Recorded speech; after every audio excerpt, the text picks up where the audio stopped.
Attention, video on demand viewers of the future. I do not want you to skip ahead. I know normally live streams, they have that whole part where they're like figuring out whether or not it's working or not. Like it takes a second before YouTube starts outputting any video for me, even though it says excellent connection. So I'm staring at it like, is this really going? Oh, there we go. There it is. There's my friendly thing. But I don't want you to skip ahead just because I'm doing tech stuff right now, all right? Because you need to know that this show is a podcast. I know it's recorded live. It's a live stream. And I don't blame anybody who wants to watch the live stream version. Oh, shit. I already tweeted it. But, yeah, the edited version will not have all of the fumbling at the start to figure out, what exactly we're doing. It'll just start off with us being like, we watch anime, and then going right into talking about anime. So if you just want to hear about the shows, and you're revisiting this at any point after it aired, I'm trying to get these edited pretty quick. It did take me a while to get the first one completely. Is that an ad that's running before every video? Yeah, I was down to talk to my doctor about Rebelsis. I was like, you're a 50-year-old man saying down. Are you okay? I don't know what Rebelsis is for, so genuinely, I do hope he's okay. Yeah, if he's taking some kind of medicine, he's probably not okay. But yeah, it's we are starting this up pretty late. This is normally recorded at 10 p.m. on Saturdays. That's the time we're gunning for. But today non-anime alert.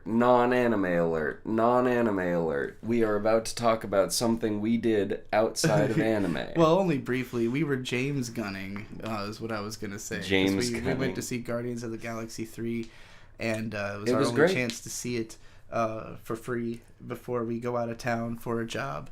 So, this episode is going to be long, like the first one, but a little less long? Probably less long, because we're not going to talk about an entire first season of a show like we did last time with Chainsaw Man. We'll be covering just 4 new shows that we had to catch up on, whereas last time we did 6. And then we'll also be talking about the latest episode of each of those 6 shows that we talked about last time. And we'll also be starting off with some shows that didn't quite make the cut. Not because they were good or bad. Although one was good and one was bad. Yeah, I think there's actually 3 shows we're going to talk about in this segment. But yeah, we will be starting off with that. But this isn't even the podcast yet. We're still... I'm watching out to see how many people are going to show up to the live, because we started very late. Apologies to anybody who was like staying up waiting. We thought it was going to be at 10 p.m. I'm sorry. I was not done getting all the screen caps. This actually, every step of this takes a little bit longer than I first imagined that it would, but the fact that we have been able to keep up with the shows for the first 2 weeks, which had the biggest number of episodes to catch up on, I don't think it'll be as hard to do every week after this. Episode by episode, I think is going to be a breeze. I'm excited. Well, I'm going to turn up our recording volume just a tad bit. I'll turn up your recording volume. Hey, Mopu's here. Says, honestly, these streams are smart. Lol, you get to do the finish or fail thing, but through the more profitable medium of streaming. Yeah, I mean, I hope it's profitable. Last time we only got 2 super chats because people do tend to No, we got more than 2 super chats. We got at least 6. Really? I don't remember it being that many. Maybe it was only between 2 shows then or something like that. We will read super chats in between the shows that we cover on the live stream. So, and all of that, if I left in, we had 2 super chats last time that were relevant to Chainsaw Man that I left in. There had to have been more than 2 then, if I'm saying that. Anyway, there were 2 that I left in the Chainsaw Man episode because they were about the show. But otherwise, I cut them out of the final podcast version, especially if they're not relevant to any of the anime we're talking about. And, again, this whole intro bit, I know there are some people who even if they're not turning up to the live stream, have like a completionist mindset, or maybe just need something to watch that day and are like, here is a super long live stream I can sink my teeth into. But I will warn you, these live streams have a tendency to go down and get broken into multiple parts. So just be aware. There's going to be parts where we get up to go to the bathroom, or, just like all that kind of stuff gets cut. Basically, the last time we did this, the live stream totaled 7.5 hours of footage, and there was a total of about 6 hours and 40 minutes of podcast. So that means I cut about 50 minutes of either idle chatter, or just fidgeting with the internet, us going to the bathroom, or reloading streams, that kind of stuff. Or just long awkward pauses also. Like, I edited it pretty heavily. So, and the podcast also exists on streaming platforms, so it's going to be up on Spotify each time. Again, I really want to have it out on Sunday, but I'm not going to make any promises based on the fact that we have a regular job, we have other stuff going on. This is not making us any money yet, we hope it will. It's made us some money. Okay, based on the super big chats, emphasis on some. Yeah. Like, But we do hope to stream more often, and also to eventually, and by that I mean pretty soon, orient the Patreon I have that's currently not really paying for anything. It's amazing that I have supporters on there, and I love them so much. Yeah, because they've supported me even through being retired, like announced retirement.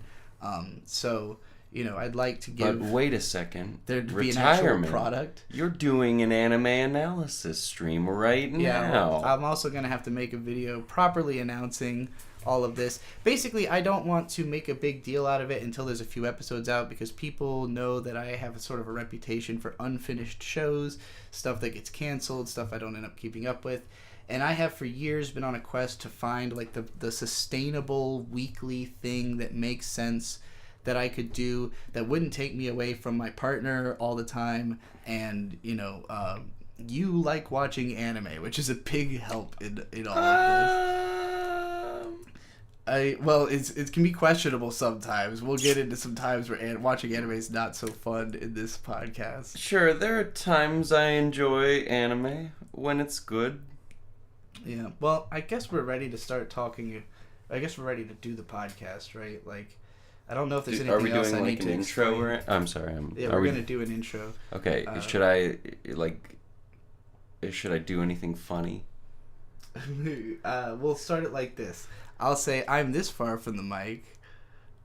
And I'm this far from the mic. And we watch anime.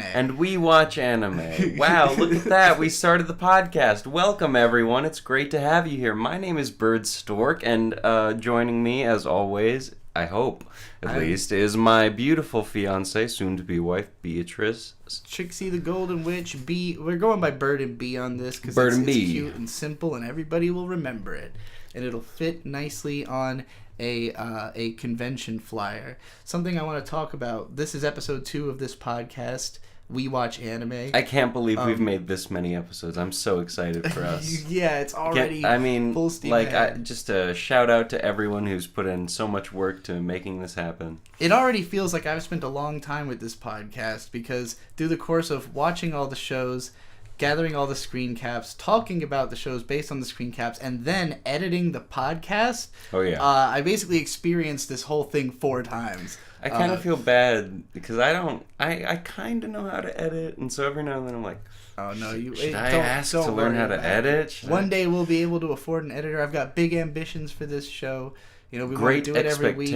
Great expectations. We want to offer bonus content on Patreon, probably starting after next week. We want to offer, we have the live stream where people can super chat, but I really want this to be a convention panel one day. That would be awesome. Where we get up on stage and I do this PowerPoint presentation of all the anime screen caps, and we talk about the shows in front of a live audience. Any excuse for me to cosplay and or wear a nice suit, and those two things they intersect very often, and so we would definitely do it in cosplay and cool outfits and stuff. So on this episode, on episode 2, last time we started off talking about like our favorite shows and kind of getting into the swing of our tastes. Then we talked about shows for like 5 straight hours. I don't really know yet how people are going to engage with this, if they're just going to listen to the show that they care about the most, or if they're more likely to listen to the whole thing. You know, our retention is like 15 minutes or so that could mean people are just going to segments. I don't know how long people want the show to be, so I hope people will comment about all those kinds of expectations. Could I please take about 1 to 3 minutes to complain about YouTube UI? Sure, yeah. So I'm on the iPhone YouTube interface, and so you see the live chat thing there? Live chat button. Live chat has moved. And so there, and then you have to click a thing below that. Why not just not have the live chat button and just have the thing that's in bold that's live chat? I don't know. Anyway, sorry. That's very obnoxious. But yeah, also, shout out to Mopu, guy that only enjoys anime when it's good, revolutionizing the game. I do believe I watch a lot of anime, and I only like it when it's good. Thank you. That's key to life right there. Don't go around liking bad anime. It's not a good look. Don't go around liking bad things. Yeah, not when there's so many good things you could be liking. You know, it's better for you. It'll do you good in the long run. Anyways. That's why we didn't keep up with some of these shows. There's a couple shows we're going to talk about here at the top that we didn't continue. We also have one that's just so short it's not worth like having a whole segment for. Okay. So I just threw it in this little other segment at the start. Segment. Ooh. Yeah, we actually made it 3 whole episodes into I got a cheat skill in another world and became unparalleled in the real world. I think that's the full English title. This show is interesting.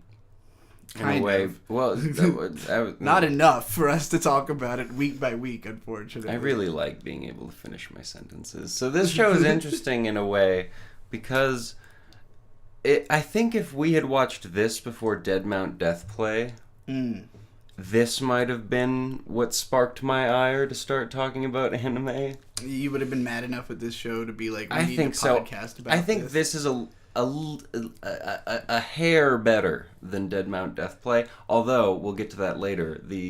This week's episode of Dead Mount Death Play kind of slaps. I'm not gonna lie. It was not the worst. It wasn't probably the worst episode of anime we watched this week. That is true.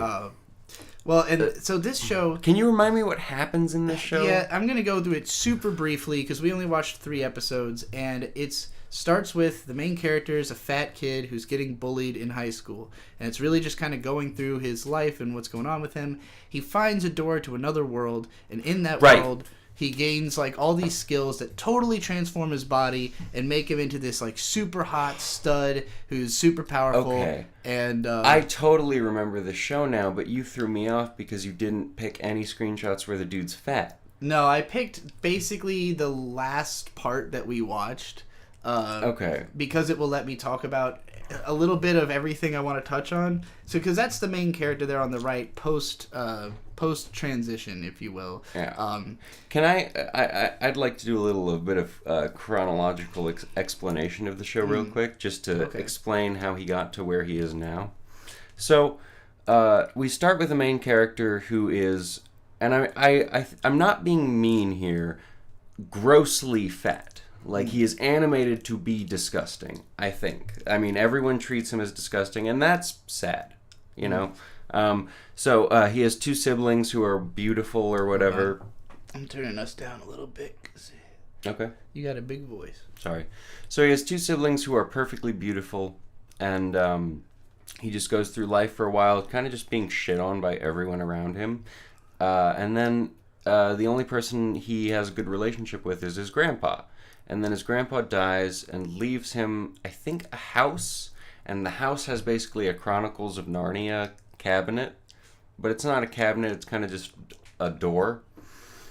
So you go into the door, he realizes, oh wow, I'm in a cabin. And then there's all kinds of weapons and stuff in the cabin. He experiments with all of the weapons and he starts to get attacked by... I guess like mobs and MMO mobs, but like really high level. I think the first one he encounters is level 300, and he manages to kill that. And I mean, he was like level 1 when he started, and that boosts him to level 100. So that's awesome. But anyway, so he's incredibly overpowered in that universe. So He kills that big thing, still as a fat guy, and with a really overpowered spear. And then he goes back to the real world. He falls asleep, and then he wakes up. He has like a body horror transformation scene where he turns into the guy. But the weird part about this for me is that there is so much done to address like the way that being fat like affects his life, and like everybody treats him like shit, and he's depressed all the time. When he transforms, the main focus of the show is how on everybody else treats him differently, like how. They're all... Everywhere he goes, everyone's in love with him. There's women fawning over him. He's gaining girlfriends every episode. I'm sorry, I forgot one really important thing. Mm-hmm. And that is, I think it might even be the opening scene of the anime.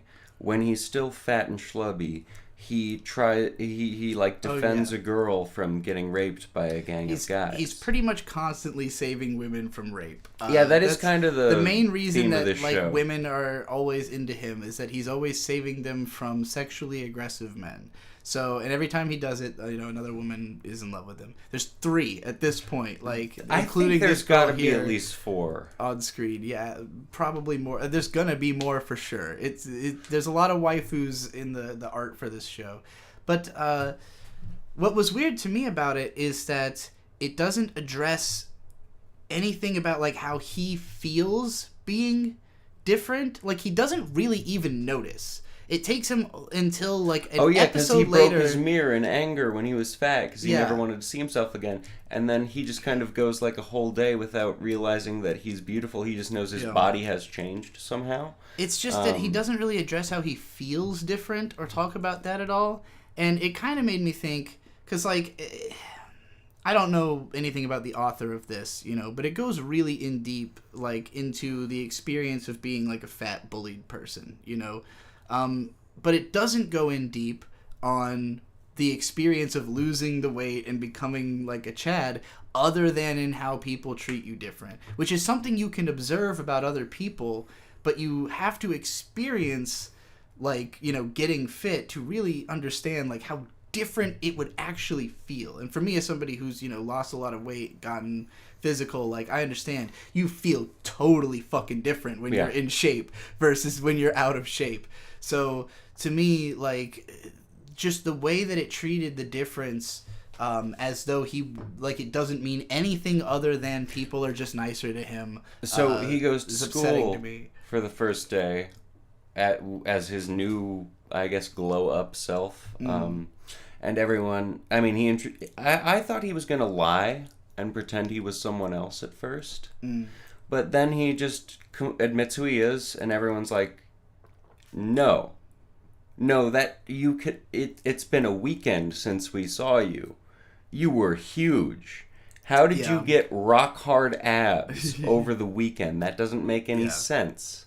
And so it's like a break or something. He kind of, it was a month. Everyone starts to love him and whatever. And so he walks around, and as he's leaving school, his siblings that were the perfect people or whatever confront him, and they're like, "You can't be our brother. Our brother sucks." Yeah. And he's like, "Well, the siblings are just assholes. They're the worst. Everyone in his family sucks." And then in the middle of that, the girl that he, in the opening shot of the anime, saved from being raped was like, "Hey, you're..." I don't remember the character's name, but, "Hey, you're the guy, right?" And he goes, "Yeah. Wow, cool." And she goes, "I'd like to get you into this super cool secret academy thing. And my dad's in charge of it." And so they go in a limousine. He tests out the school. At one point in the limousine ride, he goes, "How did you know it was me?" And she goes, "You have the same eyes." And I thought that was sweet. Well, so after that, it kind of just becomes that those two are, like, basically dating. Yeah. Episode 3 is just, like, a long date between those characters, and the show just becomes incredibly banal. It hasn't set up any kind of overarching plot. It doesn't have, like, a big bad. It doesn't have, like, tension scene to scene. Every time that there is a conflict, he resolves it extremely easily, and then another woman falls in love with him. And he's just building this massive harem of women who are in love with him. In the real world and in the video game world. Yeah. It's very confusing. I mean, it's not confusing, but it is weird. It did seem like probably a plot was going to emerge around the time that we were getting sick of the show, but it was just, it got so slow and so, like, I don't care. And then this flamboyant, weird character. So what is he about? I don't actually remember what he's here for. Like, sort of a... I think he's basically a director of a, like, production studio of some sort. Right. I remember. Okay. He is walking... Oh, fuck. Okay. Ooh, I can curse on this podcast, right? Yeah, we've cursed a lot on this I know. podcast. I was doing a bit there. I'm sorry. So, I just remembered this whole scene entirely, a flashback. After he levels up, after he gets all the admiration, after he goes to the new school, which is tailored to... I guess creative people. I mean, imagine going to a high school that's tailored to creative people. I would never. So anyway, happens in a few shows this season. He, after going to the school for the first day, thinks, I need to have better clothes. So he goes to the mall and he kind of comes across a photo shoot where the guy who's going to be photoshot has not shown up yet. And the director, who I assume is this person that we're... Yeah, so... And he's just like a camp, gay, flamboyant, over-the-top, obnoxious, like, ass-grabbing monster of a character that... Around when he showed up is when I was kind of like, alright, I think I've had enough. Like... I don't think this show doesn't necessarily have the legs to go the distance. But it doesn't have the claws to grasp me. It's so slow. It's so fucking banal and slow. And, like, a lot of... It's not quite an isekai story, and that also kind of sucks, because it's literally just about, like, the isekai world gave him the ability to be, like, very normally... like cool in the real world. Like it's not about a guy being like an actual badass. It's not that he's just handsome and people like him. Yeah, now. He's not normally cool, I would say. He's not normally handsome.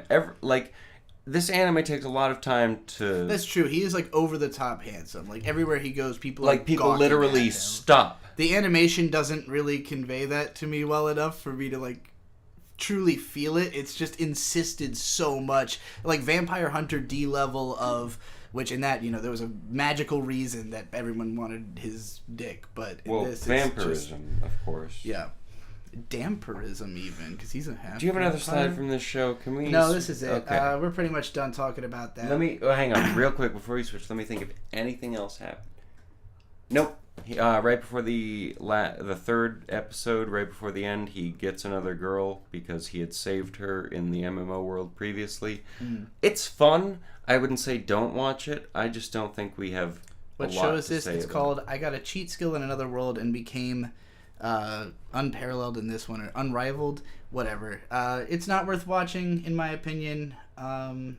It's surprisingly well made, I think, is why we ended up watching so much of it, is that it looks kind of decent. Well, and but it just didn't go anywhere interesting. If I'm bored and I'm just kind of looking for something to watch, because let's be honest, Netflix and YouTube, the suggestions aren't great right now. I mean, Netflix, the selection purely just isn't good. There's not a lot of fun stuff to watch. There's not a lot of good series. YouTube's, you can find fun stuff to watch. Mostly Whistling Diesel. I've been listening to Maidcore compilations. Maidcore's, it's You're good. Like, you almost said it was good. You're like, wait, I don't like Maidcore. I've had to become accustomed to it. That's nice. I'm moving on to the next slide. Yeah. Oh, Cube Pokemon. I'm sorry that I clapped right there. That must have been bad. Well, this is not a show we're dropping. It's just so short that I didn't want to give it its own segment. I mean, there's not a whole lot to talk about. It's literally 1 minute long. I guess I'm just kind of signal boosting its existence. This is Cube Pokemon on Cube Island, or something like that. The first episode of Pikachu is just like washed ashore on an island. It's in the style of Pokemon Unite. Is that the game? There's a cell phone game. That's the League of Legends one. Okay, then it's a different one. There's Pokemon Go? No, there's like a Chinese box Pokemon cell phone game that this is based on, and this is actually a Chinese animation as well. But basically, Pikachu shows up on an island. A horde of Psyduck come out of the ocean, right, to like raid the apples off the trees and go back. And one of them kind of gets left behind with Pikachu, and then they become friends. It's very cute, and I liked it. This show is great.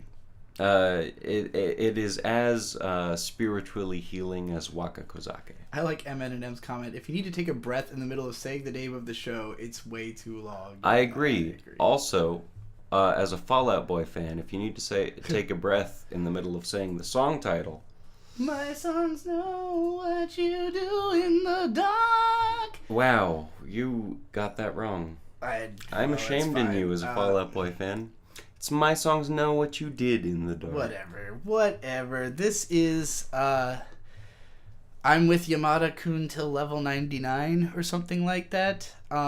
This one we dropped after like an episode, right? We didn't even make it halfway into the first episode of this. Okay. Because this was like, we were already coming off of something else that was slow, and we were like, we can't watch too much slow, plotting anime this season. And this one was the slowest and most plotting at the start. It's about this woman and her online dating through MMOs, basically. Okay. I think this show, if you are someone who's ever online dated through an MMO, probably a show for you. Especially if it's like a routine habit of yours. But I have not done that, and this show bored me very quickly. I'm trying to think really carefully about what I'm about to say. This character, the girl on screen, the main character of the show, reminds me of my mother. I get what you mean. Who's also an MMO. Yeah, she's player. an MMO nut. She gets. I think the character is probably relatable to a lot of people, not me. It's sort of like her way of thinking. A lot of anime. Well, and she's also not actually into the MMO. She was so. This show starts out with... I'm surprised you remember the details. I just remembered it because I looked it up. And then it all flooded back immediately. It's like a superpower to me. Thank you. I appreciate that. So this show starts with this woman, I don't remember her name, in a relationship with some guy. And I think the opening scene is the guy breaking up with her. But the guy got her into a video game. Okay. And she spent a lot of money on said video game for cosmetics and weapons or something like that. And so she wants to keep playing it. And then she keeps playing it. And then she meets a guy. Almost. I don't know. To just like someone's life made into a manga. I don't know.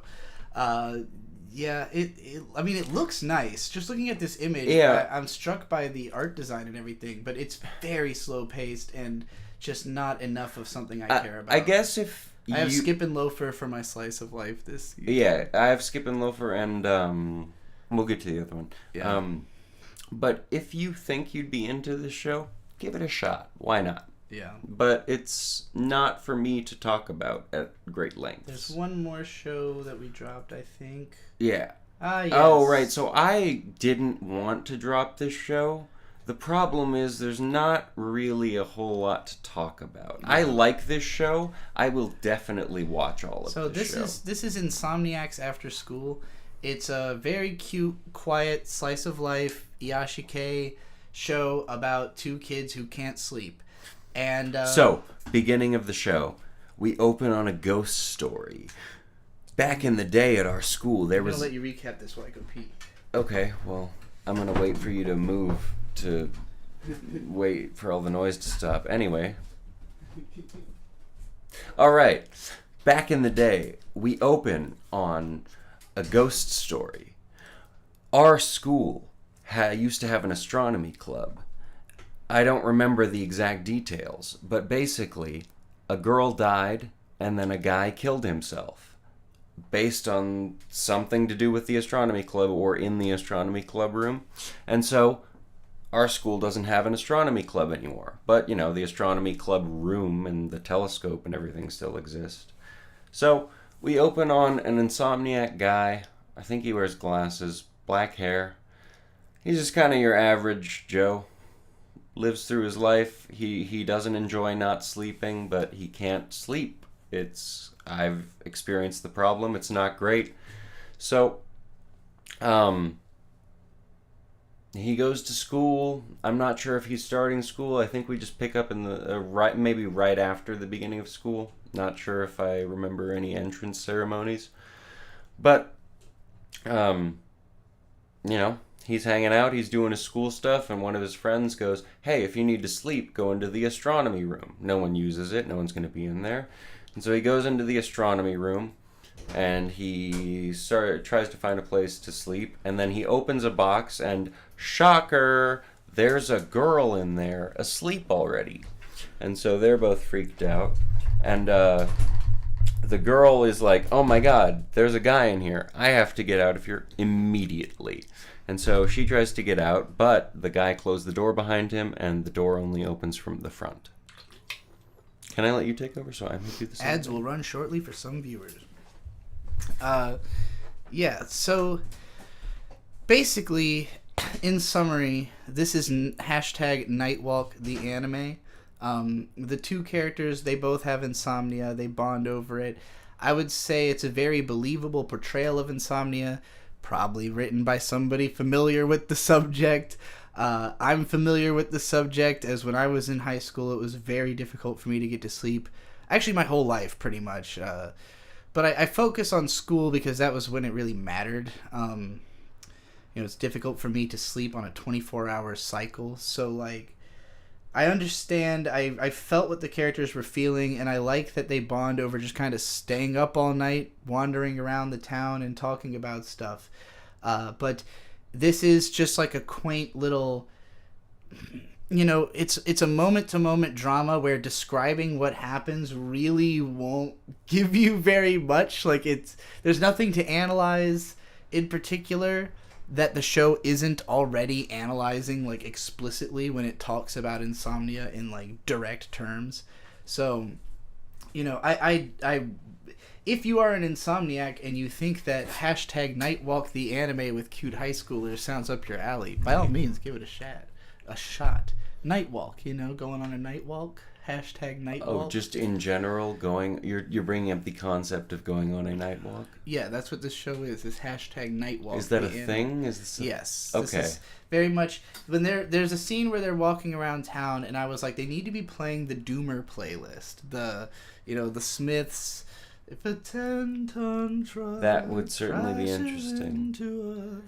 This show I would definitely recommend. It just doesn't have a lot to talk about, and I don't really see where it could go. It's cute. It looks nice. There's not much to say. Before we move on to getting into the main shows that we will be covering every episode of, we have a super chat from Luxor. That said, Lunexor. Sorry, there was something blocking your name. It was covered, and you tried to read it based on memory. I just assumed I would know. Lunexor, thank you so much for $10. Says, wanted to say, I'm enjoying these streams. I have the radio voice. Why don't I read them? You go for it. Yeah, because you've already flubbed it a couple different times here, so... from Lunexor, just wanted to say I'm enjoying these streams. They're fun to have on in the background whenever I'm working on stuff.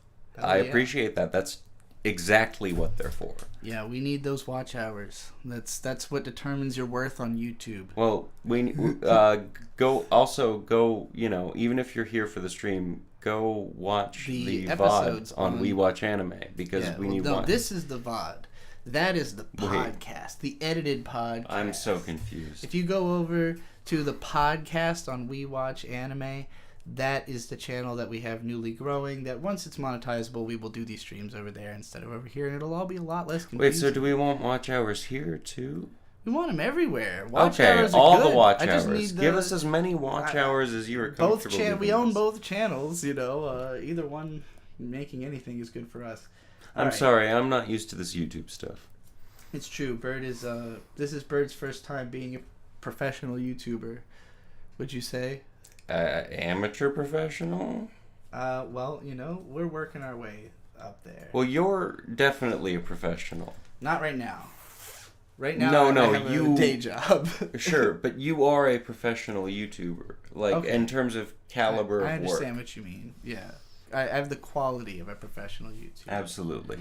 All right. Why does the fish have arms? Wait, what is... Oh, right, Frog Girl. I remember. Okay, we're on the next show. Like this is Heavenly Delusion. Or Tengoku Daimakyo, I think. This is the anime that the most people were curious for our opinions on. People seem to be feeling it. What, do you think there's something people asked us about more? Oshinoko.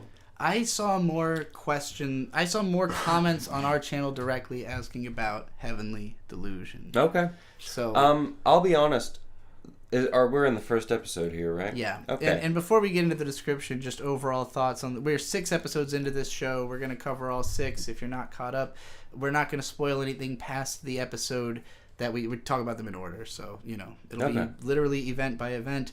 But right now, just general synopsis. Do you recommend this show? Do you like this show? I do recommend this show.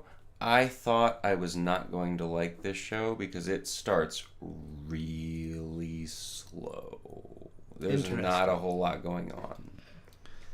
Then it really picks up and it's fun. I didn't think it felt too slow. I have also read the first volume of the manga, which covers pretty roughly the first 2 episodes of this anime. So maybe it felt fast to me compared to the manga just because it's, the manga is somewhat sparse. So it didn't feel like it was rushing through or anything like that, but rather it feels more dense because there's a lot added with the soundtrack and the colors and the voices. This show is very well made. For me, right off the bat, I was comparing it to Made in Abyss, which you haven't seen. But in terms of, anime adaptations that really went all out with having, amazing artwork, great animation, great designs, amazing soundtrack that's always, just hitting you with something unique and that matches the tone perfectly, this show has all of that. So, I was ready to take the whole ride just on the basis of at least I know it's going to look and sound nice the whole time. And it does look and sound nice the whole time.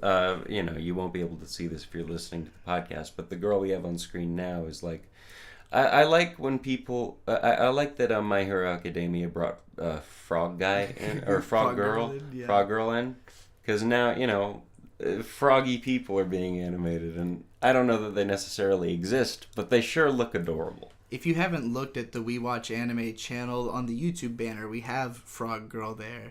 And that YouTube banner, the full version of it, is actually my wallpaper on the desktop, so I can see her over here. And she does look just kind of like this girl. And she seems to have some kind of frog-like abilities later on as well. But we'll get into all that. I also, obviously I recommend the show based on everything I just said, but I do have issues with it. I wouldn't say I love it. I like it a lot. For me, it's a strong 7 to a light 8 so far, I would say, which is pretty much the same as how I felt about the manga. It's a curiosity, but it has kind of what I'm going to call the lost issue of it's just too many concepts at once. Always introducing more mystery and more questions at a faster, I haven't seen Lost, so I don't know that that's true. Faster rate than it offers answers or intrigue. It's just almost every episode there's 2 or 3 things where you're well, what the fuck is that then? And then you don't really get that answer anytime soon. Yeah, we can talk about... Wait, I don't even know what they bring up in the first episode, actually. Well, so I'm not sure. The first episode, we'll get into it. It starts with these kids in a sort of walled garden, an institution of some sort. It's really... These scenes... So, almost, I would say maybe a third of the show takes place in these scenes with these kids. It's kind of like the Assassin's Creed real-life storyline. Yeah, you compared it to that. It's a little initially interesting, and then it's really annoying. Because the main storyline has characters that you really connect with and care about quickly, and, you're interested in their adventure because it's full of action and suspense and, travel stories. But this is always in this facility with these weird kids and an old lady in a wheelchair. She's just rocking around doing her thing, and all of them they're not totally abnormal. It's actually really similar to like the feeling of the Promised Neverland, where you got all the kids on the ranch and they're like, you know, they don't really understand the world. They only understand whatever is being presented to them by the people who like run this society, but they are being raised to be like fairly normal and human, you know. So yeah, like it's hard to get a read on where it's going with the facility storyline at any given point that it's come up so far. Well, so if I remember correctly, the first episode is kind of just establishing him growing, or our main character, and I don't remember his name. If only there was some kind of anime website. Oh yes, I planned to have my anime list open so we could remember all the names of the characters. Sorry, if we could just take Tokyo. That's his name. Yes. Yeah. So our main character is Tokyo. Well, there's two main characters, but Tokyo is the main character. It seems. It's his upbringing a little bit. Well, so Tokyo and Maru, I don't believe are the same person at all. So if you're under the impression that they are the... Oh, shit, I'm sorry. Yeah, like Maru is the guy who's traveling with... I'm sorry, yeah, no, that's my bad. And then separately, there's a character named Tokyo. They just look similar. They look very similar, and it seems intentional. There's a lot fucking going on in this show. Yeah. It's really confusing because, yeah, you're cutting back and forth between scenes of... And when I read the manga for this, I'm pretty sure I thought they were the same character, and I didn't even think it was like flashbacks. I just thought it was... I didn't know what the fuck was going on, to be quite honest. In the anime, like... And I even think that when I read the manga, I probably thought one of the girls at the facility was just the girl. Like, they had both been there. Again, it's a weird Well, she story. might have been. We'll get there. We don't really know if she ever had experience there, but, like... In these flashbacks, there's a kid who looks just like the other main character that we'll get to, but is not the same person. But, like, the story is somewhat focused on this Tokyo kid and the relationships that they have. Also, talking about any character's gender in this show feels like a spoiler because so many of them have reveals that are twisting this and turning. Show... There's a lot of gender stuff going on. Oh, we're getting red. Sorry, I was looking at the thing. We're getting red. This show's really hard to talk about. Without it is difficult. Going to the next slide, maybe. Well, alright, well, I mean, I just want to establish what's happening in this scene is basically there's this kid... He's in, like, a group learning home compound, probably like a sanctuary for human life overall. There's a bunch of big walls, but it seems to be a relatively small space. It's obviously some kind of science experiment or medical experiment or something. The concept of the outside is thrown around a lot, because there's the inside of the buildings, there's the outside, there's beyond the walls. Attack on Titan. Well, yeah, in this case, like their idea of outside is actually very visibly a completely walled off garden, but you know, it's that wall inside those walls are classrooms, so that to them is inside. There is an outside of outside. It always reminds me of some lyrics I wrote as a teenager about being inside of outside. But you know, this show has all these fucking big philosophical things that are kind of hanging in the background that you don't know how it's going to capitalize on or what it's like really trying to say with. It's just like little tidbits here and there. For instance, do you think it's possible the walls could be hollow? It is very possible. The walls maybe full of titans. Empty? Oh, the empty walls. I want you to be left behind those empty walls. Man, I peaked the shit out of that. I'm so sorry for anyone who's listening to this. So this oldest kid in this place, he draws these weird, freaky monsters, and all the other kids love them. That's the main gist you get out of the first scene of the show.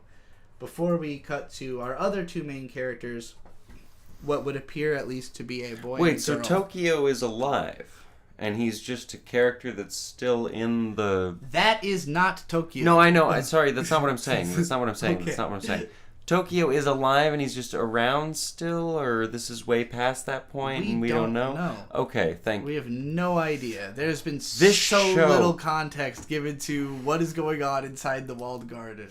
I didn't have time this week to spoil shows for myself. So, I was kind of surprised you weren't just spoiling this show for yourself. Yeah, I don't know. This one, People were recommending it a lot. It's got a bit of mystique to it. I do like it a lot. I'm curious to see where it goes.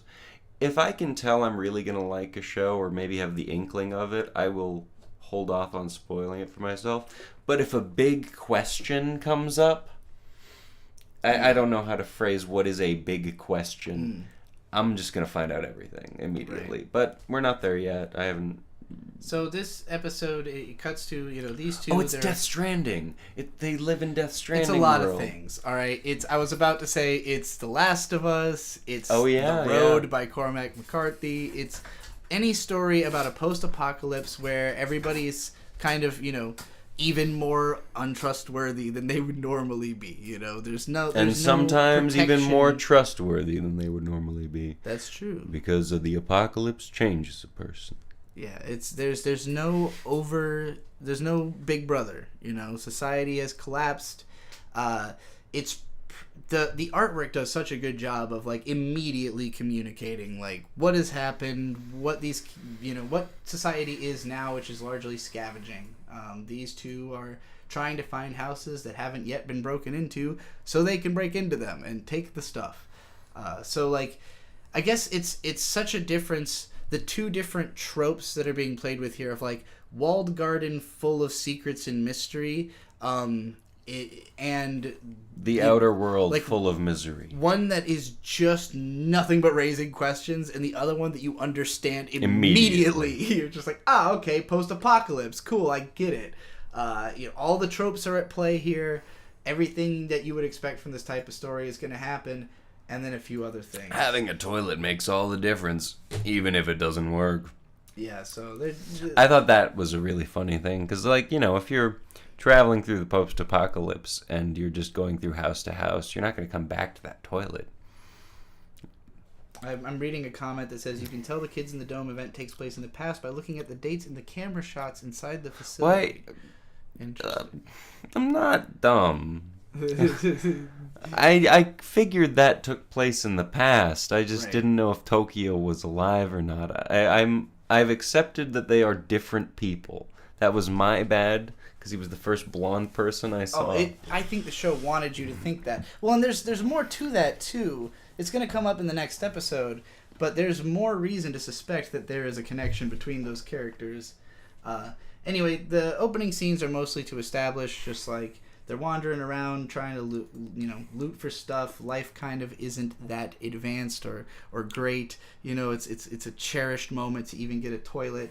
Most people who survived whatever calamity happened died of starvation. They find like a dead married couple in bed. Oh yeah, that was sad. I thought that was kind of a sweet scene because of the way that it kind of portrays society as having gone out nice and quietly. Like, there's not really a happier way to imagine dying than, like, old and with your partner, hand in hand, Yeah. It makes you not feel being looted. Humanity had, like, a closure, almost. It's like, it died at its peak, and it's, it's moving on peacefully, if you will. That's at least how I felt about that scene. We've got some scenes just to establish like personality traits of these two. There's a lot of little details in this show that we're not going to get into all of. He falls asleep. No. She usually falls asleep before him, even though she's supposed to be the bodyguard. He can't sleep or something. There's a lot going on with their relationship, and we'll get into a lot more of that as we go. This is one of the not strange beasts, but man-eaters. Yeah, man-eaters. Strange Beasts is another show. And but these are much more well-animated. And these are probably more strange, too. Very much so, yes. Closer to, like, Parasite. And they're different. Oh, I guess the Strange Beasts are different, too. But these are, like, different in scary ways. Yeah. Like Junji Ito monsters cross with Parasite this show monsters. Feels very Junji Ito-esque to me. I would agree. There's a strong element to that. So there's a scene where they are basically getting mugged. Like 5 guys surround them, older, scraggly dudes. One of the guys goes, "Hey, we've got a couple of girls," and our main guy, whose name I've forgotten again, my bad. No, his name is Maru. Yeah, Maru, right. So Maru goes, "I'm a boy," and the guy basically responds, "Ah, a belligerent boy? What am I gonna do with that? That sucks." Yeah. And then, what's her name? Kiruko. Kiruko, almost like an Overwatch character. Kiruko goes, "I'm also a boy," and then the guy goes, "What, do you think I'm stupid?" Which is funny for reasons we'll get into in a later episode, but this is kind of foreshadowing. Oh, shit. I hadn't even thought about that. But yeah, so this scene, I mean, it sets up, obviously, that, everyone's desperate to the point that, like, these guys, it's funny, it almost portrays them as goofy or, like, hapless. Like, they are clearly the weaker ones compared to these two, especially as the fight breaks out. They end up kicking everybody's ass. In particular, Maru has, like, just mad, insane kung fu skills, and he's, like, super strong. He's also super resilient. Whereas Kiruko has, like, this badass laser gun. It's just, like, it turns everything into plasma and then disintegrates it. Yeah. But she only gets a few shots because it's battery charged. 4 is what it is. And also, she's bad at math and keeping track of how many shots she actually has, which is funny.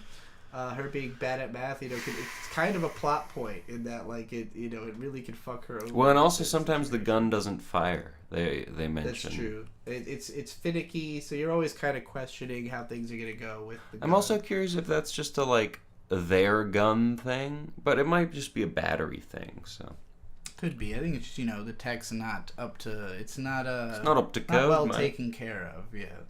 So this whole scene, basically, she ends up after demonstrating how powerful the gun is, threatening these guys to take them to their base and give them a recharge on the battery, after which she reveals that it had actually been dead.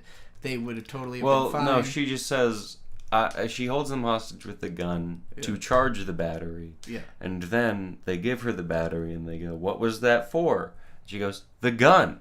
And then she puts it back in the gun and holds it at them. Yeah, and they all realize, she couldn't have she done played anything. us. But now she has the gun, so obviously they can't do anything. So that's that scene. It's nice. It sets up that these characters are wily.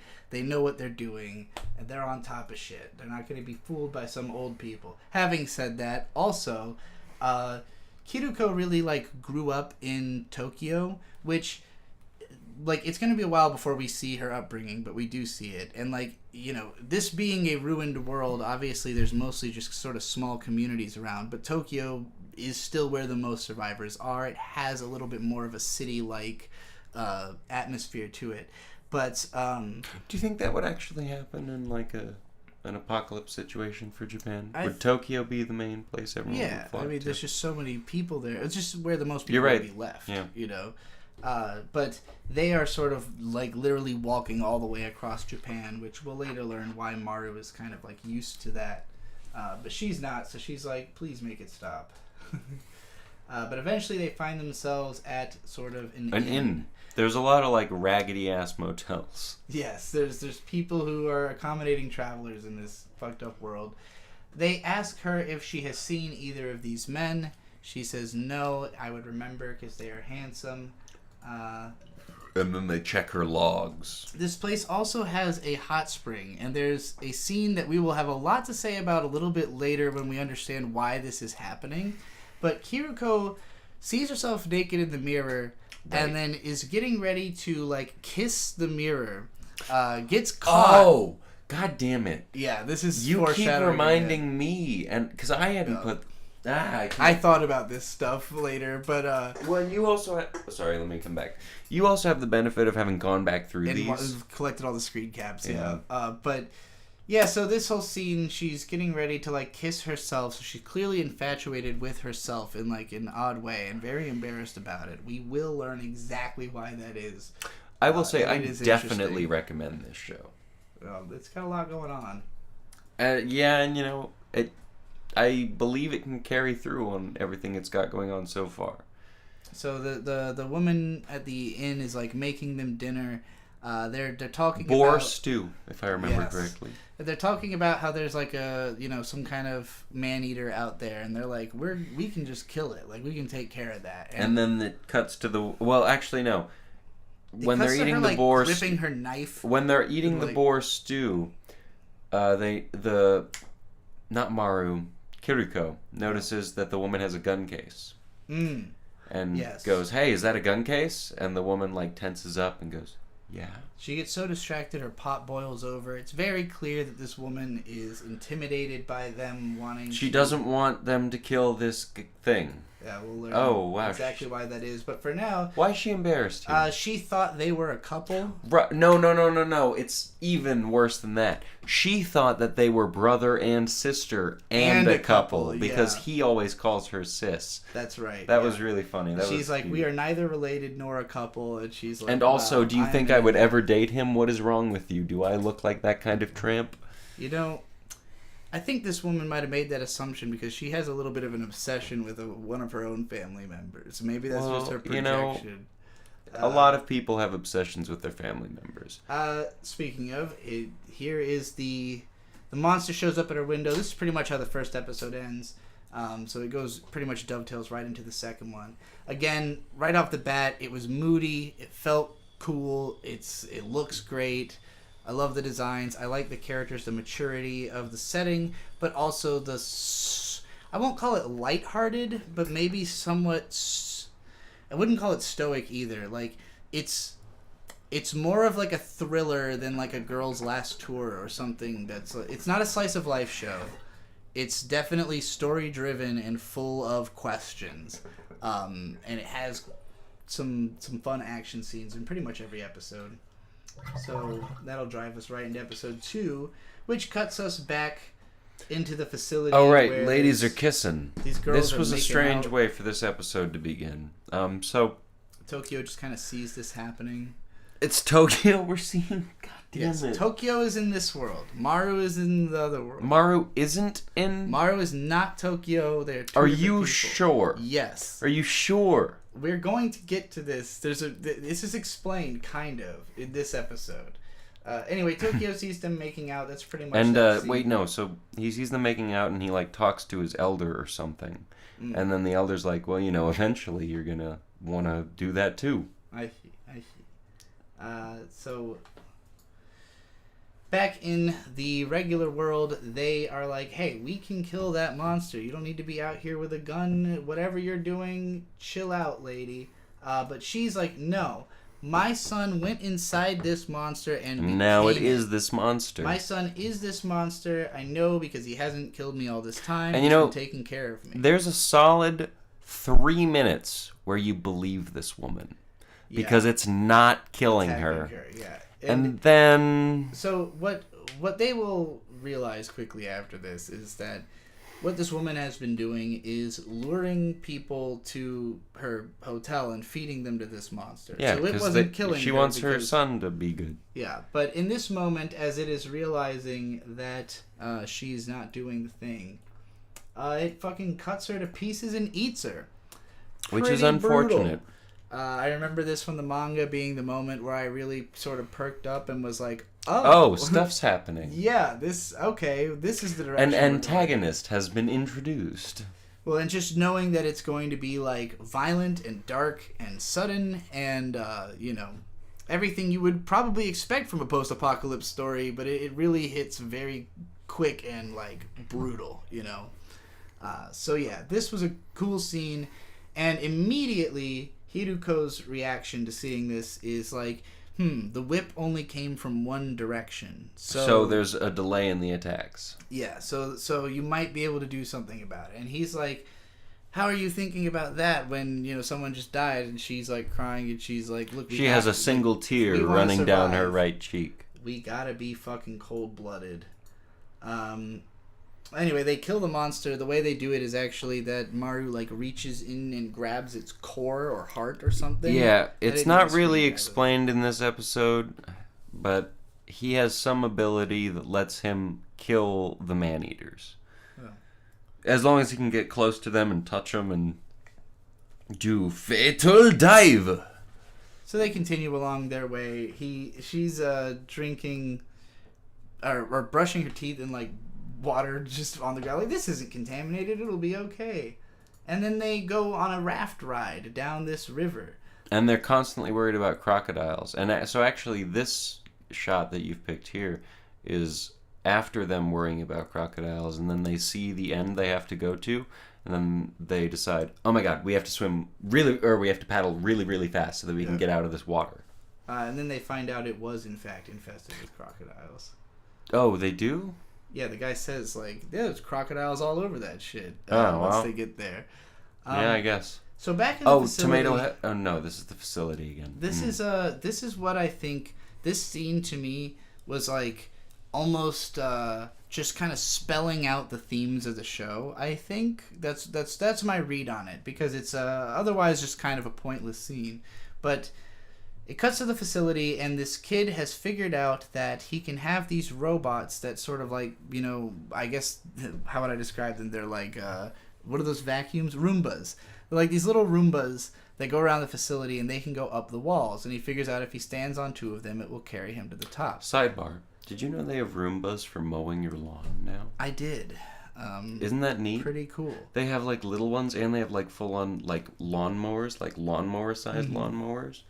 That you can just have Oh, man. Enough about Roomba lawnmowers. This kid goes really high up, and eventually the signal like gets interrupted on the robots, and so they start to slip, and he just straight falls all the way down. He survives. He's fine.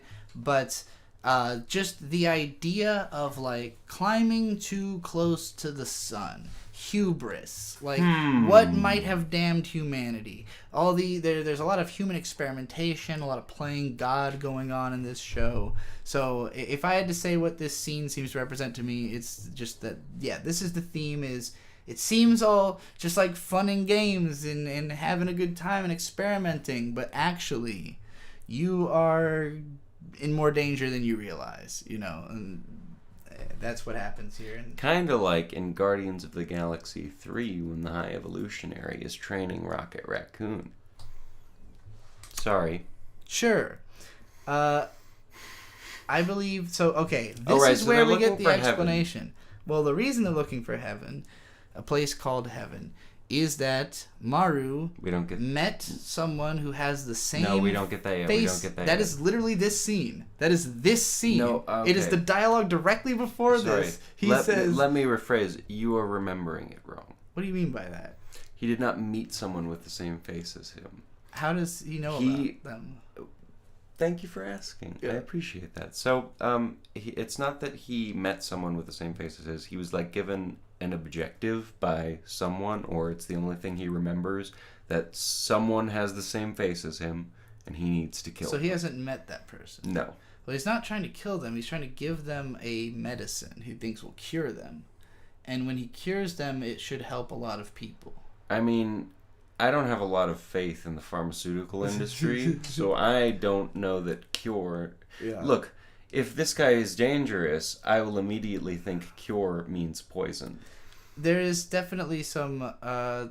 there's an implication because there's also a scene where we learn that before Maru was being taken care of by Kiruko, there was another woman who was taking him around. And she apparently treated him sort of just like almost non-human, is the way he puts it. And when Kiruko found her, she was dying, and she said, "Take him to heaven." This could mean kill him, for all we know. Take me! Take me to heaven! Yeah, so they're trying to find a place called heaven, because that's where the person with the same face as him is supposed to be. Makes sense to me to think that Tokyo is probably the person with the same face, because they look exactly the same. Mind blown! So, anyway, nothing has confirmed that yet, if it is true. So now they're farming in mountains? This is where they make it to Tomato Heaven. Oh, Tomato Heaven, okay. Cool. Tomato Heaven, basically, you know, food's scarce in this world. Have you ever had a really good tomato? Like, so we all enjoy BLTs, right? I understand. BLTs are great. A lot of people think that bacon is the hero of that sandwich. But if you can get really good tomatoes, and, you know, of course you put a little salt on those motherfuckers before you put them on the sandwich. I mean, 2 strips of bacon's all you need. I mean, you could probably get away with 1 if you really crumbled it up right. I'm just saying, the tomatoes are the heroes of the BLT, nothing else. Tomato Heaven's a place where they grow tomatoes and everybody lives. Right. We're talking about anime. And I got sidetracked on BLTs. They also grow marijuana. Oh, right. And so basically all these people do all day is eat tomatoes and get high. Smoke weed. And can you request a better life than that? I mean, honestly, if you really... They call it a heaven. It's so nice that Maru kind of just wants them to stay there. And he's like, Kiriko, I'm in love with you. I've got a crush on you. We should stay here at Tomato Heaven. And she's like, I kind of want to keep moving and not just get high all night all the time. And which is, I will say, incredibly unbased. He tries to force a kiss on her. She's totally not. She's like, get the fuck off me. He's like, I'm so sorry. And then she reveals, I'm a boy. Well, you don't have a screen cap of this? I don't think so. This is one of the actual pivotal moments. No, pivotal. Not. Oh my god. Okay, so... Wow, it was actually like 6 minutes of the show. No, this is just the end of the episode. Is okay? She so says, she doesn't. I'm a boy. Okay, she doesn't reveal. Okay. The whole next episode is her backstory. Cool. Sorry. What she says episode is, "You may see me as a woman in a woman's body, but at the heart of things, I'm a boy." Yeah, and what she means by that is going to be some really advanced stuff. That's why I was confused. I'd like to take a break to go pee for a minute before we get into what do I do here? I don't know. Say stuff. That's not helpful. Hey, how's it going? It's Bird here in the Killin' Time squad. Is the new Toho out? I do not know. I've never played Toho. Tomato Heaven, that's an oxymoron. Tomatoes are from hell. All tomatoes? I have to hard disagree with that statement. Tomatoes, I think, when done right, I mean, real good heirloom tomatoes are, I believe, a gift from God. I mean, I'm sad that we live in kind of like a farming area community and we can't find heirloom tomatoes. Talk about food, you say. Okay. Yesterday this isn't going to be me cooking, but yesterday we bought some, I don't know, like the #1 rated dumpling in Korea, and I deep fried them. They were very good. It was spicy pork. Today, also at the same time we bought a rotisserie chicken. After we're done streaming, I'm going to take the meat from the rotisserie chicken and mix it up in some kind of rice dish. I'm not sure what I'm going to do with it quite yet. And then tomorrow, we're going to do BLTs and then steak for dinner. I'm really excited. And then after that, we're going to be starting at least some of our travel. I don't know if we're going to be on the road full time after that. I have had way too much of this 5-hour energy drink. You got me leaky. Where are you going? Same place you. Oh. Didn't seem like he wanted a bathroom break. But now he's taking one. Well, hello everybody in the live stream. I'm sorry for taking so many bathroom breaks. I drink a lot of 5-hour energy and a twisted tea and a lot of water.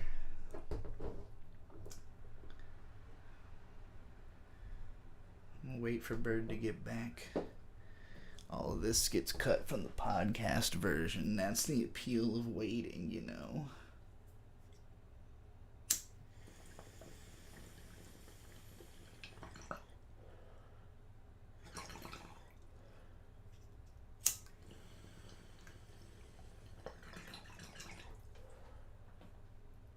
I'm just gonna smoke a bong until he gets back.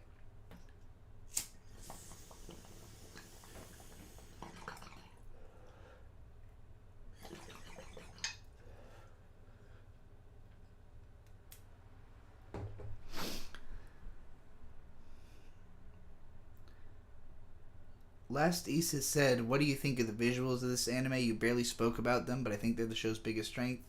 I mean, I did talk at the start about the, just how the presentation being so strong, like, is the biggest reason to watch it. The biggest reason I knew I would want to see the whole thing, regardless of the story. I think the design work is especially strong. I like that Kiruko has like a nice body, but kind of a pudding face. And it's, clearly deliberate. There's a realism, but also not like a hard realism to the designs, but without being quite like Made in Abyss level cutesy. It's definitely got its own identity. I know that the author of this has done other stuff, and so for some people it's probably a very recognizable art style. I haven't really read any of his other stuff, and I only read one volume of this.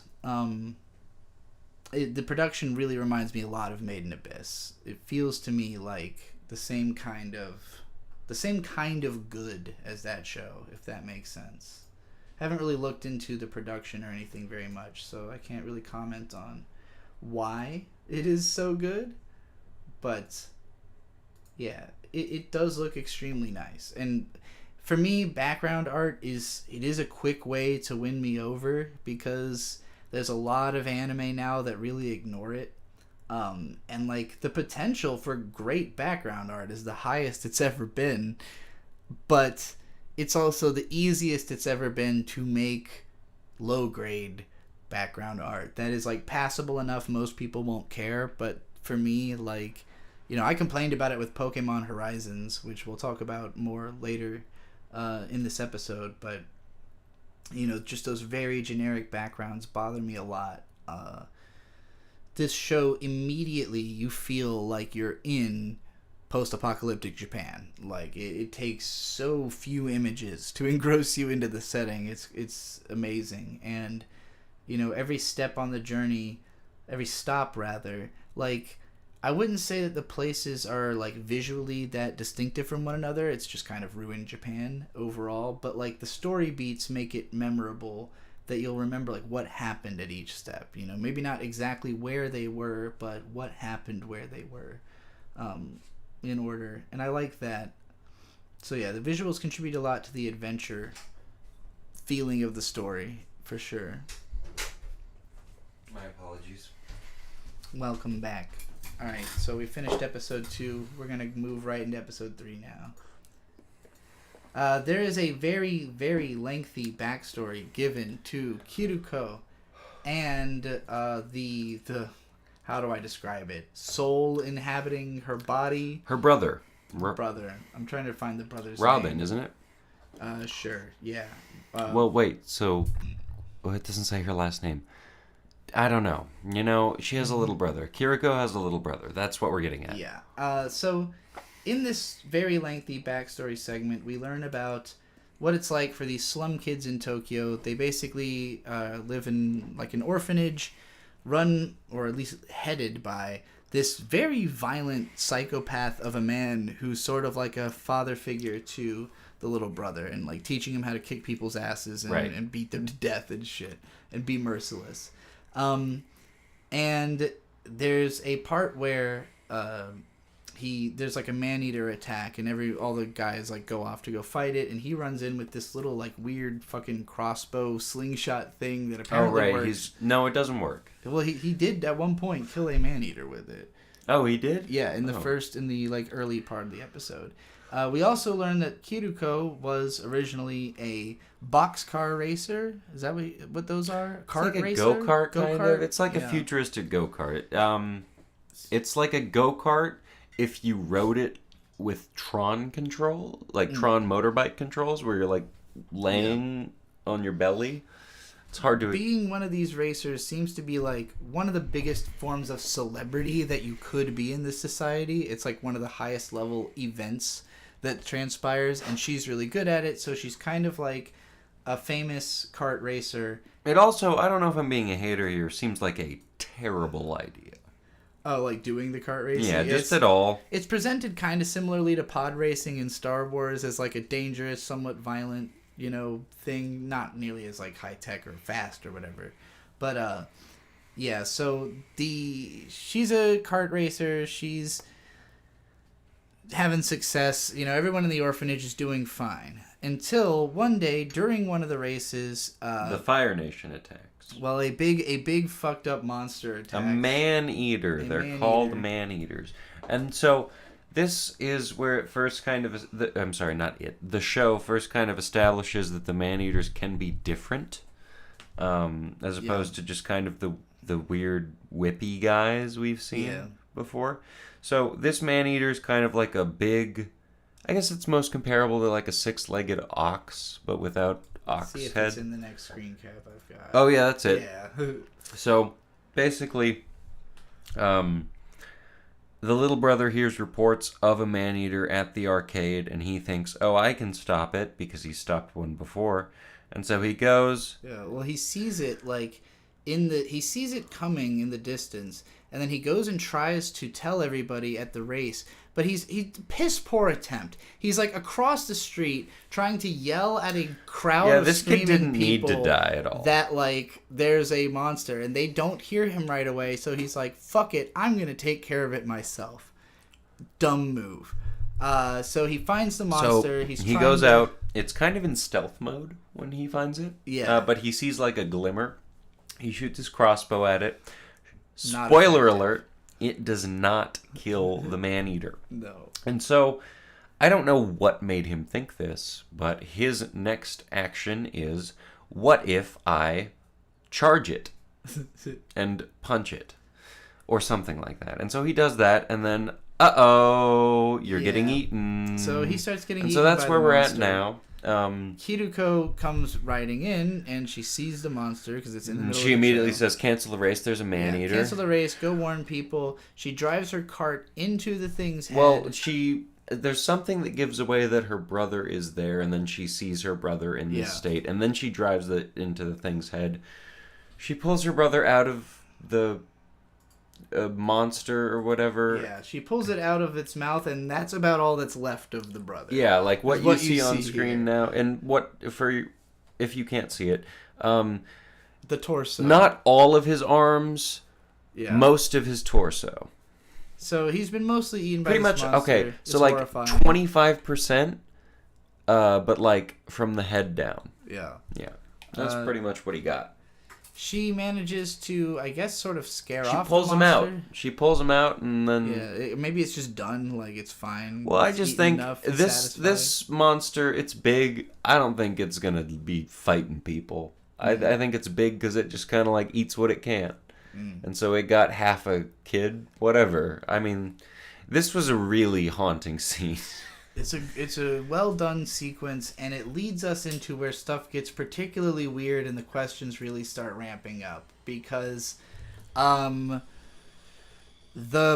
brother wakes up in the sister's body. Huh?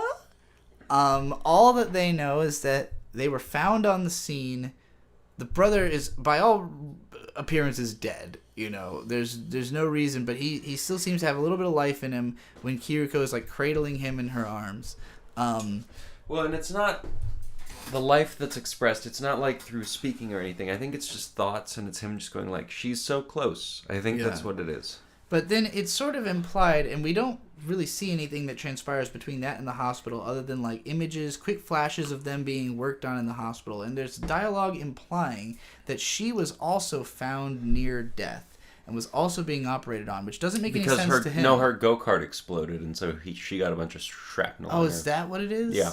Okay, so yeah, she was also injured. He found them both on the verge of death, and somehow, some way, the doctor who was there, who vanished as soon as this was over, must have made this happen. It's unclear. I mean, the best I can think is it's a brain transplant. He just put the younger brother's brain in the sister's body. That's what makes the most sense to me. I don't know. We don't know. Yeah, we don't know if her will was involved in this at all. What happened? We have no idea. She was shot. You can hear the gunshot. Shot by what? If she was shot, well, that's the mystery then, right? Is why was she shot? We really just don't know anything about why this happened, and now the little brother's in the sister's body. Do I use she or he pronouns? It's hard to say. I think she goes with she. I mean, initially, ultimately, just doesn't care is the answer that's given. We'll get to that. I have a screen cap of it. So basically, brother woken up in sister's body, starts going around trying to figure out what happened, and cannot find any. The whole orphanage that they belong to is gone. Everybody has fled. The guy who was in charge isn't there anymore, and she's particularly like, well, what the fuck happened? Like, that guy should not be gone. So that's one of the people they're looking for. She's looking for him and the doctor. And that's basically the mission, is try to find these two people to get some answers into what the hell happened to my sister. So when asked about the pronouns, basically Maru's like, should I keep calling you One-chan? Does that make you uncomfortable? I've been calling you sister this whole time. And she's like, you've been doing it for a month. Time, so there's no reason to stop now. I definitely... Which just goes to show, you can call someone whatever you want, as long as you're their friend and you build up a nickname repertoire.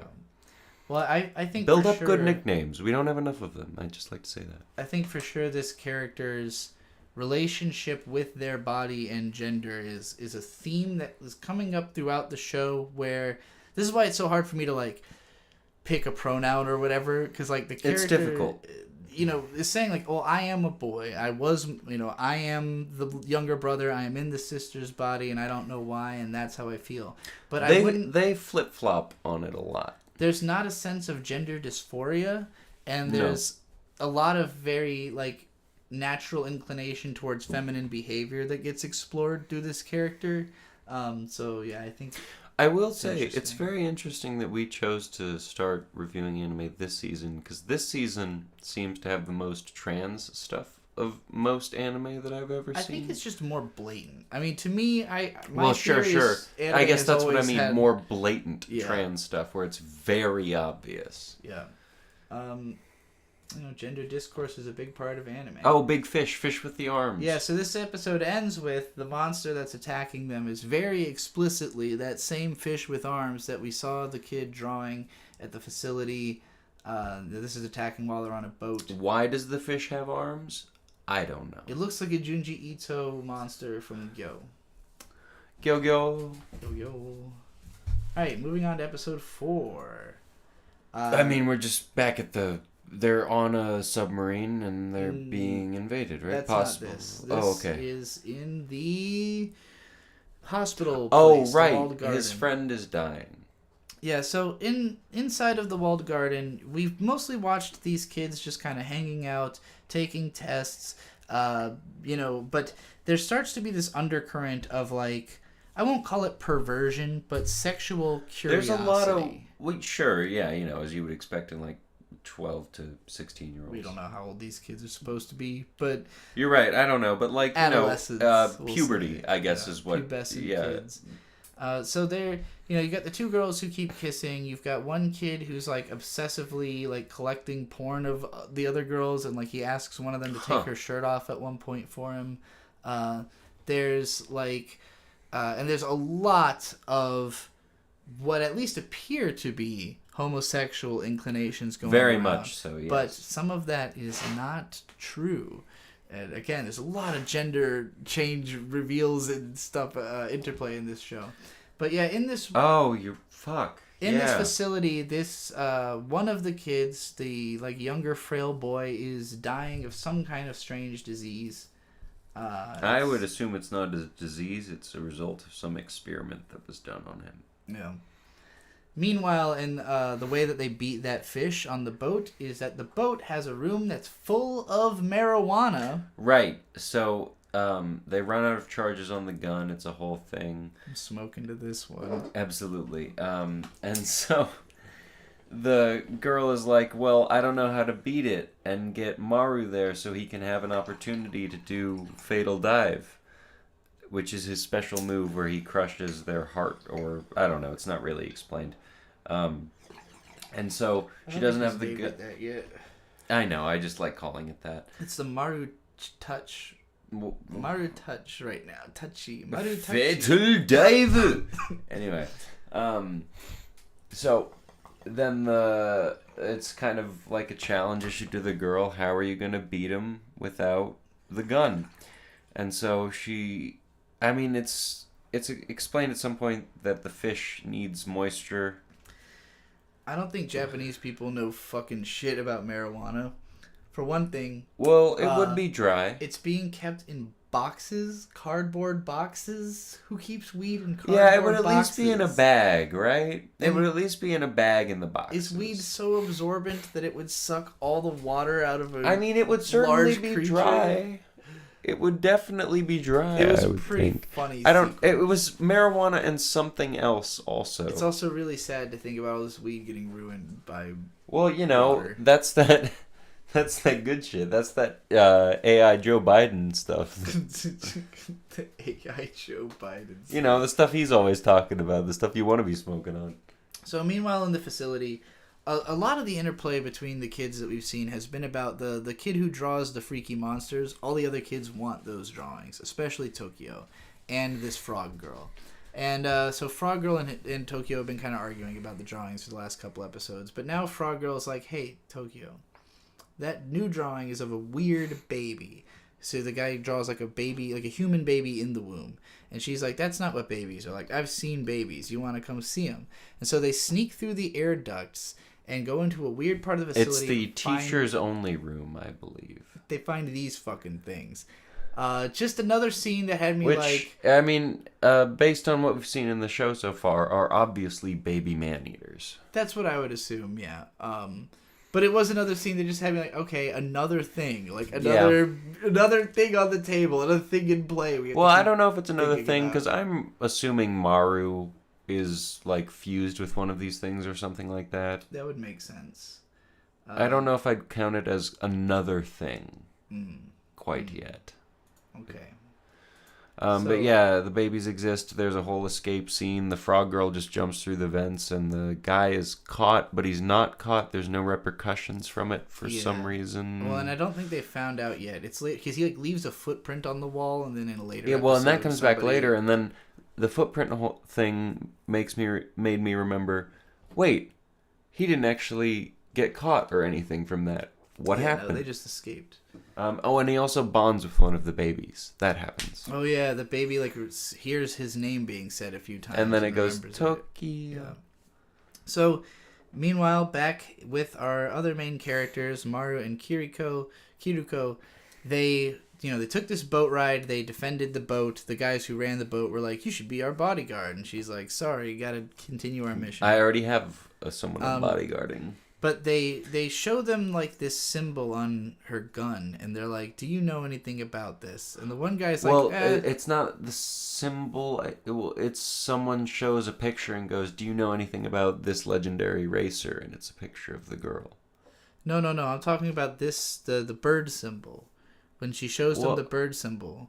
Oh, does that not happen in the same scene? I'm sorry. No, I don't remember, actually, when... There's a part where a guy recognizes her as like this famous racer, and that happens before the whole flashback though, so we just totally missed that scene. I didn't screen cap it, but yeah, there's somebody who had recognized her as a racer, but like she has different hair and stuff, and obviously is avoiding it. Right. But part of the reason that scene was like that is that she isn't literally the racer. It's the brother's soul inside. One of the side effects of the transplant, whatever it was, is that instead of black hair, the character now has brown hair. Yeah, from the, like, chemo or whatever changed about her. The chemo. Last Essa says that was back in Tomato Heaven. Yeah, I figured it was something like that. So in this scene, it's that she's talking to these guys, and she says, do you recognize this symbol? The one guy's like, birds have been used as a symbol forever. It's totally generic. And the other guy's like, I know exactly what that is. It's this supermarket down in town. And then they go to the supermarket, and they're like, the symbol is nothing like that. That guy's a fucking idiot. And there's not really anything there, so they're just kind of slumming it around. Slumming it around.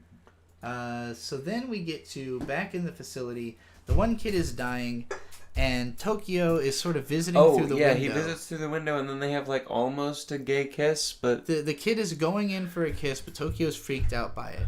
Tokyo runs off and finds the other big kid who draws all the pictures and has a conversation where they're very clearly romantic.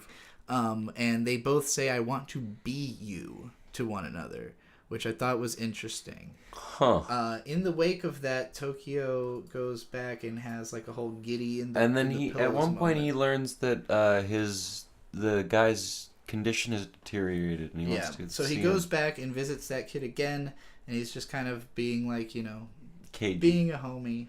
They're just like, hey, I hope you're okay. that's pretty much the end of episode 4. So then episode 5, they are in this... They're scrapping. Yeah, they're scrapping. They're collecting stuff. They're selling it in this town. I don't remember if they're like in Tokyo or what. They're in more of a city than before. There's a lot more people around doing shit in this area that they've made it to. There's an arcade where Maru is just sort of gaming and having a good time, and then a bunch of punks come and they kick the shit out of him for no reason. They get into a fight. He loses a tooth. He beats most of them up. Kiriko comes in and beats the rest of them up, and it's like, they could have called for backup. You've got to make sure you get them all. And then we actually learn Maru's backstory, and this is the first sort of confirmation that Maru is not Tokyo, because this is what he did. So as Maru a kid. was raised with like a gang, pretty much. Yeah, it was like he was originally with just a refugee group that had like a strong leader, and that guy was murdered by some like crazy gang member who just took them all and was like, "You're with me now." And he pretty much was with them up until fairly recently when he was picked up by the other lady who died in bringing him to Kiriko. So that's most of Maru's backstory as far as we know it. But yeah, clearly not Tokyo. And that's not the last reason that will confirm that to be true. But yeah, this is just like he's describing being all over Japan, not really even knowing where in the country that he was, just sort of following this woman around who just sort of treated him like a robot almost. And now he's hugging. There's a scene where basically Kiriko leaves Maru in a like apartment room to go... I don't even remember what she goes off to do, but when she comes back, he's not there, and she starts freaking out. It turns out he's just like basically like cranking it in the next apartment over to a porn magazine or something. But when she like cries, having thought that he had left or disappeared and killed or something, and that's when he realizes, didn't realize you were gonna get so emotional about me and stuff. And then they start discussing theories about how the world ended. One of those being that people were monitoring each other so much that they all started getting upset with each other's behavior and killing each other. Basically, extremely toxic cancel culture is what he thinks led to the downfall of society. But that's just one theory. I'll cancel you to death. I just thought that was really funny. Meanwhile, back in the facility, the kid who was dying dies. They have a lot of flowers. The staff members are really like upset. They're like, it's not really exactly clear. They didn't think this guy was gonna die for some reason. Yeah, their intentions are not totally clear, but they are definitely not okay with what's going on. Oh, this is a funny scene. So, we cut back to the real world. Or not the real world, but the current time. Yeah. And Maru and Kiriko? Yes. Kiriko meet this guy who informs us with a bunch of exposition that basically says, if you eat a part of the man-eaters, you be... Oh, Lord, what are you doing to yourself? Why did you do that? My beer exploded. Oh. I have a towel, don't worry about it. Anyway...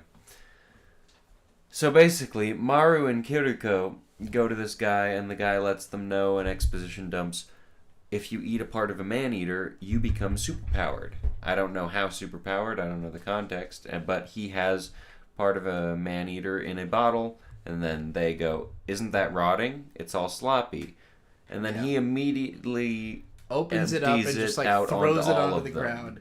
And yeah, it's just like, it's all fucked up. This man is weeping. He is distraught. He is destroyed to realize that his thing is fucked up. It's unfortunate for him, but it is kind of funny in the way it's presented. Because he's like talking all this big game about this thing he's got. And then it's just not, But it sets us up for the expectation that something like this will happen again. Somebody might have...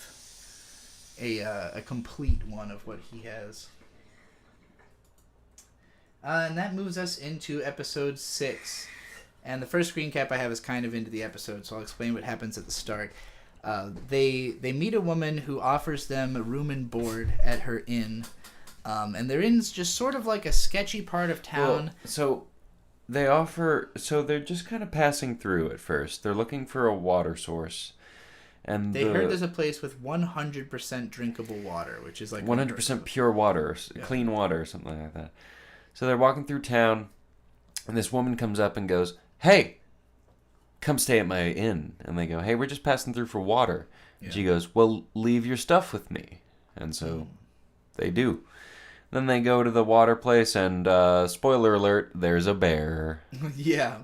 So it's and they think it's a man-eater at first, which is really cute. Yeah, it's kind of tough to the way they end up in the situation is somewhat convoluted, because it's like they got a map from a guy that was actually part of a bandit group, and so this was all meant to be a trap that they were going to get robbed, but I guess that didn't happen. They fought a bear instead. They killed the bear. It's a little unclear what exactly was meant to happen. So most of this episode, they're running away from the bear. They see the bear, they run away from it, they get up on this Teen Titans ass concrete block, which is probably a highway at some point. Yeah, well, it's that he tries to... They knock the bear unconscious because she shoots down like a... And then he uses Fatal Diver! Yeah. And he fails. The bear wakes up and it's spooky. It's just a regular bear. So yeah, they climb up on this tee, up this ladder, which is a funny scene because there's like a cutaway to just the sound of that happening, because obviously they did not want to try to animate that very complicated sequence for no reason. But yeah, I love situations like this that use the environment in really dramatic ways, because, you know, it really makes you feel like this is something that could only happen in this story. But yeah, they... Oh, also, at one point, Maru... so we're in a Chainsaw Man environment here. Well, we'll get... Wait, so... Okay, we're getting What happens there. Is Kiriko drops her battery. She's trying to warm it up so that the last shot definitely fires, but she drops it. And so she says, "Hey, Maru, if you jump down and get the battery for me, I'll let you touch my boobs." And like before she finishes the sentence, he's jumping down. It's more commitment than Denji, I would say. It's the most Chainsaw Man moment I've seen outside of Chainsaw Man, for sure. Yeah. Boob grab as major plot point and character motivation. And so, yeah, you know, they get the battery back. They do a little distraction thing. She brains the bear. It's all good. They're friends. They love. You know, the thing I was most surprised about is that they didn't take the bear back, because that's a lot of meat. That's true. Maybe they don't trust it. Wait, I think he does eat it. Yeah, they do eat it. They do eat it? Okay, yeah, there's a part where he comments about how it's real animals are great because they don't disappear after you kill them and you can eat them.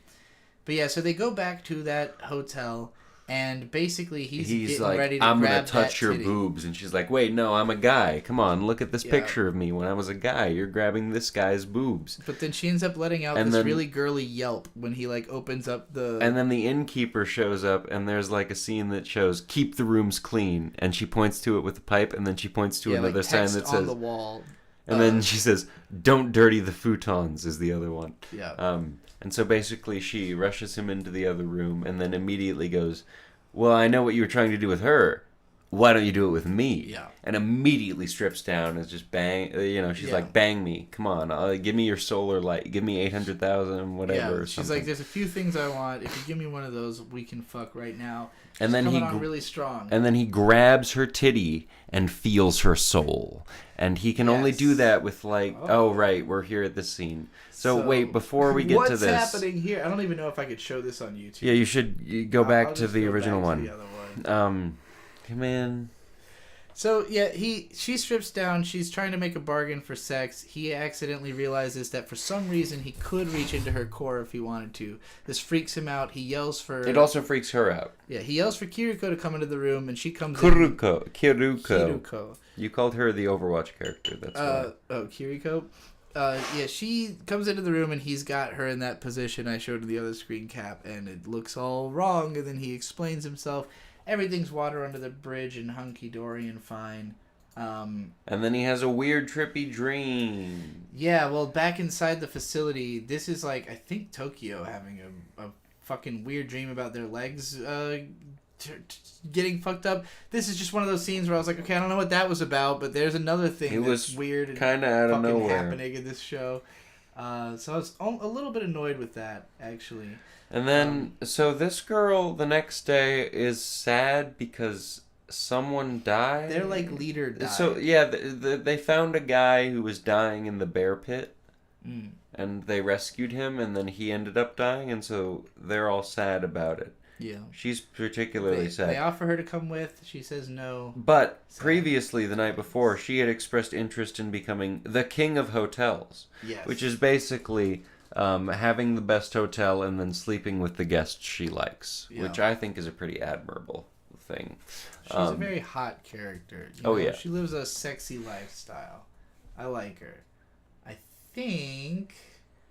Oh, yes. There's only one more... Oh, so this is Tokyo and Maru. This is not where... Maru. Oh, it's not Maru? That's just the older boy in their facility. Why do you think Maru is there? I don't understand why you keep convincing yourself that Maru is in this world. They're just two different stories. That kid is the drawing kid who draws all the drawings. The older kid who Tokyo is in love with. This scene, they're literally like sleeping together. They get undressed and everything. And we realize Tokyo is a woman. We've been saying he this whole time, I think, or they. I've been going back and forth. It's hard, it's difficult, but yeah, Tokyo is actually a woman. These two are just in love. They kiss.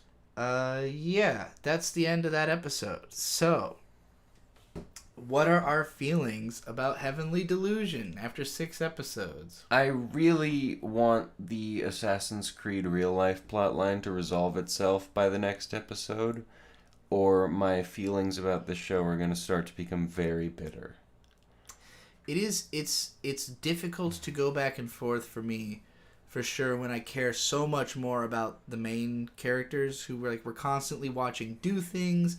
We're watching their relationship and have real developments. Yeah, like we learn a lot. The about anime them. Actually has really good character development. Yeah, when it's and I'm sure the fucking B plot will matter. Eventually. Well, and I'll say you and I... Oh!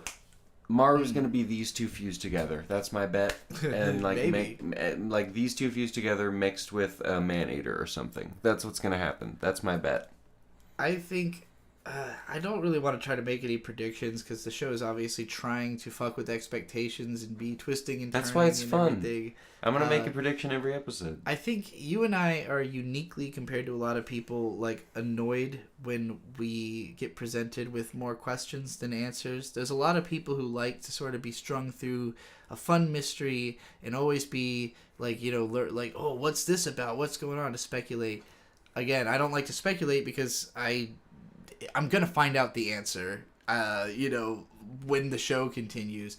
But it can get frustrating to me to feel like I'm, I don't know, how long do I care?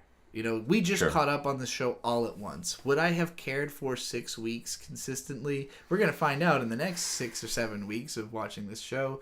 But, it's just, I want more resolution. I want more answers and not more questions. Yeah. And getting the development and stuff and the stuff that makes me care about the story more is nice, but it also it doesn't bring me any closer to feeling like I really understand what the hell is going on. I think one of the biggest problems I have with a lot of anime that I've seen is they don't make their first season like they're only getting one season.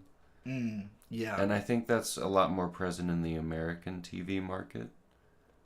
They try to have a conclusive ending at the end of the season because they don't know if they're going to get another one, is what you're saying, in American shows. Yeah. Whereas... They try to make it make sense, whereas an anime, the biggest thing I can point to that I think could have actually been a really good show if it got another season is Dead Man Wonderland. Where that show ended, I think they could have taken it somewhere really fun. I'll tell you, the reason that anime has this problem is that studios used to make up their own endings to shows when they didn't have more than 13, 26, whatever episodes. But the problem is that everyone would hate those endings because they'd change things from the manga. And it also, if the show ends up being unexpectedly successful and you could have made another season, now you have nowhere to go because you already ended the story. Yeah. This sort of happened to Claymore. It happened to the original, it happened to Soul Eater. It happened to the original Full Metal Alchemist. That was, I think Soul Eater was probably like my third anime. And the ending to that show, it was probably one of the most upset I've ever been at a piece of media because, I mean, like, for a month I was on a tear of, like, really? It was just about friendship? That was the whole point? You've got to be fucking kidding me. You established all these really cool things that can actually go somewhere, and then, oh my god, we killed this guy, and it's all about friendship, and nothing matters. We didn't actually do anything. It's fine. Yeah, last minute wrap up because we are at episode 50, and that's all we were commissioned, and it just so happens that we're at the start of an arc, a massive arc, when we hit this 50 episode. Anyway, enough about Soul Eater. Heavenly Delusion. I do think this show... I think this show might have the legs to go the distance. Specifically because I think that they will keep making it as long as it's not a massive flop. It's really got to grab me in the next episode. This show is currently owned by Disney, as I understand it. Really? I don't think it's on any streaming sites yet, because people are saying that it's in like Disney jail or whatever, like they're keeping it prisoner. Yeah, or I can something. see why. It's not necessarily Disney brand friendly. I really think that this show is being pitched as like, this is the next Made in Abyss. This is the next like high concept, dark adventure fantasy with, you know, somewhat realistic, somewhat cutesy characters, and we're gonna make seasons and movies and as much of it as we can, you know, till the manga is concluded, assuming it's not a massive failure. It's on Hulu. Okay, so it's which not is in jail. Included with Disney Plus. People kept telling me that it was like in Disney jail. I don't really know what that means exactly. It's apparently on several streaming sites. Why are people complaining about Disney having it then? I don't know. People are always complaining about this kind of stuff, and I'm just like, I don't know, man. I can always find a place to watch the show. Which is always legally licensed. It's on Disney Plus all around the world, but in North America it's on Hulu. Interesting. Probably because Hulu is like a place where anime already is, whereas Disney Plus doesn't really have anything but, I think, we Ghibli. watched the show on Verve. No, we did not. But yeah, this show's it's pretty all right. It's okay. It's fine. I would give it like a strong 7 out of 10. Strong 7 to a light 8, and I want to give it an 8 because it looks and feels so good, and I do think the main characters are really interesting. I'm leaning towards wanting to give it a lesser score. I'm leaning towards that because I don't know if it'll deliver. And, like, in my experience, anime mysteries do not usually deliver. I have heard good things about this manga and the author of this manga doing other stuff. I don't really know any of that. I'm not experienced enough to say. To me, it feels like this could either turn out to be really cool and really interesting and have a lot of thought-provoking content in the end, or a bunch of dumbass shit's gonna get explained and I'm gonna really hate it, which usually is what happens with shows in this vein. So I remain hopeful, but not my expectations are low. Yeah, as usual. High hopes, low expectations. That's my motto. Are we done talking about Heavenly Delusion? I think so. All right, I don't think we have any super chats to address. I don't believe so either. So we're gonna go. And just a reminder before we go again, if you'd like to super chat us, we would appreciate it, and we will talk about it between the shows we're talking about. Yeah, we'll read your super chat. We'll give it a whole proper response as soon as we're done with the next show. Hey, Beatrice. Yeah. Rant about something. Are you going to the bathroom? No. Oh. All right. Yes, but just rant about something. So, yeah, that was Heavenly Delusion. I think this is a show I'll probably end up liking a little bit more on a week-by-week basis because it is so strong in the production, and when you line it up with the other 9 shows we're covering, it is the most, like, fulfilling show. It's the one that has, like, the most meat on its bones, that looks the best, feels the best, you know. Like, if you were to watch this next to, like, Dead Mount Death Play, it's gonna feel like a night and day difference. But I don't love it in the way that, like, we'll talk about Skip and Loafer later. I think episode 5 isn't my favorite necessarily, but I love the characters and I love what that show is doing. I love the vibe of it. I love, Hell's Paradise is a lot of fun and like has been consistently entertaining every week.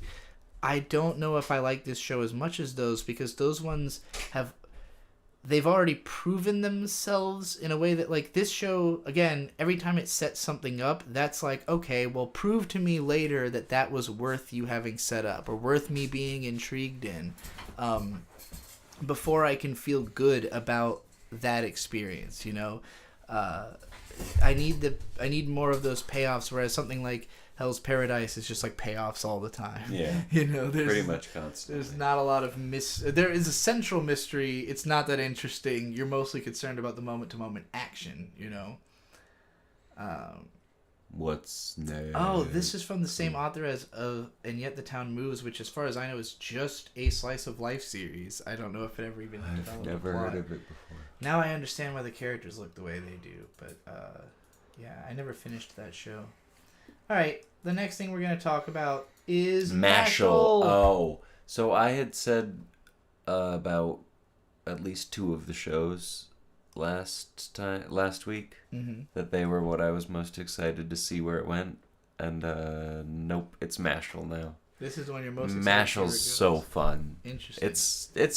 It's not the best show, but it is a lot of fun, and I really enjoy it. I like the concepts it's dealing with. Mashle is a show that it's a Shonen Jump manga, and you really feel that early on in how like it feels like it was built to go as long as possible. Yeah, absolutely. It's not in a hurry to get into the thick of its plot. It's really just trying to establish the characters and the world and tell a lot of jokes. It's definitely like more of a comedy with like action elements. Like, the framework of the story is like shonen action tradition, but it's mostly gag comedy beat by beat. I think it has a lot in common with Haven't You Heard I'm Sakamoto? A lot in common with there's a couple other shows. I mean, the obvious one is Harry Potter, because this show takes a lot from Harry Potter.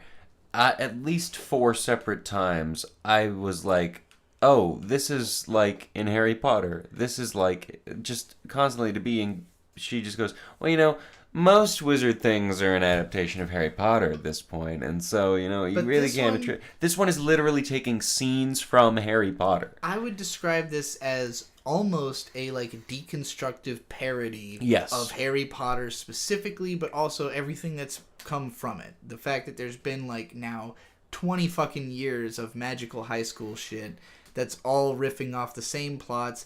Basically, any generic idea from Harry Potter that has come up in anything else, it's also in Mashle.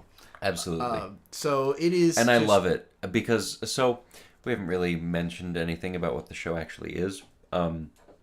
We live in a world where magic is pretty much... It is called the Magic Realm because it is a world that has magic, is what the subtitle says on screen. It's the world that has magic. Everyone has magic, except for Mash, our main character. Mash is raised by some old crotchety wizard guy. He only does physical exercises all the time. He is ridiculously strong. Yeah, let's get to that. If we're going to introduce him, there he is. Right, so he's lifting who knows how big of a weight. Defies the natural order. Like, he is a JoJo's character and he doesn't need a stand. So I'm going to go analysis here for a second. Uh-oh. I've talked about the concept, especially in shonen, of the overdog posing as underdog in a story. This is similar to like One Punch Man. This is a hard example. Yeah, One Punch Man and Food Wars are like my go-to examples of like where the character is in the world makes them an underdog, because everyone treats them like shit and they don't really have a place and a lot of people want them dead, and just they don't feel like they are at the top of the world. But in terms of what the character is capable of, and, as compared to what everyone else is striving for in the story, they are way above and beyond. In the same sense that, like, One Punch Man can literally end all of the fights very easily, if not literally in one punch.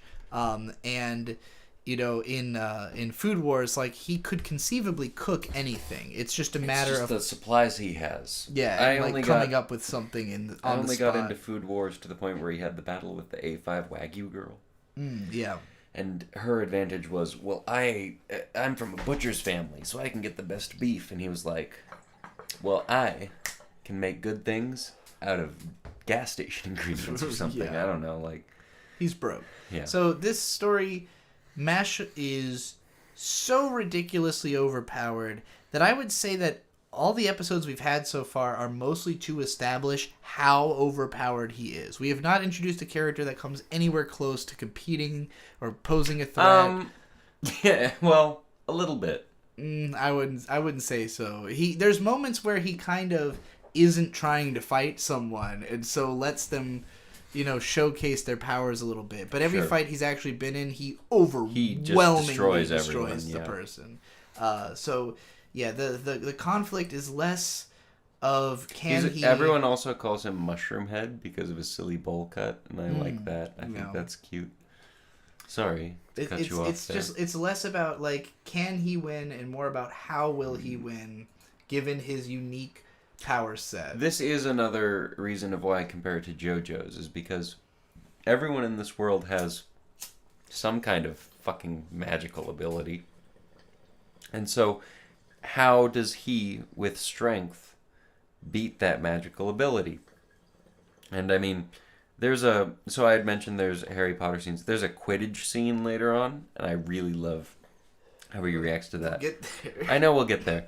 But what we're seeing right now, so I don't know how this has never happened before, but he walks in and if you've ever seen... I assume this has happened before.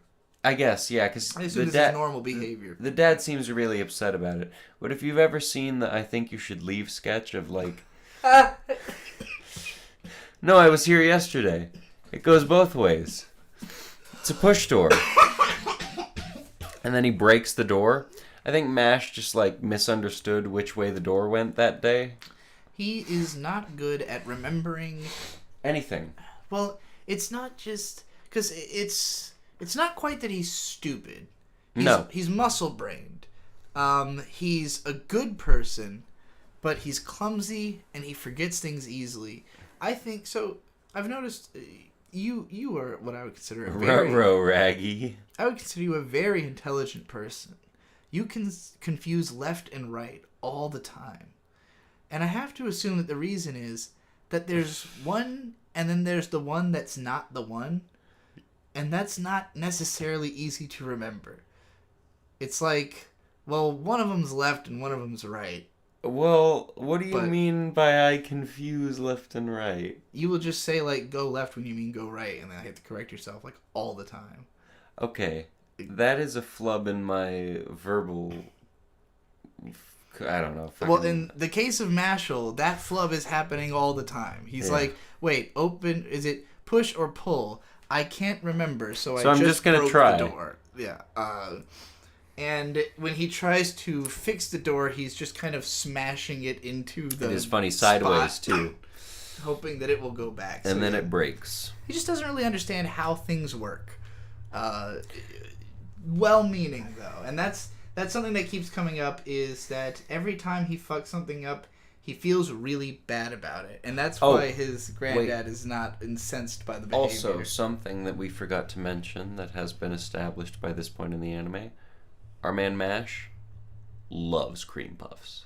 Oh, yeah. Especially after a workout. Shu Creamo. Shu Creamo. The whole ending theme is Shu Cream Funky Love. It's great. This is a great It's ending the best ED that I've had to listen to so far. This is the only show this season where you did not want me to skip the OP and ED most of the time. Yeah, that is true.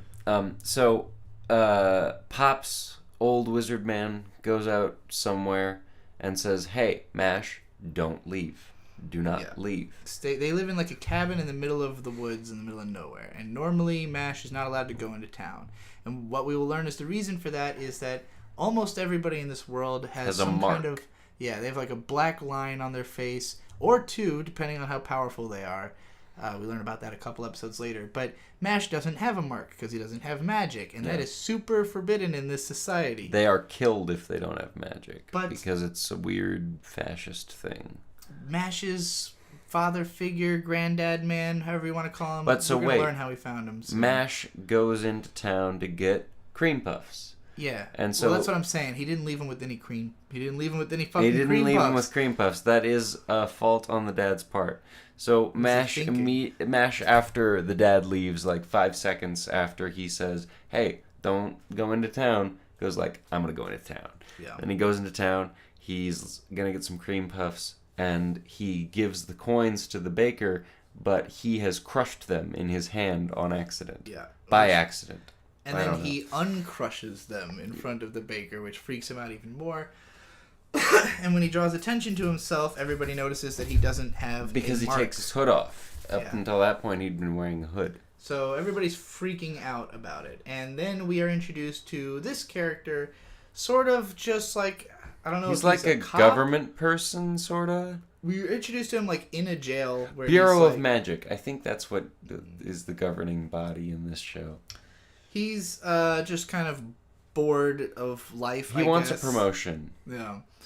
So he's just like kind of a skeezy fucking guy who works for the government, establishing that the government's not the best. Cream puff. Here he is eating his shoe cream. This is pretty much his main personality trait. Is he likes cream puffs. He also likes to make them. We'll learn later. Well, he's got that, that obsessive, like, endearingly obsessive relationship. If Mash had a driving force, I guess there's two. It would be his friends and family, but above that, shoe cream. Cream puffs. Yeah, shoe cream. So basically, he causes a whole thing. A cop who has been drinking off his ass. He's very drunk. He's holding a bottle of alcohol. Gives him some shit, and Mash like rips his clothes off.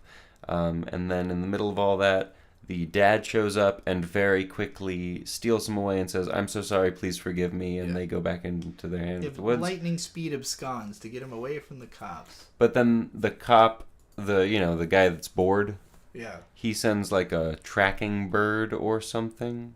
Oh, I forgot. It's a magic tracking bird. I didn't remember how he found where they were. Well, yeah, this is what I was saying about how Mash is always like, if he gets in trouble, he feels really, really bad about it. Because, he's always very apologetic and he always wants to fix it immediately. Like, he doesn't ever do anything that if he's scolded for, he doesn't feel bad about. Yeah. Which is cute. It's nice. So they find, the officials find their place. So hang on. We're going to kill you. Before that, to punish Mash, Pops sends Mash out into the woods to do his workout again. And then these guys show up and basically bully Pops and are like, we have to kill the guy who can't use magic. That's not good. They have no privileges. It's bad. And they torture him for a bit, and then eventually the old man just kind of starts yelling, Mash, get out of here. Mash, run away. Mash, run. It's also alluded to, or it's not even alluded to. They cut to Mash doing his workout, which is, I don't know what his workout is, but the fucking weights are ridiculous. Yeah. And it's like, this only takes me 5 minutes to do. And then he's like lifting them at rocket speed. It's It's insane. But so anyway, he starts yelling, Mash, come at me. And then we get into the Mash backstory. Yeah, so it turns out that the old man himself was already a very weak magic user, and his whole life was bullied about it. Put down, told he was a piece of shit. Literally divorced for it. He is about to commit suicide and jump off of a cliffside overlooking town when he hears the cries of a baby, and he notices that this baby was clearly abandoned because it doesn't have any magical abilities. So he's like, you're just like me. I'm going to make you my new purpose in life and take you in. What a sweet story. Obviously, Mash is going to save that old man. All right, so then... basically, the old man is yelling out, Mash, Mash, run away, Mash, don't come in, run away, run away, run away, they're coming for you, Mash, run away, run away, run away. And then Mash just busts down the door immediately. Is this the beginning of episode 2 now? No, we're still in episode 1. Okay. Mash just comes busting in, He's handily just beating these guys' ass. He beats the fat guy up again, rips his shirt again. He doesn't even beat him up, really. He just rips his shirt off again, and that's embarrassing enough. He also, like, hits him in such a way that, like knocks him into a bookcase or something like that. That would make sense. He definitely knocks him around. It's also worth noting, the first time he dealt with the fat guy, he ripped his clothes off and just slapped him a bunch, so he wasn't trying to, like, hurt him or anything. Anyway, so then big magic guy trying to get a promotion, who, you know, he's got some kind of magic accolades. He is good at magic. I don't remember exactly how. Well, it's that he has this super beam, the Nalcom Pass or whatever. Well, but like the other guy is like, oh, that's his super move that he fucking murdered a dragon with or some shit. Yeah, that's what I mean. He was like part of the Super Rangers at one point. And he was a superstar, and he was a celebrity for being so good at magic, and now he's kind of a desk job guy who wants a promotion. So he, big man, not big fat man, but, big man that wants a promotion, casts his big spell, and Mash literally swats it away. Yeah, so a lot of what we've had in this show so far is sort of like build up to, could Mash deal with the magic scenario, because we don't know how he will. We don't know exactly how strong he is until moments like this, where it's like, there's a lot of like build up to how's he going to handle this beam, and then he literally just smacks it out of the way. And then the guy even does like a supercharged up version of it, and then Mash still slaps it away. It's really funny. Yeah, he like plays soccer with one of the beams. He juggles and it. Shit. That's what he does. He's just fucking around. He's totally on another level. His strength is like just unparalleled and beyond enough to deal with mere mortals. So yeah, I thought that was pretty entertaining.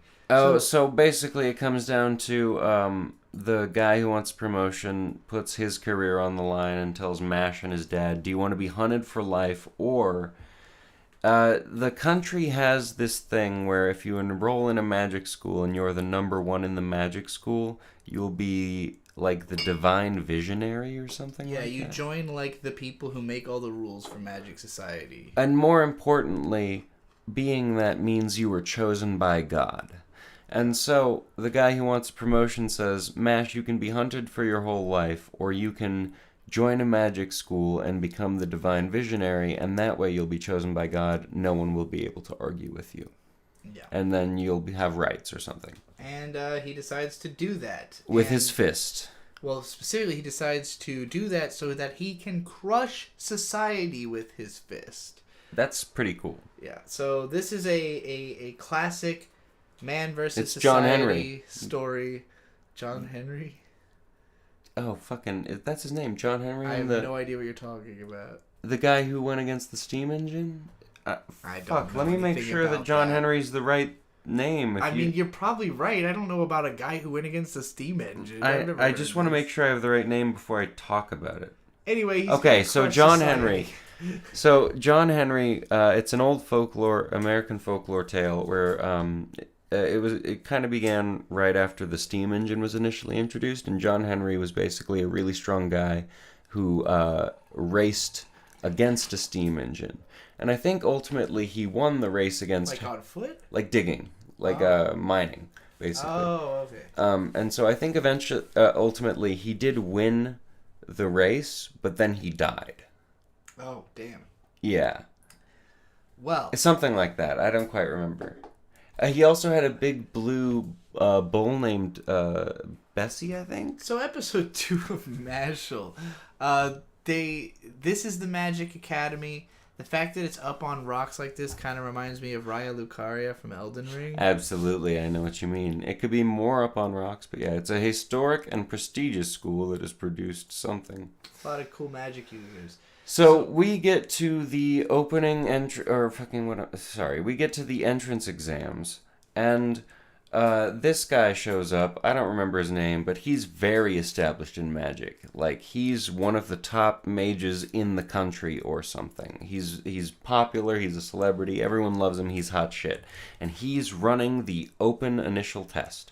So, he starts it off with, like, a bunch of... Before he starts it, so all of the students are out in the yard, like in the courtyard of the school, just kind of milling around, and he's watching them through the windows, being a creeper, making this face, and judging them. And so he quickly notices Mash, who is working out instead You're of right. studying. He somehow managed to bring a weight bench there. He is just like lifting weights. It's weird. And he's like, this guy's going to flunk out immediately. Yeah, I'm going to flunk it. What the fuck is wrong with him? He's like, at least he could be studying, and then he gets out a book, and it's a book about working out. So he's doubly like, fuck this kid. I hate him. He's definitely going to fail. But so then the beginning test starts. It's a bunch of papers. Well, even before that, there's another moment. The guy starts the ceremony, and he's just... Basically, he's doing all these big magical spells that are full of pomp and circumstance, and Mashle's like...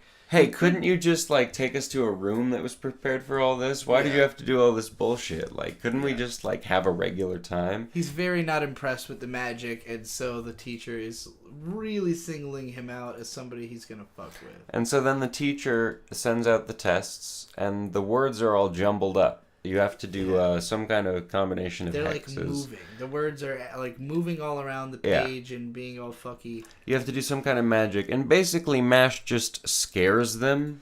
Yeah, so he just breaks his pen and says to the paper, stop moving around. And he says kindly stop moving. And the text is scared straight, which is It's really weird. It is a weird gag. But so, he passes, and that's fine. This is just there's like a montage of him succeeding at all these things where, he's just got his finger in the boulder that he's supposed to levitate. He's just imitating magic by being strong. So the last test is that the teacher constructs a whole ass labyrinth. This is another one of those, Harry Potter, Goblet of Fire. I also couldn't help but think of High Guardian Spice, because that show did exactly this with the Labyrinth episode. You're right.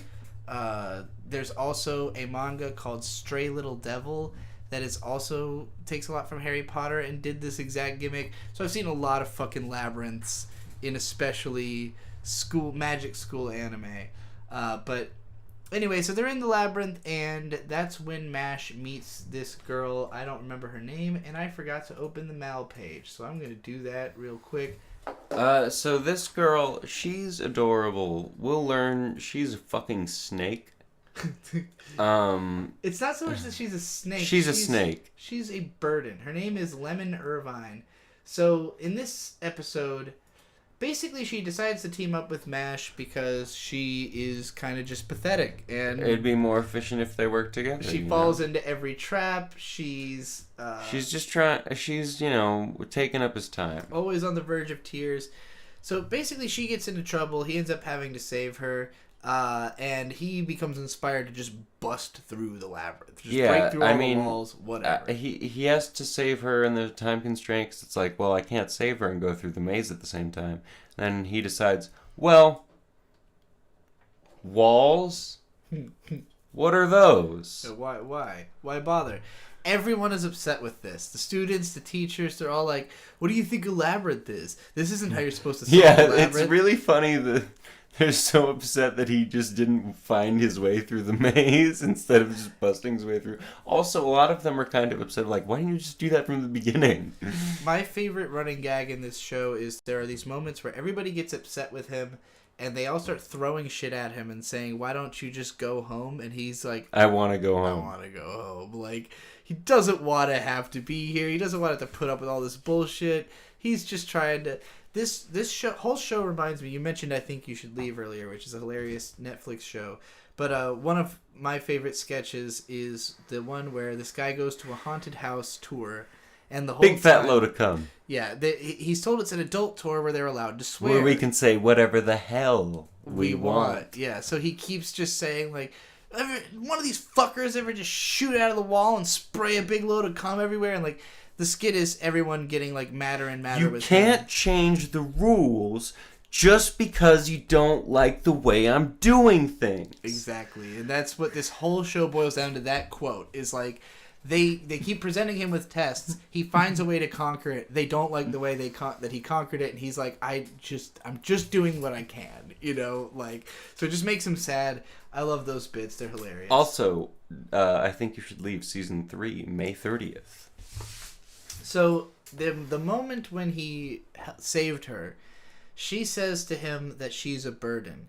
And he says, I don't really mind a burden at all. Meaning, in his mind... he's a true Chad muscle bro. He probably prefers burdens, just throw that bitch over your shoulders and you got a good cardio. Yeah, in his mind, it's a physical burden. In her mind, it's emotional burden. And what this means to her is basically a marriage proposal. She's like... Oh, right. We're she getting does married immediately now. fall in love with him. Yeah. Her take on this is, you are willing to take me on the burden of a person that I am, so let's get married. So now she's in love with him. She's a very weird character.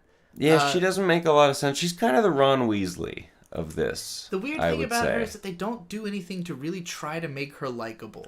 Oh, you're right. Hang on, I'll get to it later. Like, the joke is kind of that she is actually just a burden and just worthless. She's not good at things. I mean, she's better at magic than Mash is, but Mash is better than magic. Yeah, I think it's a funny bit, but she doesn't really get to do much so far. Like, she's introduced in this episode really heavily, and then kind of takes a real backseat for the next few that we're going to look at, but we'll see why that is. So this is interesting. Oh, this is Dumbledore. Welcome to Dumbledore. Yeah, after... So, I want to explain. Can I? May I? Sure. Yeah. Am I free? Go for it. Okay. I just wanted to make sure it was a safe space. Anyway, so right after he busts through the maze, it becomes very clear that the instructor is biased against Mash.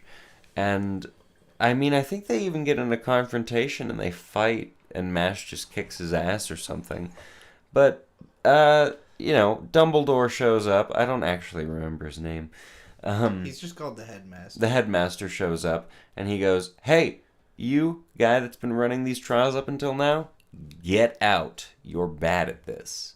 And then he goes, I'm going to be taking care of this from now. And then he immediately summons Mash for the first interview. And they just start grilling him. Yeah, he takes him into this big hall that's probably with just where he hangs at least out, I guess. 12 other people, I would say. It's like a big hall with the council of whatever. Yeah, the wizards who run the school, basically. And he's like, we're giving you a final private interview. He summons this gigantic monster machine with a big, spike needle. It's like a voodoo doll thing. And the voodoo doll has the soul of his dad. Yeah, he's just suddenly transferred the soul of Mash's dad into this voodoo doll. And he's like... How are you going to deal with this? Yeah, so Mash immediately... Mash just, takes his hands and starts... First he punches it. You're right, He and runs that right hurts. up and just punches it, and that's why he's all bloody right here. And they're like, yeah, that's not going to work. We're way more powerful than you. And so he just puts his hands under it. And starts pushing up against the blade and basically goes, hey, this is an endurance test, right? Yeah, his take on it is, I just have to hold this off until you can't keep using this thing anymore. That's what this is supposed to be, right? Because magic has costs. Yeah. That's a thing I think a lot of people forget. And that is very well established in Dead Mount Deathplay. I'll give it that credit. I don't quite remember what argument he's having here.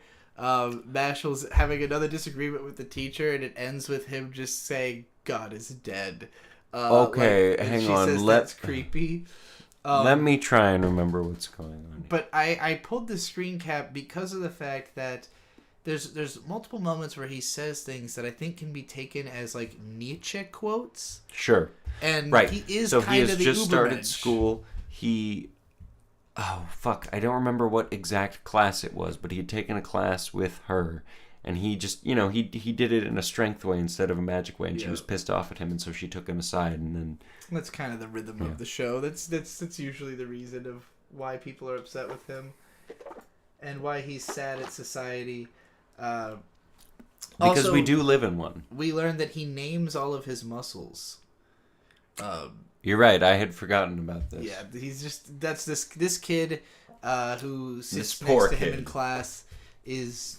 basically de facto becomes Mash's first friend because he happens to be around And that's the end of episode 2. So going into episode 3, I think the two of them are roommates, actually. Yeah, they are. And we learned that he doesn't even know what a broom is. They're doing broom. Well, he knows what today. a broom is. He just didn't bring one with him because he doesn't know. He thought a burdock was a broom.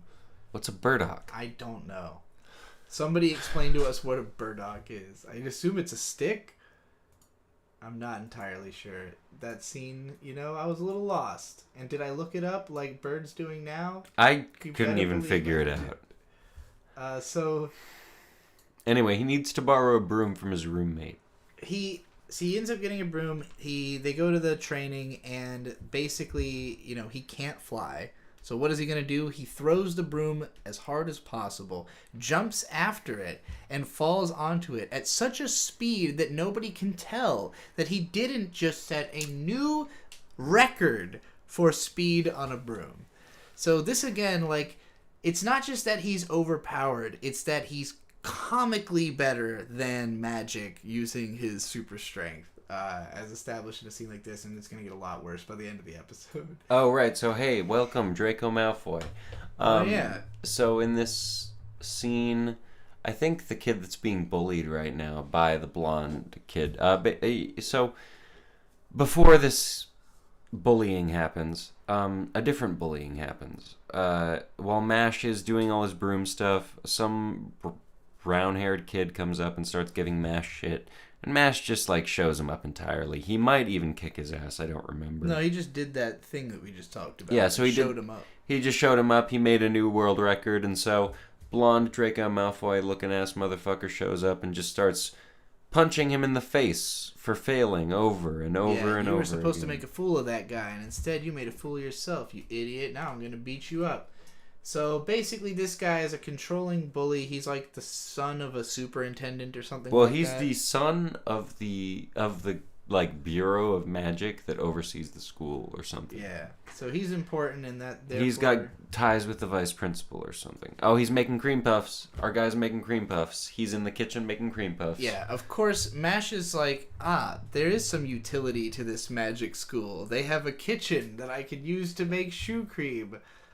Which he thinks is going to get him. He's doing this on the down low. He thinks it's going to get him in trouble. Later. It's funny. But yeah, so.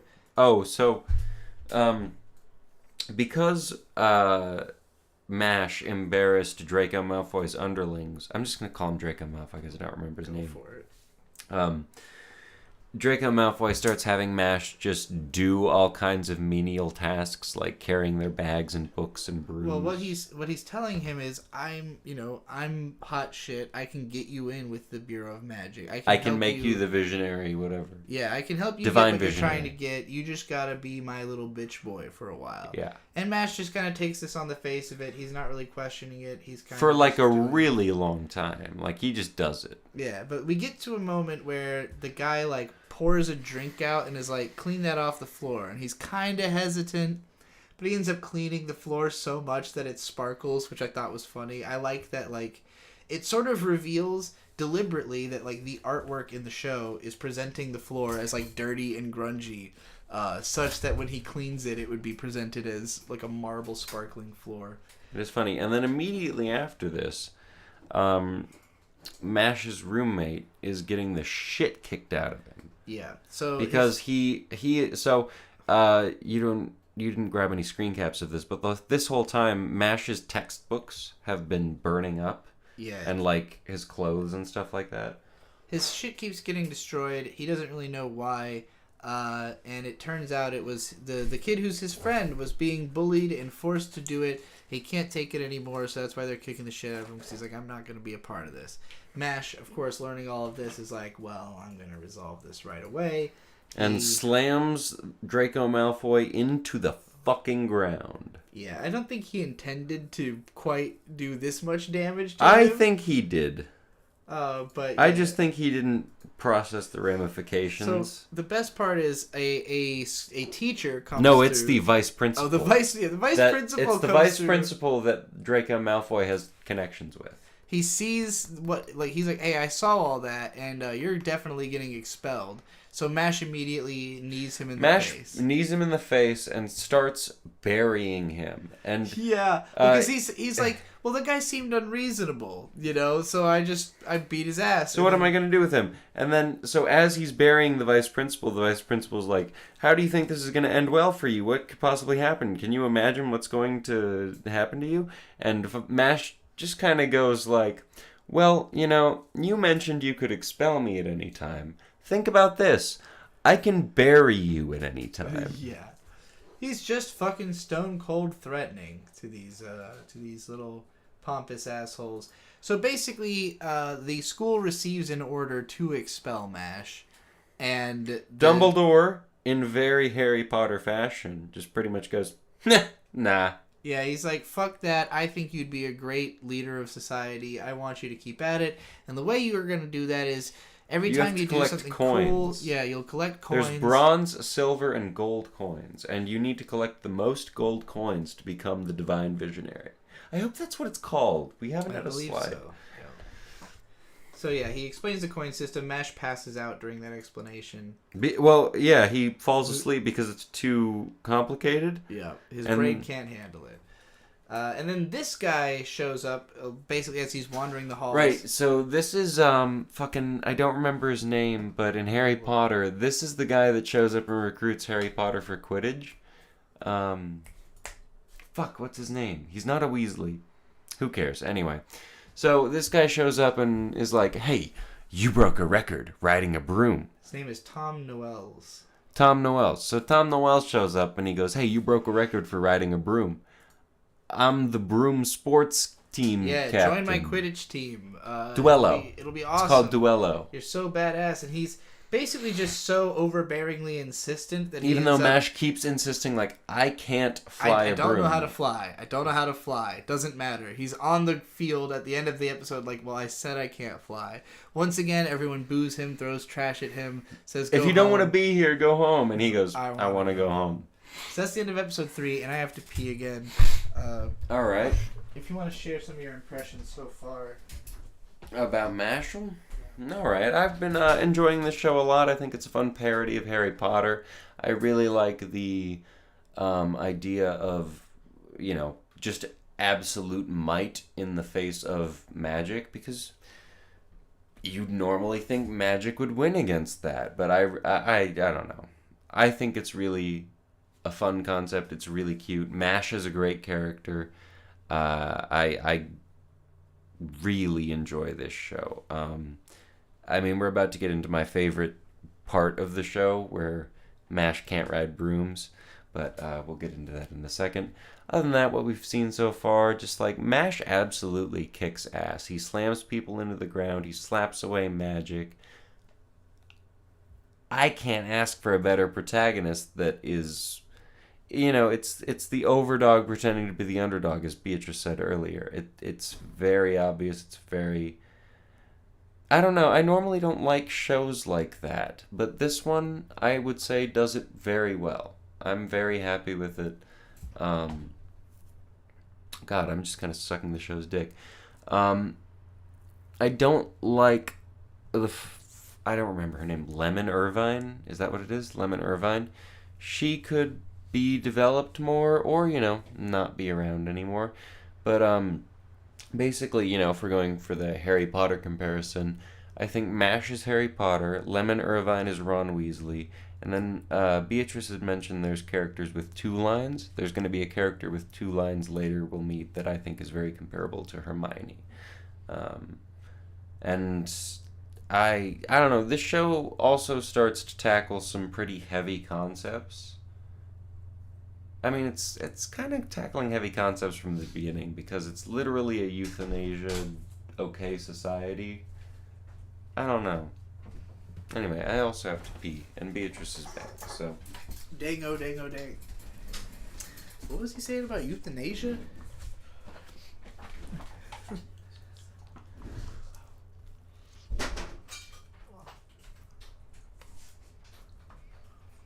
So I will say... Just eating a little bit of pizza here.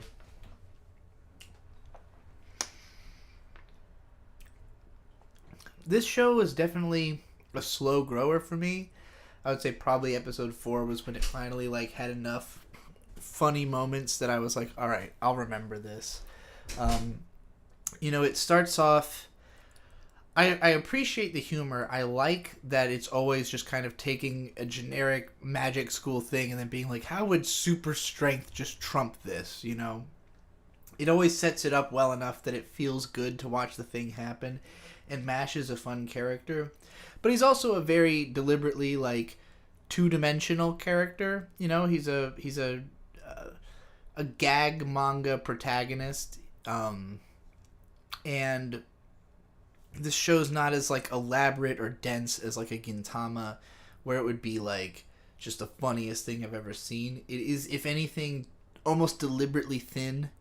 Like, not to say there's not a lot of jokes. There are a lot. Every time that he, like, does something, he'll do, like, 3 or 5 versions of it, which sometimes I only really feel like the joke is funny the first time, and then all those other kind of tags on it have diminishing returns. Not to say that they're bad, just that, like, it doesn't make the scene better that he goes and does it to the extreme. Although that's not true in episode 4. In episode 4, every detail of the joke that we're about to get to is really funny. So it has its moments. I would say it's improving. I think my biggest problem is just that, like, none of the side characters are really interesting yet. Mash is the only one that I like, yeah, I like this guy. Everybody else is just kind of there.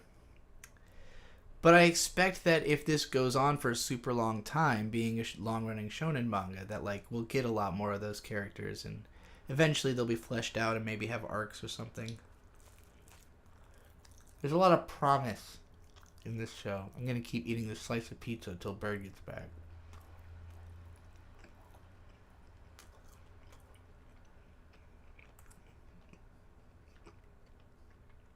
I recommend listening to Breakcore or something through the silence. Also, there's an ad break coming up, apparently. For some of you. Reminder that all this stuff gets edited out of the podcast version. So if that's out, could always go listen to that version. I mean, obviously it's not for those people who are live here, but...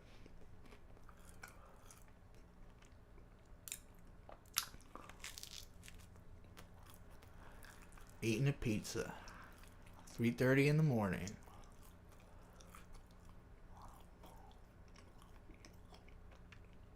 We've been streaming for 2.5 hours so far.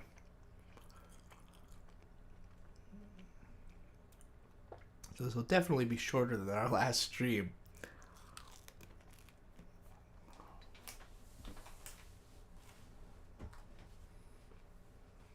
Man, that pizza hit. It was just like some, like frozen, like a Tombstone pizza or something, but it hit.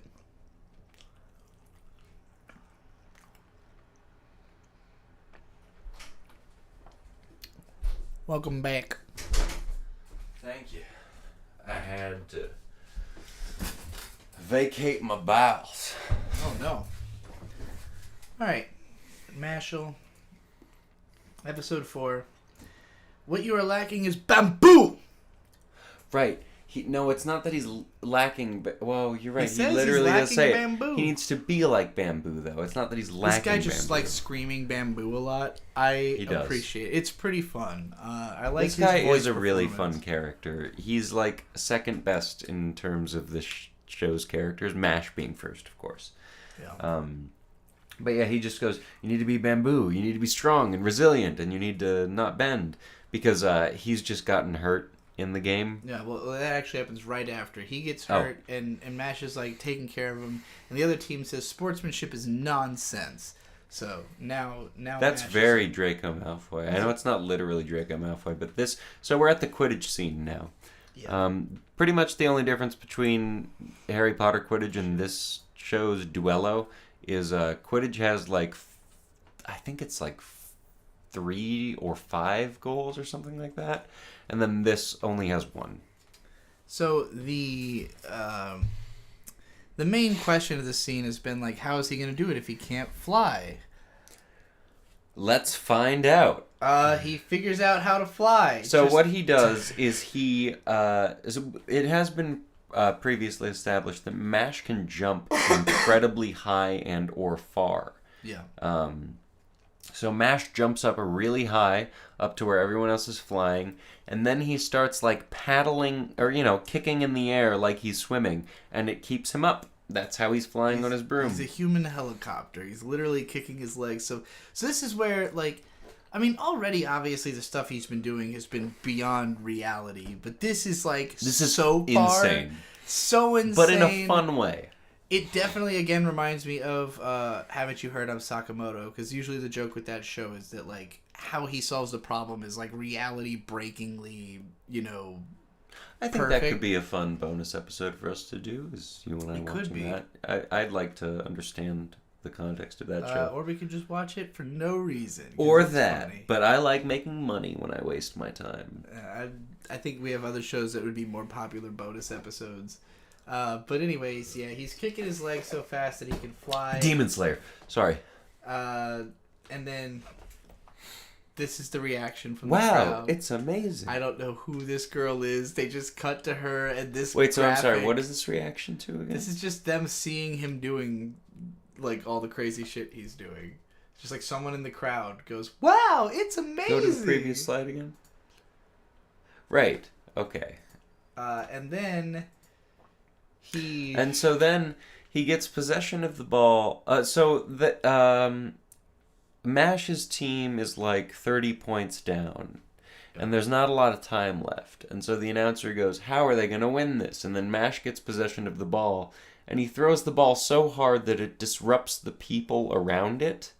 And then he just kind of keeps throwing it in an unlimited chain. And he breaks the score. Yeah, he's boomeranging it to himself through the goal until the point that the scoreboard hits 999, which is the maximum score possible. Thus, basically breaking the game forever, which he says he will never play again. Which I doubt.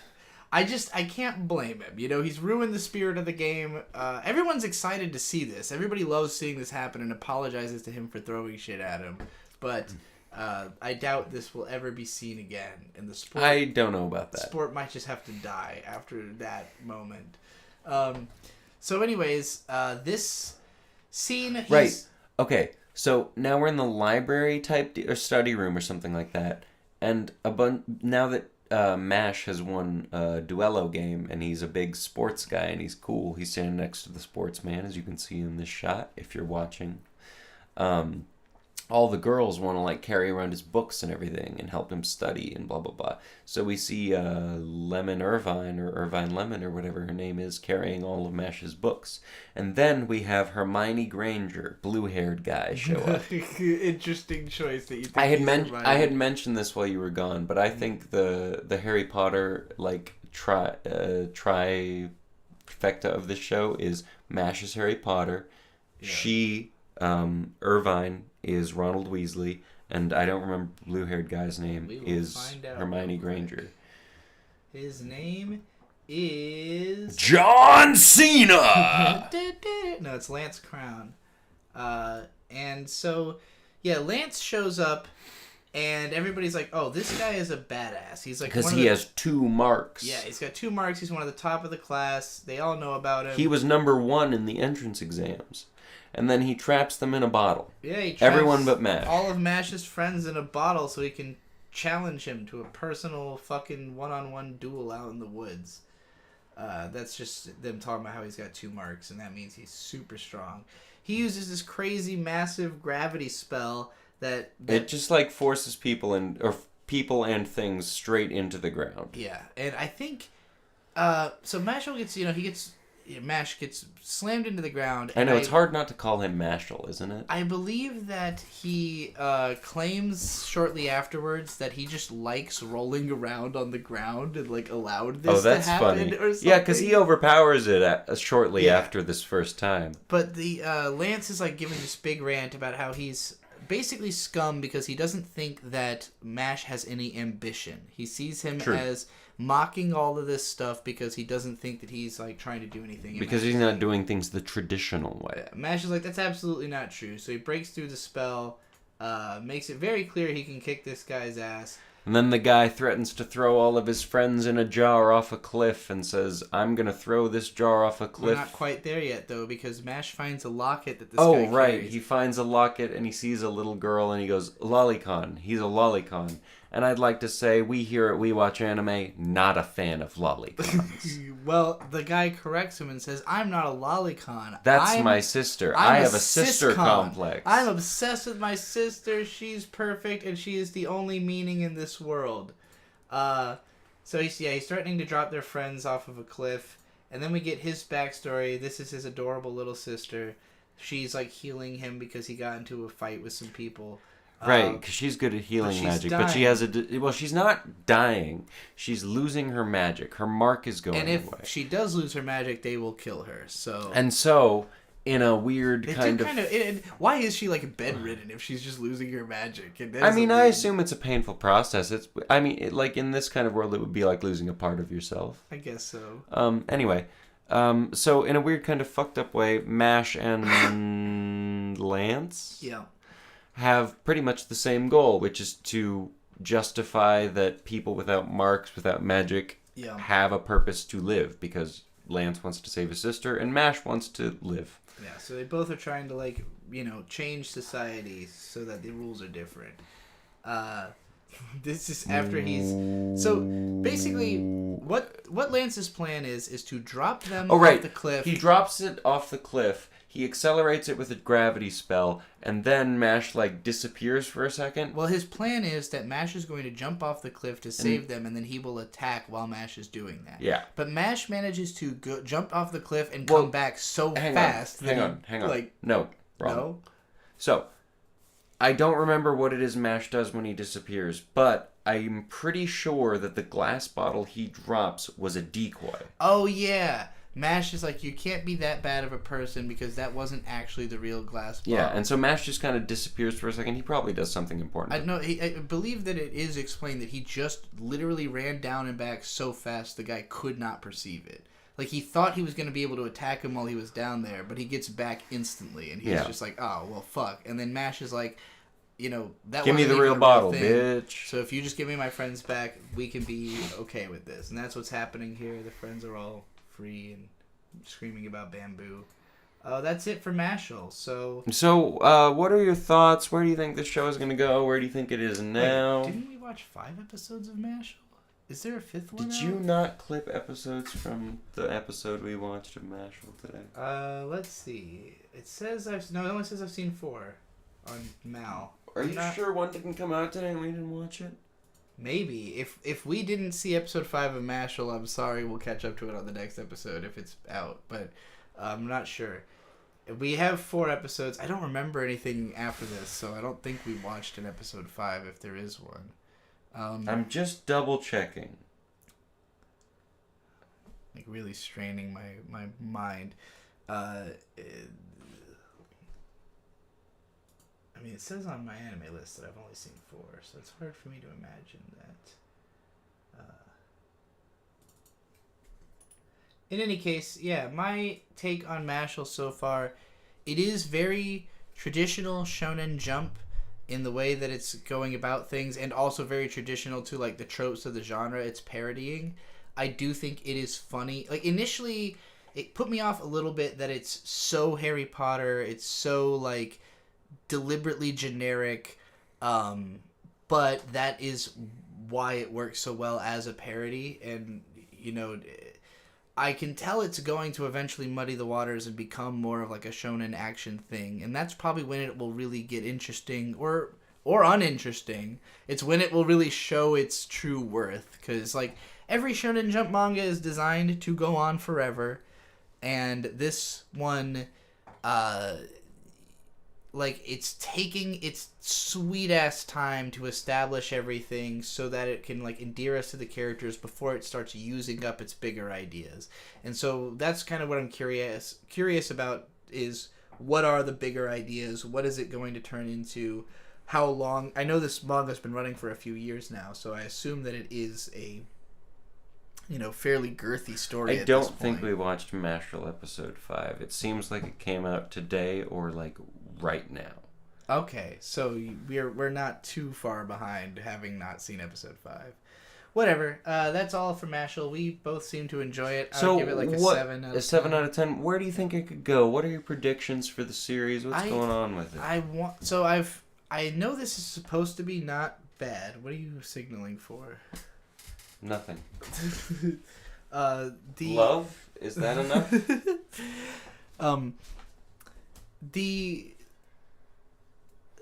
Everything about it is fine. Like, it's a fine adaptation of what's probably a fine manga. It's probably easier to read and just, like, burn through this whole thing really quickly. Being is that I'm not really much of a manga reader, especially of, like, currently running Shonen Jump type stuff. I'm a lot more likely to keep up with the whole anime than I would be to read the manga, even if the manga was probably an easier experience, you know? Again, there's already enough of it that, like, this anime would have to go on for years to even catch up to what exists of the manga. I don't know if it holds up. I haven't heard a ton about it. I think only really Super Eyepatch Wolf has ever, like, talked about the manga.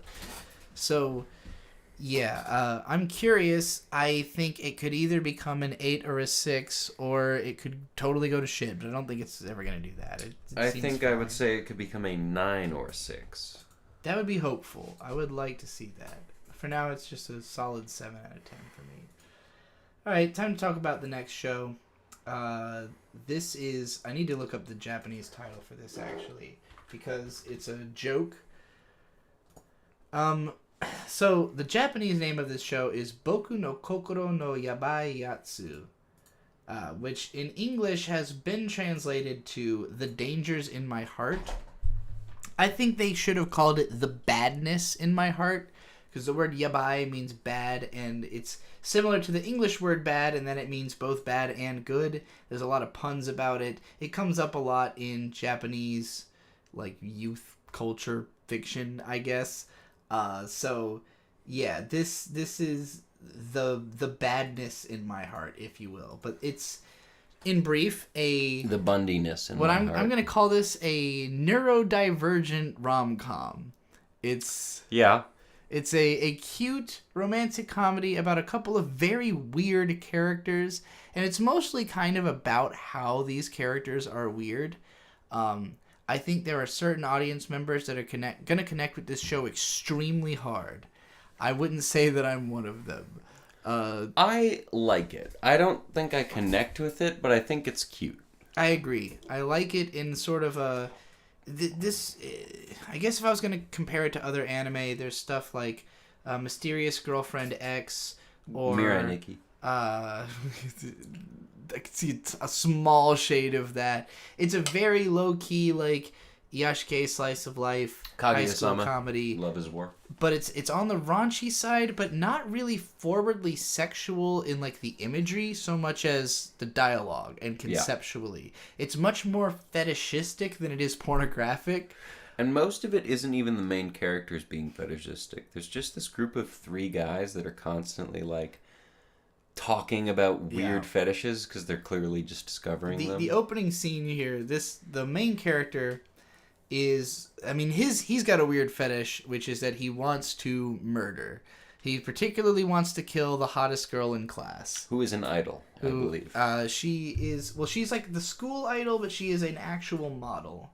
And all he wants to see is that... school idol? Like the idol of the school. Everybody loves her. She's not like an actual idol performer. But she is actually a magazine model. Okay.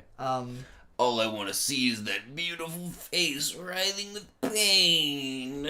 So our main character is a little edgelord who wants to ruin the life of this beautiful girl. And he imagine CL from Black Butler if he had none of the resources and was transported into modern day Japan. That kid... Not even the demon butler. He's upset with the 3 kids who are behind him in class are always talking about sex and perverted stuff. Particularly this blonde kid who's just... He's way too horny. I would like to say, if I took school a little seriously, not too seriously, but when you're really trying to pay attention in class and there's people behind you talking about dumb fucking bullshit... It's really hard to pay attention, and I know I'm ADHD, so that might have contributed to it. But you're saying you relate to this kid's desire to slash them with a box cutter? No, just I can't count the number of times I turned around to the silly people that were talking behind me to just go, hey, I'm trying to pay attention. Please be quiet. Please be quiet. Please let me listen. And it took, I don't know, I probably didn't need to take that authority into my hands, but I was trying to learn things. They were trying to talk about what they were doing that night. I don't know. Well, this kid doesn't like hearing all that shit either. I agree. I don't agree with all of this kid's methods. So he spends most of his time just thinking edgy thoughts. He goes to the library. Not etchy thoughts. No, edgy thoughts. And just so happens that the class girl who everybody likes is sneaking off to the snacks. She hangs out. She comes to the library to eat snacks. She kind of tries to say to him, like, hey, don't tell anyone, or something. Like, she's got her mouth full. He can't understand what she's saying. But she seems relieved by his response. So basically, he starts hiding behind the bookshelves in the library and watching her eat and just kind of studying what she's up to. Because his sanctum has been disturbed. And it quickly becomes apparent to him that she is a massive klutz. Just kind of an airhead, a space case. She's like Drax the Destroyer. She's in the cutest possible way. She's well, again, neurodivergent is the word I will use for both of these characters in distinctive ways, and I'll get into what that amounts to. But like, here's so. Oh right, she keeps giving him her trash. In this scene, yeah, the way the scene is presented is like she is sweetly sharing her snacks with him. But this girl is like, hey, you just dumped off your trash on that kid. And it's a weird, complicated undercurrent. I really am going to try to get into like psychoanalysis with this show, because this one is like, there's a lot going on psychologically here. Psychosexually, we'll say. This is a show about simping. It may be a show about being a cuck, even, but we haven't gotten that far yet. I don't think it's going to go there. There's undercurrents of something like that. But basically, this kid spends most of his time watching this girl from a distance, kind of obsessing over her, thinking about her, and then doing things for her without really much promise of return, although it's very clear that really she's wanting to do things for her. No, well, wanting to kill her, supposedly. At first, at least, yeah, absolutely. He's really trying to convince himself that that's all it is his compulsion to murder her. But as early as episode 1, so there's a scene where... So, they're in the library, they're working on a project. He lends her his X-Acto knife or something, and she does a lot of work on their group project. They are not in the same group, mind you. So the Idols group goes up, and it's completely redone. It's not anything that the Idol made at all, and the Idol's really sad about it. And so then main character... Well, so she's, like, crying in class, and it just so happens, like, a helicopter is going by or something. And so everyone's looking towards her crying in class. And so in order to distract everybody so that they don't embarrass her while she's crying, he just, like, takes a box cutter and slashes the poster at the front of the class. So right after it's done, because his class, or, you know, his group mates are like, what the hell, man? Why did you just do that? And he goes, well, we're done. It doesn't matter, right? Yeah. This is... perfect to me. Like, this moment is, if you were an edgelord in high school, you probably remember moments where you overdid trying to, like, how do I compare how could I forget? I'm remembering, I'm full of awkward memories in my brain, but like, for instance, in middle school, there was a very brief phase I had where I was like making gun hands at people and going, don't judge me. Like, and like, oh, okay, because I still make the gun hands and go, I just don't go, don't touch me. I just remember, or don't judge me. And I did it at somebody that had such a, like, astonished and awkward reaction to the idea that I had, like, made, you know, gun at them, that I was like, oh, this was a big mistake. Like, this isn't something you just do to people. That's kind of where I would qualify it's like he's trying to do something heroic, but he does it in such an awkward and edgy way that it just makes him look like a fucking complete weirdo and psychopath. And there's going to be a lot of that, of him, like, you know, heroically sacrificing his integrity in order to do something for this girl in a way that she will not know. She usually notices, though. She finds out sometimes. She will, not this time, but she will sometimes find out that he did something for her. I think this time she does actually catch on to it. Really? I don't remember that. Yeah, I don't know. Most of the time that he does things for her, she catches on. But she can't like let people know that she catches on, which is why I compare this to Kaguya-sama Love is War. It's not that they're fighting against each other; it's that they're fighting against the weird social norms. There's a few layers of plot in this show. There's the main thing of the boy meets girl. Then there's her hanging out with her girlfriends, which is often like spectated by the others in various ways. And then you've got the perverted group that sits behind him in class, who is often also spectating and making perverse comments about the girls. So this is a scene where pervert guy is like seeing one sit on another's lap and is like, oh, it's like they're fucking, or they're like they're together or something. And like he's just always making some kind of lewd comment. This guy's basically Denji. Whereas our main boy is much more like he just kind of sees it as like he's watching a moe anime. Every time he sees the girls hanging out, he's like, this is just like one of my iyashikes, you know? Well, and he's constantly annoyed by it, too. It's like, wow, it devolved into a moe that quickly? Are you kidding me? So, we're getting back into the psychological angle of this show. Oh, shit, right. There's a conversation preceding this where they're talking about what kind of girls they're into. Yeah, and it's not the people on screen, but it's the boys, the perverted guys. They're talking about the girls they want to be with, and this kid, he's kind of got a... He likes them heavy. No, hang on. He's got like a Connie from Attack on Titan thing going on. He has brown eyes instead of blue, but he's pretty much Connie aside from that. Just a shaved head, yeah. And so everyone's... All the other two guys are like, oh, I like this girl, I like that girl. And Connie goes, well, I like Hara, I believe is her name.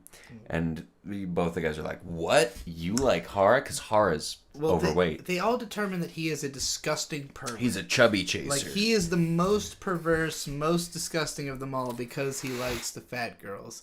And there's definitely a undercurrent of, like, whoever created this, the author, likes the bigger girl more. I think main girl is a concession. It's like, because she's really tall. She's got big tits, which is like in anime, girls usually have big ass titties. Not necessarily. She's like a big woman. This girl has unnaturally big titties. Well, she's just like all around. Oh, big. we're talking about Hara again? Yeah, main girl. I'm talking about the main. Oh, main girl. Yeah, she's she's like tall, a large woman. Yeah, and the main character boy is very small. Yeah, you know. So there's definitely like a small, like, you know, wanting to be with a giant woman kind of fetish thing going on. And in particular, the fact that there is a lot of time given to exploring this other character who likes them even fatter and his relationship with the girl who's actually overweight. A little plump. And, you know, she's insecure about it. She's like, I'm trying to diet. And he's like, no, don't diet. Please, stop. Please, no. I like girls with meat on their bones. The conversations that she has with the main girl are fucking hilarious. Because main girl, very obliviously, just keeps, like, giving her weight loss advice and being like, yeah, it sure is nice being skinny. You should do it, too. And the other girl's like, damn. Like, even the kid who's watching from behind the bookshelf is like, damn, you could, like, approach her a little. Veil that a little bit. Yeah. But, you know, this guy is like, please don't lose weight. I'm into you like this. And so at this point, I believe also the main character and the main girl know that these two are into each other. Because they're meeting in the library now, right? Yeah, the girl is kind of failing to pick up on it at first. But the guy definitely knows. He pulls her aside. The way this scene ends, I didn't cap it, but the two of them go... Oh, right. He knocks over a book. Main character knocks over a book. And all three of them are like, what happened? and best girl idol is like, it must have been a cat. And so the main character just kind of makes like a blah, like a shitty just cat not noise. a cat noise, not even kind of a cat noise. Yeah. And then she goes back there and makes to investigate, and then she makes better cat noises, and then they start talking like, oh, well, you know, cats fight this time of year. It must be something like that. Yeah. And it's like, neither of you two are investigating the potential of multiple cats in the school library. What kind of people are you? What's going on here? It is weird that they chose leave the library instead of investigate the cats, especially when the other two did not come, or like main girl did not come back. Yeah. So that was a little weird, but that was their way of getting those two to date together and spend some time together. It's kind of implied they're dating after like an episode. And then also Hara implies that Idol Girl wants to be dating someone too. Well, hold on, real quick. Since I opened up, her name is Anna. Yamada Anna. Yeah. That's the main girl. Anna. And the main guy is Kyotaro. Anyway. Ah, God, I can remember Anna. But yeah, this scene. So this is another, like, a lot of this show is just the main guy, like, stalking the main girl and Kyotaro stalking Well, and Anna. actually, this scene is like he isn't trying. He just happens to go to the mall to try and buy this copy of this magazine because she's in it. Yeah. And then, because he happens to be there, he comes across these two girls who are going to get this magazine. But Anna shows up and is... like, trying to get recognized. Yeah, she's trying to get noticed for being in the magazine, and she wants to sign copies. She's, like, ready to do that. She also starts, like, laying out her magazines on top of the other ones, and then a shopkeeper immediately comes and fixes it. Yeah. And also when she sets out the magazines on top of the other magazines, Kyotaro goes, "You're upsetting the very balance of life," or something like that. There's definitely an aspect or, no, it's you're messing with the whole store. That's what it is. There's an aspect of Watamote's, like, awkward comedy. If, like the comedy is in how the characters are awkward. I know you haven't seen it. You don't have to give me a weird look. Everybody else knows what I'm talking about. It's a but show I about don't. the otaku girl who's, fucking up all the time socially. The way this episode ends, oh, right. So Anna's walking to or from school, and a horny guy, Denji, basically.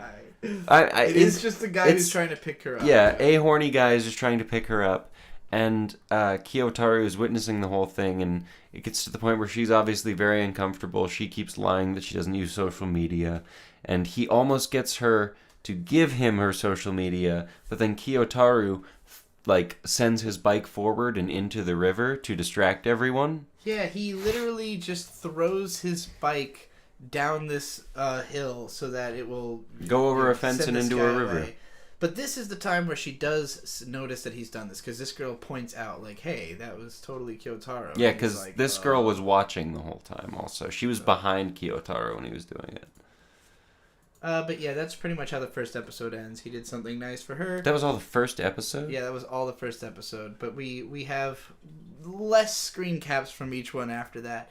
Because this show, there's a few comedies we've talked about where there's a lot of just jokes that, while they are funny, there's nothing to say about them other than, that was a funny joke. It's more like, we can talk about the sense of humor in these shows and whether we think, we like it or you would appreciate it. But, like... we either had to pick this show or Insomniac's show. I feel like that's kind of what we had, where it went, is like... This one is easier to talk about because there's all these weird psychological angles to it. Yeah. And Insomniacs After School also has psychological show. Angles to it's it. very direct. The characters are explaining insomnia. This show is not very direct. I mean, fucking, there's a lot of projection you could do onto this show. There's a lot of fetishes that are definitely being represented here. There's a lot of deeper layers for certain people to get some, like, if you connect with the show really strongly, it's gotta be because you have some kind of particular fetish that, ties in with this show. So, yeah, I would say... And it's also intriguing to me because of the specific combination of elements and genres. So, like, this scene I have on screen, there's 4 girls fanning each other in a circle. Basically, the way this plays out is Anna is like fanning herself or her friend, and basically she's like lacking depth perception, so she keeps hitting herself in the face. And like one of her friends gets mad at her, so she's like, "Why don't you fan me?" And she's like, "I'm not doing that," but then another one does. They all end up fanning each other. It's just like a cute little funny scene, and Kyotaro is just watching this and once again commenting like it's just like a moe anime. So there's clearly, on the author's part, like a love for and desire to incorporate elements of moe, for girls, slice of life, school show type stuff. But this isn't that. And those types of shows don't usually have a romance element or like a guy character. It's usually just a world of girls doing their own things. And I've always taken that as like a very dissociative anime escapism thing, especially for trans people like me who are just trying to have the experience of like, what if I was a teen girl with friends, you know, especially back when I was a teenager, and that was the kinds of shows that I was mostly watching. So like this show has those qualities to it, but without being so distant that you disembody from like the male insert character. But the male insert character is extremely honest of a presentation, where like usually they try to just make the most generic guy possible or someone really cool. This kid is like a wimpy, scrawny little, you know, edgelord. He's a real underdog. He's presented as inauthentic almost immediately. You know, the show is like not on his side. It's not. It doesn't believe that he's going to kill anybody. Even though he is the protagonist. Yeah. So it's got this sense of like the main character is definitely somebody who you're meant to project directly onto, but the particulars of the scenario, the fact that he's watching these girls from a distance, but he also has a relationship with the main girl. But there's also this, like, there's a sex comedy happening, like something that's along the lines of like a Oshiete Galko-chan, when like the guys are commenting on what's going on. Yeah, something like an Oshiete Galko-chan. Please teach me Galko-chan. You look, I have to reference shows that it reminds me of for the people who understand. I just need to know. It's an anime. It's similar in concept. I'm not going to go into the whole description. I just like to also know the English names. That's all I'm saying. Okay, please teach me Galko-chan. Great series whose author was unfortunately outed as a pedophile. Same guys Rurouni Kenshin? No, but, you know, another case. Anyways, that show's more similar. Isn't that unfortunate? If I had a nickel for every time a manga author was outed for being a pedophile, let's not. As far as I know, it'd be 2. Let's pretend none of that's ever happened before. And it doesn't seem like a lot. Basically what I'm getting at is... But it's quite a lot of nickels. The show is like 3 different shows combined in a really interesting way. It reminds me of stuff... There's another name you're not going to know. There's a guy called Cool Kyoshinja. He made... Hey, he's cool. He is very cool. He made the Maid Dragon show. Oh, yeah, cool. And this show is kind of like Maid Dragon in the sense that there's a core genre appeal of, again, like the 4-girl stuff, the romantic comedy stuff, the kind of perversion stuff, that all is pretty normal to anime. It's nothing I haven't seen before. But the extremely particular combination of fetishes that's like, the show is still watchable if you don't have these fetishes, but obviously it is for the people who have those fetishes more than anything, you know? It is. It goes into a lot of fetishes, and I was surprised about that. Because it's a very mainstream anime. You could watch it without knowing anything about the fetishes and probably be fine. Like, if you were a very innocent person who didn't know anything about anything, this would just be a very cute show. But it's kind of like watching Pixar movies. Like old Pixar movies when they, like, had jokes for adults. I get what you mean. I think this goes a little farther than that. Here's a scene of... our incredibly horny, down bad, perverted, incel is literally grabbing his friend's chest, his male friend's boobs, because he's wants staring at the women, right, and grabbing his friend's boobs because he's trying to get to that feeling. This episode starts with a heat wave. It's really hot out. All the girls are like fanning each other, and Anna needs to change her shirt. And so that's why this guy's so fucking horned out of his mind, is because Did you ever know any guys that were this horny that they were like Yes. grabbing other men's breasts? I did too. I've seen this behavior. So this scene, I don't know why, but I feel a raging boner coming on. there's a whole bit where A raging boner. Anna has this friend that is always kind of taking care of her and like She's carrying like her short, around and she shit. also has a bowl cut. Yeah, and Kyotaro calls her boyfriend. He sees her as Anna's boyfriend. Yeah. And Anna is like hiding from boyfriend under the table in the library. Yeah. And so boyfriend comes in and talks to Kyotaro and is basically saying like, you know, I know that Anna runs off and eats snacks. I've been to her house and Is she there. here? Is she eating snacks Yeah. here?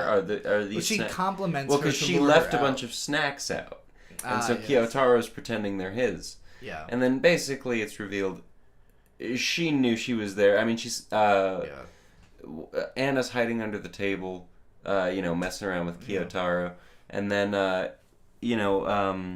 fucking whatever her name is. Boyfriend is, just being honest about Anna. And then Anna pops out and is like, hey, I was here the whole time. She's like, I knew if I said something nice about you, you'd appear. And then she appears, and it's revealed that the reason why she runs off to eat snacks is that boyfriend is like a diabetic or something. Oh, she has some kind of health condition so that she can't eat snacks and she doesn't want to make her jealous. Yeah. Yeah, this scene, he gets a boner. I don't know why, but I feel a raging boner coming on. And at the end of the scene, he has to, like, run to the bathroom, like, implying he, like, cummed his pants or something because of this whole thing happening. So that's just a thing that happens. Why do they have a well? Then he gets mad horny here because she's going to come out of it like Sadako from The Ring. Oh, right. Wait. Oh, you're right. But yeah, he gets mad horny here because they're in their gym clothes, and then they start... he just notices the fat girl's got big-ass titties. Yeah, of course. I like a girl with some meat on her bones. This actually ends up being a really weird scene, and like this show, it's very hit or miss with how funny it is or how interesting the scenes are. You're trying to get I guess they're making a hit or miss reference. Oh, because I said hit or miss. Sorry, I got lost there for a second. But yeah, like. This scene, they're setting up for like a cultural festival. They're building a haunted house, and Anna like comes out of the well and spooks the main character. Whatever. It's not that funny. It's not that interesting. But there's a whole lot of scenes of Hara's boobs. Hara like acts like basically they're drawing. Well, she just leans over to paint, and then main character's like boobs. Yeah, beyond the boobs. She's painting all these names on the gravestones, and she ends up writing like. Well, Anna's that becomes a name. thing later. Whatever, it's happening. This is the scene where they're painting the graveyard. So basically, they get to the point where they get to right before the cultural festival, and they notice that someone, because we don't know who has painted it yet, us as the people that go to school with these Somebody wrote her name on a graveyard. Isn't that Who's creepy? her? Anna. They all get into a big stupid argument. This scene is not interesting. It's why I'm trying to summarize it very They get quickly. into a big stupid argument. Main character takes credit for it, and this guy starts Horny man is trying to threaten the main guy because he thinks if I show him what's what, it'll impress all the girls. But he main guy is like, oh, dying's not a bad thing. It's complimentary. This is another like perfectly executed edgelord attempt to do something noble and end up coming off like totally cringe. I liked that, but it's not the smartest or the strongest hunters that the devils fear. it's the crazy ones. But yeah, like this whole scene, just all of they act like it is actually kind of a big deal that like they wrote the names of people, and like it turns out that just what's her name had written random names. Basically, it's a huge deal for some reason. Main character, Kyotaro. Kyotaro takes credit for it because he thinks it's going to be a huge deal and he doesn't want Tara? Anna. No. Fat girl. Tara, right? Hara. I'm sorry. Kyotaro takes credit for it because he doesn't want Hara to get in trouble. And so he says, I did it. I wrote the names on the gravestones. Blah, blah, blah, blah, blah. And then Hara shows up with Anna. And Hara basically goes, oh yeah, I did it. And then it's completely diffused. The whole scene meant nothing. It doesn't matter. They have to redraw all of them.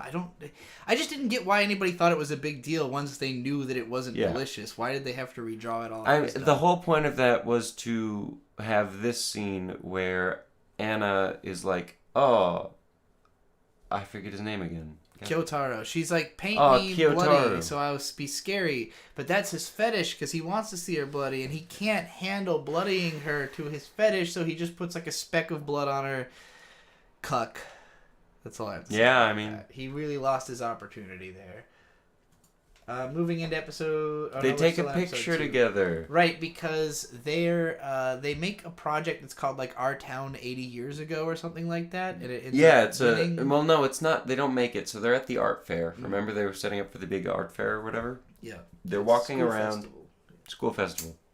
They're walking around the school festival and Kyotaro sees Anna with all her friends and is basically like, well, I can't approach that group. That wouldn't be appropriate socially or whatever. And so he wanders into Our Town 80 Years Ago, which is kind of like a big map on the floor. Kind of like Beetlejuice, you know, how that guy has that map of the town? Yeah. Kind of like that, but 80 years ago. And so he's checking it out.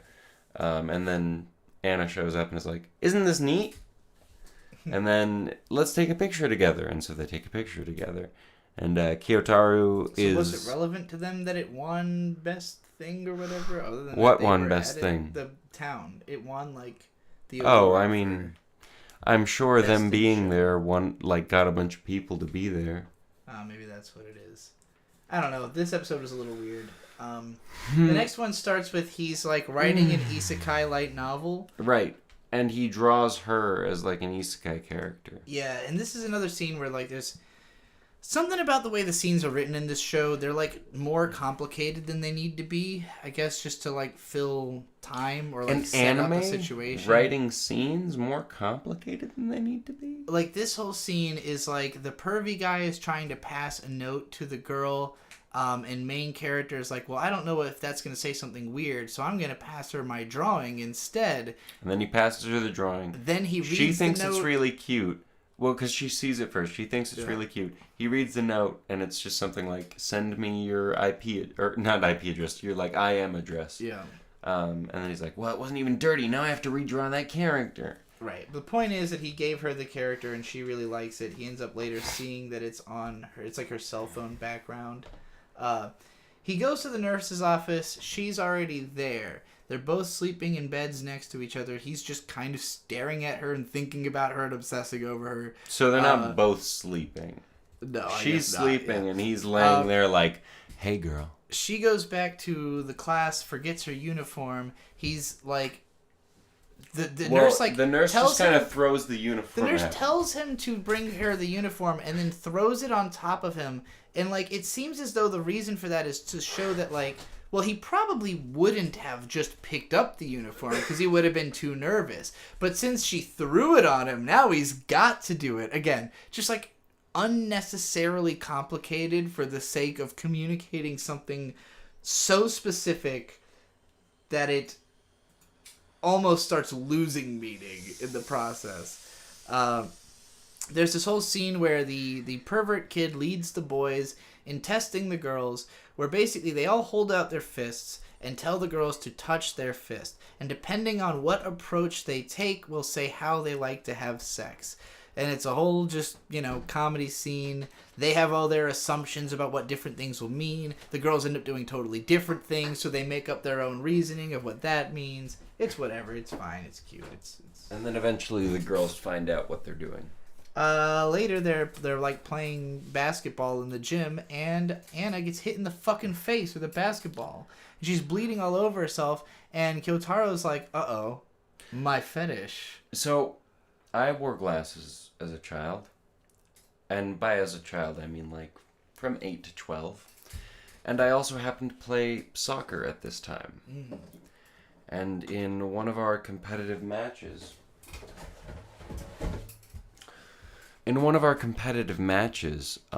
I got a soccer ball kicked into my face, which broke my glasses and gave me a bloody nose. And man, I can still remember watching the guy kick, or, not a guy, he's like a fucking 13-year-old or something, kick the ball and watching the ball fly into my face. And thank God the glasses were there, because they think they absorbed a lot of the shock. Yeah, probably. She gets her face all fucked up. So she goes to the nurse's office again. There's a very strange scene where he has basically followed her and crawled under the bed, and he sees that she has saved the drawing of her. Yeah, on the phone, and this is when he realizes he likes her. This is just such a perfectly anime moment here, where like it's a very sentimentally presented, like music swelling. This kid is realizing that he is in love with this girl as he watches her from underneath a bed in the school nursery while she's bleeding profusely from her face. I mean, he's still keeping his serial killer vibes. Just how do we even break this down psychologically? This is just absolutely daft. It is so particular. Do you think a type of relationship like this exists in Japan? Everywhere. I think this is just what simping is like. I could have asked everywhere, but I mean literally hiding under nurse beds, things like that. I mean, I don't think people really hide under the nurse bed in real life. No, I think that's very anime. But I think that people have weird, stalkery, obsessive, parasocial borderline relationships all the time. So she gets hit in the face with a basketball, and then she starts wearing things on her nose. I don't remember. Is it I got hit with the basketball? That's what it says, yeah. There's the text on screen. Yeah, she's got a funny thing on her face. An interesting thing about the show, I will say, from this point on, it kind of takes a day-to-day progression. Like, each episode is pretty much a day. They don't do a lot of time skips or anything like that. After she gets hit in the face, it's just like day on day. Ryson in the chat said, this is like the worst one y'all have covered so far. But no. This show is actually pretty okay. It's cute. Have you seen Dead Mount Death Play? I like my anime to be psychotically, fetishistically weird. Like, I want to be constantly thinking, what the fuck were they like on when they made this? Like Dead Mount Death Play almost is psychotically weird, but it's unfortunately like really banal and normal in a lot of ways that keeps it from being anywhere near as interesting to me as a show like this, where it almost feels very normal to me because I've seen so many shows like Jitsu wa Watashi wa and like just all these very normal high school rom-coms with a little bit of a fetishistic or like a weird edge about these characters with like a secret life, but it's always the particularities of it that get to me. Like the very specific way they designed the characters and that they interact and what they're focused on. I understand why it will be off-putting for a lot of people, but that's what makes it interesting as a study. Unfortunately, this episode 4, is not terribly interesting, and I'm going to wait for Bird to get back before I start talking about it because I don't know if I can summarize the plot that easily. Basically, it starts off with Kyotaro and Anna like in the science room just kind of like making candy in secret. They're having a cute time. It's almost like a date. This is really the episode where it starts to feel like they are becoming an actual couple, and getting in trouble together, doing fun things, and having a time. Do you remember anything about this other than that they're making candy in the science room at the start of this episode? Anything more important than that? I'll just go ahead to the next slide. No, they're making candy in the science room. It spills all over well, I guess we're not there yet. She starts playing with like a face swap app, Anna does. Oh, wait, no. So, okay, it is worth mentioning. So they're playing with the candy in the science room. I'm not sure what it's called. I don't remember, but it's some kind of fruit powder paste kind of thing that you mix with milk. And so they're mixing it in the science room after many failed attempts of trying to mix it anywhere else. And then they get caught. It gets spilled all over Anna, and it doesn't sound like anything that interesting or funny happened. Yeah, no, not really. I mean, the science teacher, it's alluded to that the strawberry stuff spilled all over Anna is jizz.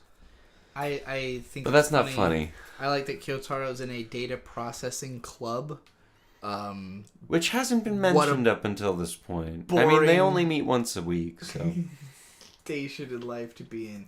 All right. That is such a cute face. This is the first thing that actually intrigued me in this episode. It is very banal and slice of life, but we learned that Kyotaro has a big sister, and this to me kind of opened the Pandora's box of like, now I get it. Like, I don't know if this is something the author connects with or had a big sister or anything, but like... Did you think the author had a big sister or a big sister? Well, so in this show, the sister is not only much larger than him, in addition to being older than him, but she's always trying to take care of him, and that's something he doesn't like. Does she look fat? She's maybe No, not her. No. I was, Anyways, his sister is like always. This is his sister. I'm sorry. This is his older sister. Right. She's always trying to take care of him, and he doesn't like that. But the exact behavior that she's showing towards him is what he's showing towards the girl. Yes, towards Anna. And Anna looks a lot like his sister, and it just kind of seems like he's trying to pay forward the feelings that he has towards his sister that he can't express towards her because he's frustrated that she's trying to take care of him. But it's shown him how to take care of somebody else. And so, did you just say it's shonen? No, I said shown him. Oh. And then... Oh, right. So now... Oh, wait. Before this, that whole scene, what it amounted to is... Usually I'm just clicking ahead to check what frame I'm on. The way that scene in the diner ends is like, basically he doesn't want anyone to see him with his sister. They do anyways. Anna because Anna's there. Anna's just there. And Anna like comes downstairs at the restaurant. And he buys her an ice cream and everything, but he's not a man enough to give her the ice cream. Well, basically he has this whole conversation with her, and then she says she was trying to get to the bathroom, but then he realizes the bathroom is not on that floor and she's lying and she was just trying to talk to him. And that's when he's like, oh shit. Buy her an ice cream. She's like making time for me. But so then, it's career week month. I'm not sure how it works. There's this long funny scene where basically the characters are grouping up in class and they're trying to, like, the guys all want to be with the hot girls. Well, so there's a 4-guy group. It's our main character, the really horny guy, a kind of chubby dude, and then Connie from Attack on Titan, who really likes the chubby girl. And so 3 of the guys really want to be in the group with the hot girls. And the other one wants to be in the group with the fat girl. Yeah, and so they're trying to come up with like a logic like that isn't the real logic for why they want to be in those groups, leading to them basing it on intelligence. And it's just a bunch of people insulting each other's intelligence as a means of why they belong in the group. But so they do a vote. Connie wins first. And then they make it very clear, you don't have to join this group. You can go join a different group. It would make more sense if you want to join a different group because Anna and our main character are trying to hook up Connie with fat girl. Yeah, they basically just say, hey, you should go be in the group you want to be in. I don't know. It's a weird scene. It's very convoluted, but it's funny. Anyway, the next part is Anna and the overweight girl are in the library. They're just having a cute moment together. Anna's got like extra snacks that she gives to the other girl. And basically, of course, Kyotaro is watching in the background. And he has a moment, the dialogue right at this shot, he says, I wish this would last forever. Because it's so moe. This is one of the times he mentions things are moe. It's really interesting to me that he is not thinking about how much he wants to be with Anna as much as that he just wants to kind of watch her be cute with other girls. Again, this is a moment where like the psychology really fascinates me. It's cuckoldry and also like again like a kind of escapism. Like he is like he's so obsessed with her, but it's not in a way where he wants to have an effect on what she's doing. He just wants to be able to see it, you know. And that's where the he's a voyeur. Yeah, for sure. Since he's literally it's the rainy time, so Kiyotaro walks out and he has a whole internal monologue. Okay, yep. So Kiyotaro walks out. School's just let out. He has a rain poncho because he usually rides his bike, and he has this whole internal monologue that I really do think lasts at least a minute or two about, well, what if Anna comes out and she needs an umbrella? What if we had to share an umbrella? There's so many people sharing umbrellas. What if it was meant to be? And then Anna comes out and basically goes, I don't have an umbrella. Give me your poncho. I'll run to the drugstore. Or I think it's a drugstore. It's unclear. And get an umbrella. And so she runs to get the umbrella. He realizes that she has forgotten her wallet. And so he runs after her, gives her wallet, and then runs back. He also looks in her bag and realizes that she has had an umbrella the whole time. When Anna returns, Anna brings many snacks, as well as... Actually, I don't even think she brings an umbrella. I think they just realize the one in her bag works. And so Kiyotaro just goes, this was just an excuse to get snacks. You just wanted snacks the whole time. What's going on here? You just wanted snacks? And so I think then they walk for a little bit. On their way home. I don't quite remember. I'm skipping to the next slide. Uh-oh. I can't skip to the next slide because the real slide master is back. I'm the slide master. I'm the slide master, bitch. I master slides. Yeah, that was a cute scene. He yells louder than he's ever yelled before.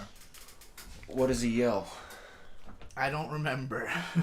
Me neither. Is that a problem? No. Oh, this is a weird part. All of the friend group goes to the manga studio, I assume, where this manga is published. Right, so back to the career day thing. It's ultimately decided that the really horny guy and Kiyotaro are the ones that get to hang out with the hot girls, and they end up going to the same anime studio, or not anime, manga studio that produced Baki. And so then they're there, they see some original Baki frames. Anna encourages Kiyotaro to actually look at the Baki frames. He's trying to pretend he's too cool for manga because he wants to look slick, but then he's actually super into it and really impressed with the Baki draft. Yeah, suddenly Baki. There's mention of Beastars and a couple other manga that are from that magazine as well. I want to say it's Shonen Sunday. I'm not entirely sure, but I would assume this manga also ran in that magazine, hence all the references. Also, so they end up in an elevator. It becomes overly packed, and then Anna gets really close and personal with Kiyotaro.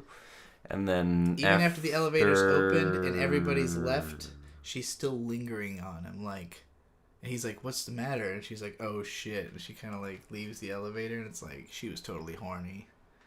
She was totally getting all up in his shit. What were you gonna say? That? Oh, nothing except for exactly what you said after you interrupted me. But, I do it to you, so it's fair. Oh, the episode basically ends with they get left behind. The rest of the group took off. And so they have to spend a day together, finding their way home. And that's where we are in The Darkness in My Heart. How do you feel about this one? What do you think? What's your score? What's your prospective score? My score would have to be... I think it's a 7. Light 7. It could go to a 4 or to an 8. Yeah, for me, this is definitely a 6 out of 10. It has moments that are really cute and really funny, and then it has like whole scenes that I don't remember anything from, even after going back through them and being like, yeah, there was a lot of that for me too. This is not interesting. Some scenes are just too convoluted to really make sense or be funny. Like Kaguya-sama. Like, it's also the kind of show where like sometimes it's really progressing relationships, and sometimes it's just kind of, shitting around. So, yeah, it's a mixed bag. I would say at best it could probably be like a 7, and at worst it could be, a 5 or a 4. I don't think it's going to get, like, worse. I think it could get tiring, especially if it doesn't change at all. Like, if we're just watching these two go on, like, the same date for the next 6 episodes, it will get very boring. But it's hard to know. I like that there is... clear progression in their relationship, that there's a moment where he actually, like, admitted to himself that he likes her after just thinking he's going to murder her all the time. Well, that's ultimately what, like, the murderous urges come from, is that you just like the person. I mean, I don't know. I don't know actually a lot about serial killers, but I've listened to a lot of the last podcast on the left. And ultimately, it's like, serial killers are just hunting women that they can't talk to in any other context, which sucks. It's really bad. Dark Knight Nam D says, is it me or are people like me who would never watch Oshi no Ko, idol anime, etc. watching this show and liking it? The plot, mystery, what is it about Oshi that's so interesting? That is an amazing question. We're going to start answering it very soon. Is it the next? It's the next show. It's the last one, actually, the last new show. After that, we're going to talk about all the shows that we did last week. I will be honest with you. I had a lot of the same questions you did. All right, let's do it. Oshi no Ko. It's Hoshino Ai, my favorite idol. This is the big one, not just because it's long. It was requested a lot. It is It overtook Full Metal Alchemist on Mal for a while. Is it? I don't know about that? Right at this moment, but it was. If it's not the number 2 right now, it had been the number 1 and then number 2 highest rated anime on my anime list. Period. It's currently sitting at number 6. It's dropped to 6. Which is a lot more reasonable. Still unreasonable. Yeah. The score is way too high. Absolutely. Guys, I like this show. I am iffy. It's not a fucking 9.6 out of 10. No. Not even a little bit. And it certainly isn't the best anime of all time or anything like that. Not that I think anybody's claiming that. It just happens to be the highest score imaginable. I get how it happened. The first episode... in its own ways is incredible. I do think it's a very strong start. It's also 80 fucking minutes long. So the first episode is the length of 4 anime episodes. So while we're only talking about episodes 1 through 4 on this particular episode, it is actually 7 episodes. People are saying idol trash in the description. This isn't really an idol show. It's kind of a murder mystery, kind of a thriller about working in the entertainment industry. There's definitely slice of life elements and comedy elements, but it is ultimately more of a mystery thriller. I mean, the reason for this show's success is that it is so many things. It's a lot of genres. It's got a lot of ideas, mostly in the first episode. The first episode is just fucking packed with stuff. It felt like I was watching it for a lifetime. There was so much going on. So, yeah, we're going to be getting into that in a second. Bird took off for some reason, so I'm going to finish this slice of pizza.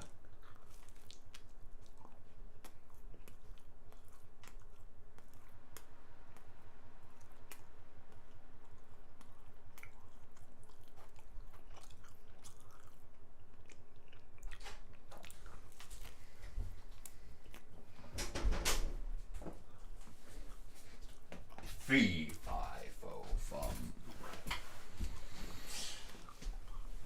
Alright. This show. What are your overall thoughts and feelings before we jump into this? It was tough at first. I don't know. I mean, it's still tough. It's a very idly show. Oh, it's funny you say that because I was just explaining how it's not that much of an idol show. Well, it's not, but it is.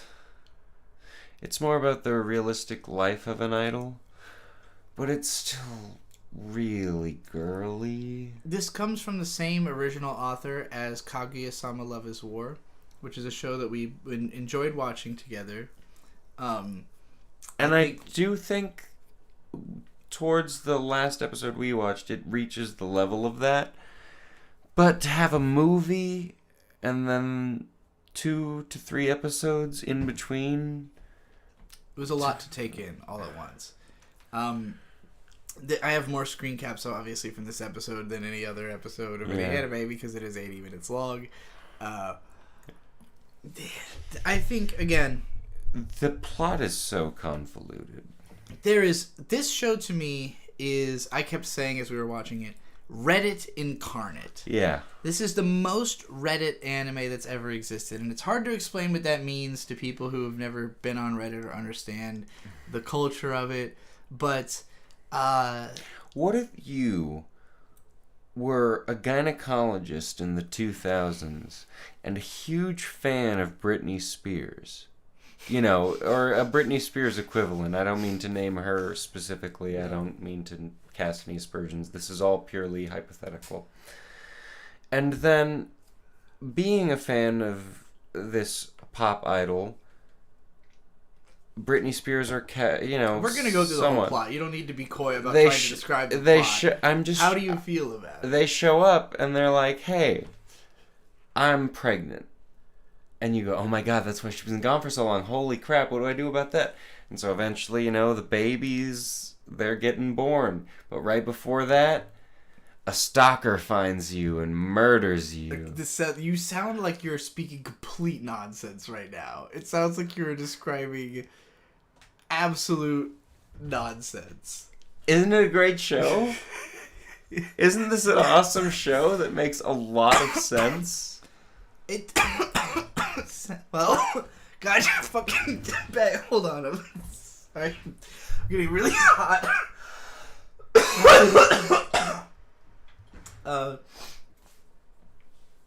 I think I shielded most of that with my hand, I hope. This fucking show. I'm really hot. You were sitting very close to me. Can we move like a little more that way or something? Just a little. Drink more water, babe.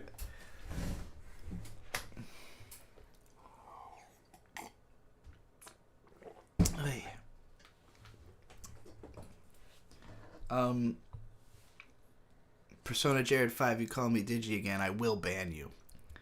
Just letting you know. Anyways. I'm trying to really collect how to describe this show because it is 6 different goddamn genres and shows that all happen within one episode. Murder mystery. Mommy fetish. Well, and it's not even all that. Yeah, the mommy fetish stuff. There's a lot of fetish shit. Idol fetish. Diaper fetish. Age regression. Fucking, it's the most. It's more than 6, that's for sure. I think I described this as the least sexually explicit, most fetishistic anime I have ever seen. Absolutely. And I didn't know what it was going to be until I think we paused the first episode 75% of the way in, and then at some point in I fell asleep, I think. Yeah, before we got back to it, I had spoiled myself on what it was. Oh, it was funny too, because normally I do that, and then we had gotten to right before what was what's eventually going to happens. I was like, wait, is this about to happen? Yeah. And you went, you haven't spoiled yourself for this. And that was a weird sentence to hear. Yeah, if you haven't seen this show and you're curious about it, watch it before you listen to this because we are going to spoil it. And it is a twisting, turning first episode. I'm trying not to spoil it right now. But I also don't necessarily recommend this show. This is not a show I would recommend until it is over and people are telling you if it was overall good or not. Because there is potential for greatness here, and there is also potential for just dog shit. There is plenty of potential for this to be total dog shit. And I will say, I haven't really enjoyed it. No, I'm with you absolutely. There's not quite an episode that's really hooked me on it. Some of them are a little intriguing, but here's the problems I have with this show. Way too much fucking dialogue. Absolutely. Way too much fucking dialogue. Which, from Kaguya-sama Love is War, you might expect, but Kaguya-sama Love is War, like, the dialogue is extensive, but it's always leading towards something. With this, most of the time it leads towards something, but there's a lot of dialogue that just doesn't do anything. I personally, initially when I watched Kaguya-sama, I had not liked it because it is so heavy on internal monologue and characters with like their own personal logic and approach to the world. A lot of that stuff tends to annoy me, particularly when characters are always going on about like the way things are. And this show has a lot of that. This opening monologue here, the image we have on screen, it's showing Ai doing a performance, and there's like this monologue about how being an idol is all about lies and deception, and the idol fan is one who embraces that deception, and blah, blah, blah, blah, blah. And it's all like, yeah, that's a way of looking at it. That's a perspective. But it's not the way things are. And this anime is always doing this. It's always presenting like one angle, one cynical lens of the industry as like, yeah, but have you looked at it this way? And it's not that the show... It's not true. It's not even that the show thinks that is the only way to look at it, but it's just that it's so like self-assured with the way it talks about things that it's always like, well, this is the way things really are. And like, this show is like 85 wild goose chases encasing a legitimate goose chase. I kind of get what you mean by that. So since you like went, oh, you haven't spoiled yourself for this yet? I have spoiled myself heavily. Okay, so now you know exactly where it's going. Yes. I have not. So, yeah, I mean, it's Wild Goose Chase for the most part. I mean, he gets little bits and pieces. It's like collecting parts of the Gundels. Does Bird even like anime? How dare you, sir? What gave you the impression? You were really positive about that last extremely anime show that we just watched. Well, I think this The Darkness in My Heart. In. You're also extremely passionately in service of Mashle. Loafer. I love Mashle. You were into Heavenly, whatever, to some degree. Delusion. Heavenly Delusion. Yeah. Hell's Paradise. No, this is the one that gave us trouble. This is the one.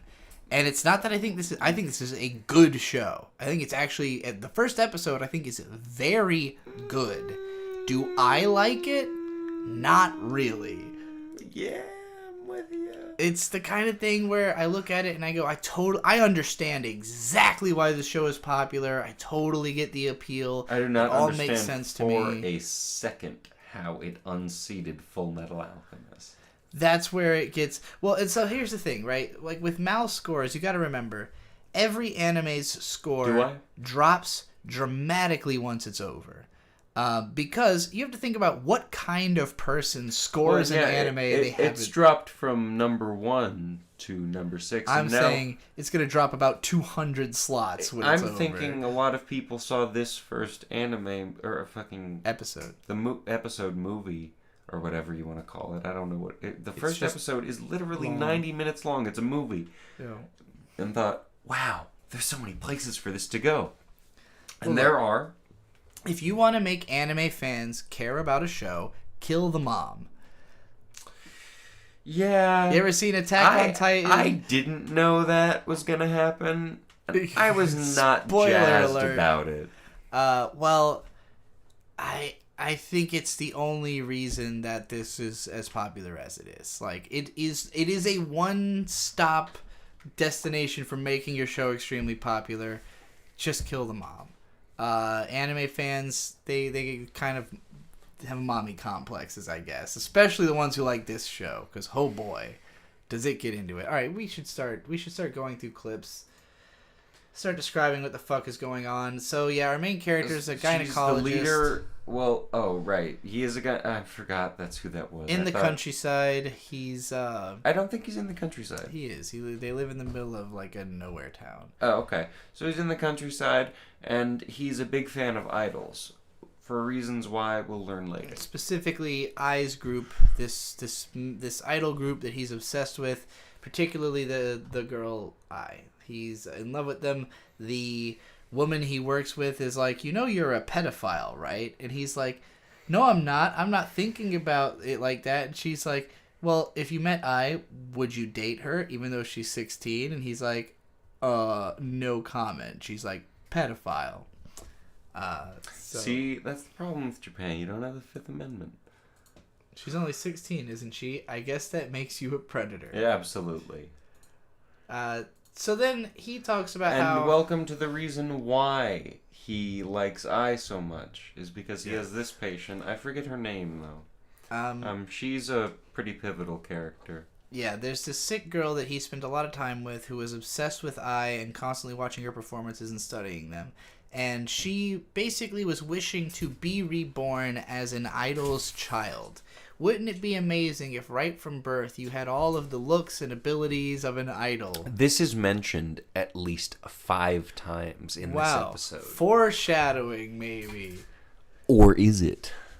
What could happen? But it turns out she died of an anaplastic astrocytoma when she was just 12 years old.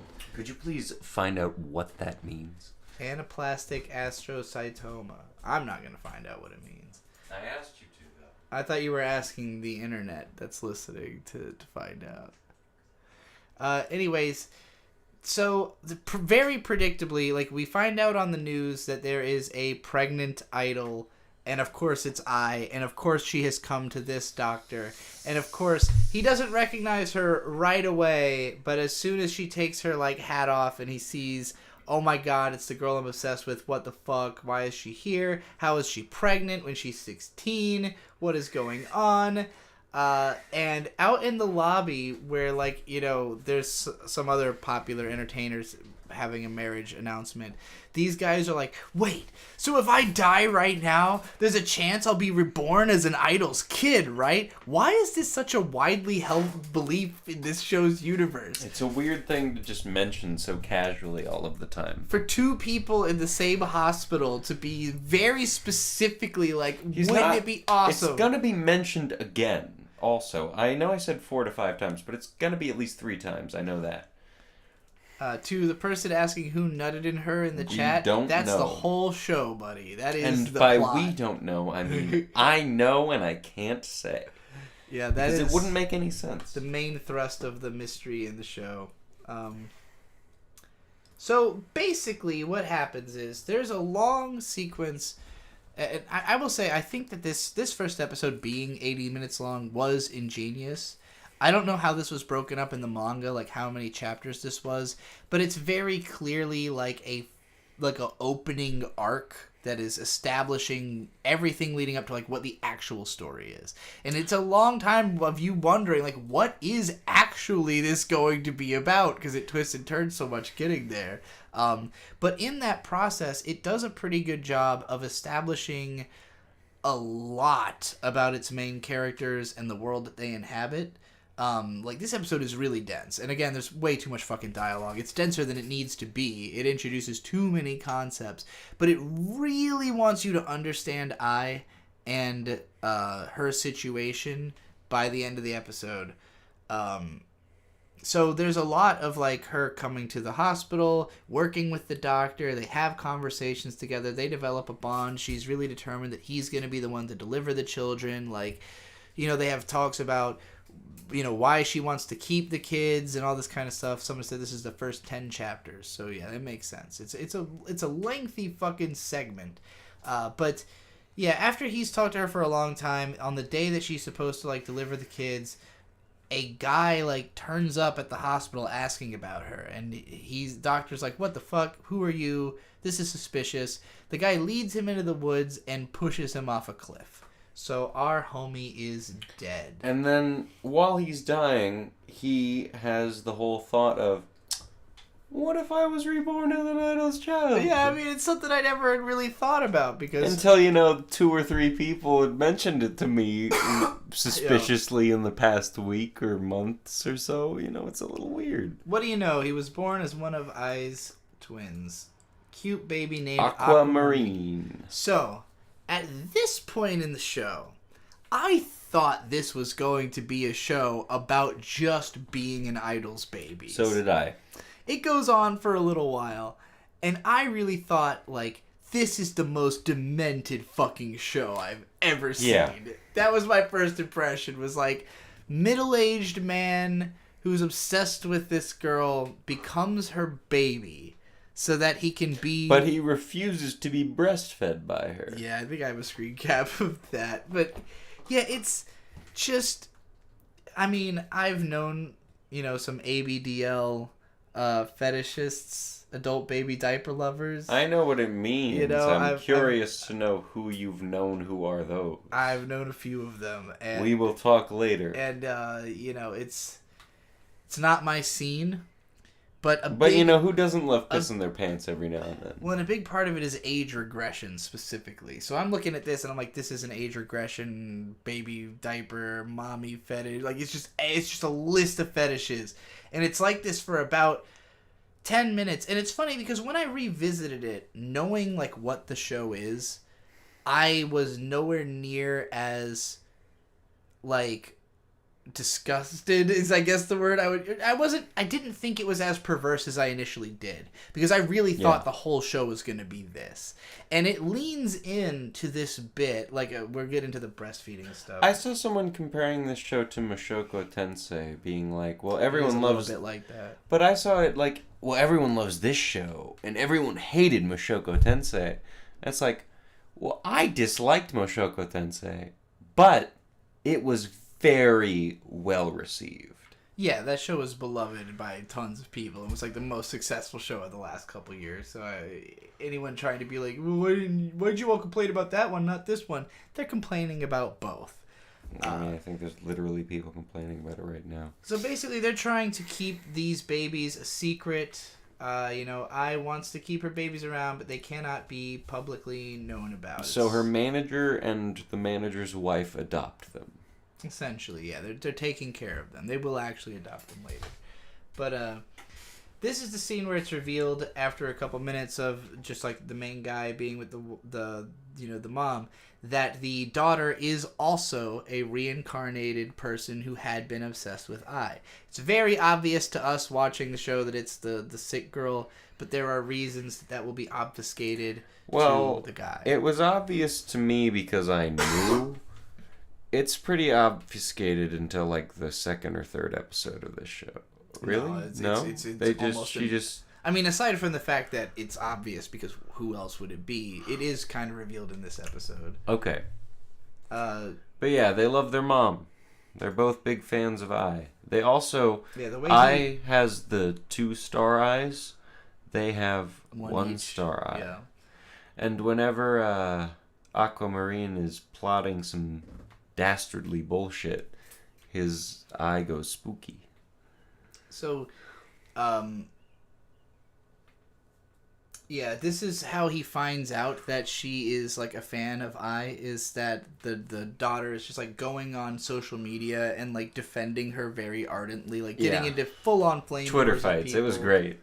I really enjoyed this part of the show. Okay, so here's the breast milk scene, right? Oh yeah. So the girl's just yeah, are you kidding me?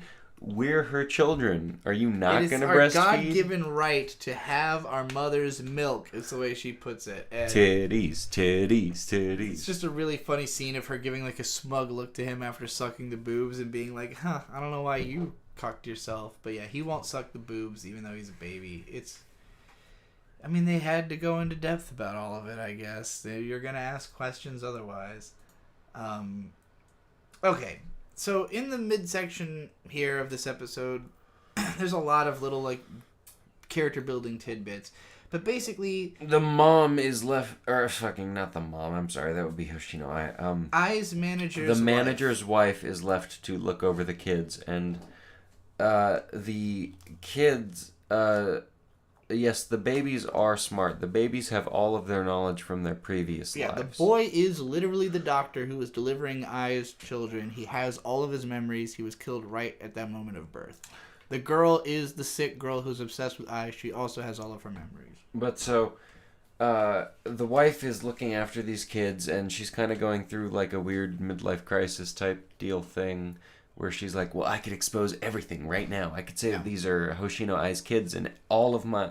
I didn't sign up to be a babysitter. I could just do this. Yeah. And so the kids speak up and pretend they're gods. They're thinking about murdering her, but then they decide, how do we just trick her? So they pretend that they are possessed with the spirits of gods. By the way, this is a scene that, like, I kind of forgot this had happened, because it's cute and funny when it happens, because you're not thinking about...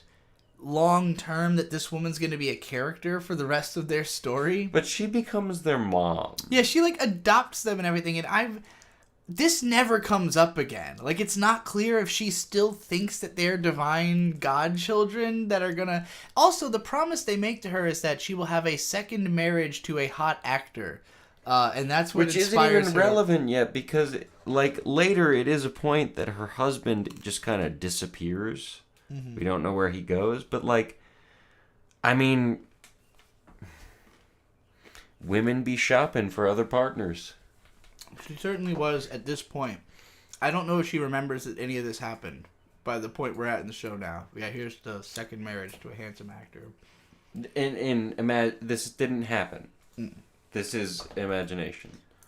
They have a lot of talk about how they don't really make that much money being an idol.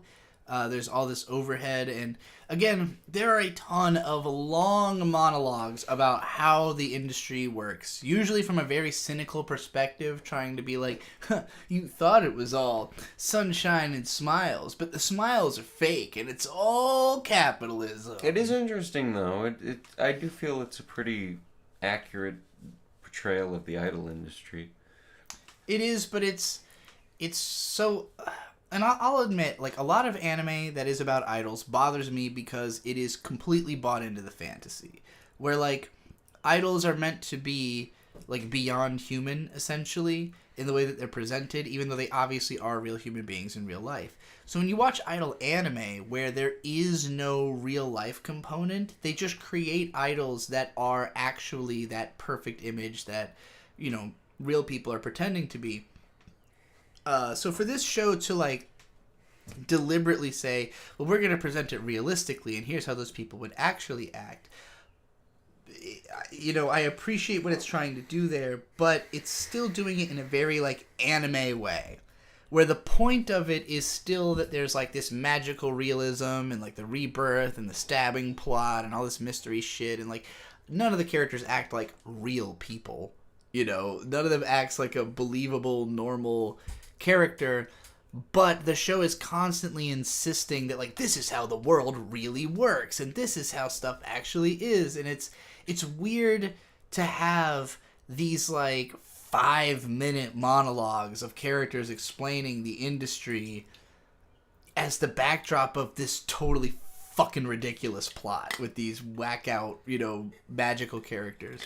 So the tone of the show is a little strange. We haven't seen any literal magical abilities yet. I mean, they were both reborn into new It's bodies. Supernatural. It might not be magical. Fair enough. I don't know what the difference is. Anyway, she's saying that, you know, all these idol fans should be selling their fucking kidneys for my mom. She's crazy. They end up having this concert where...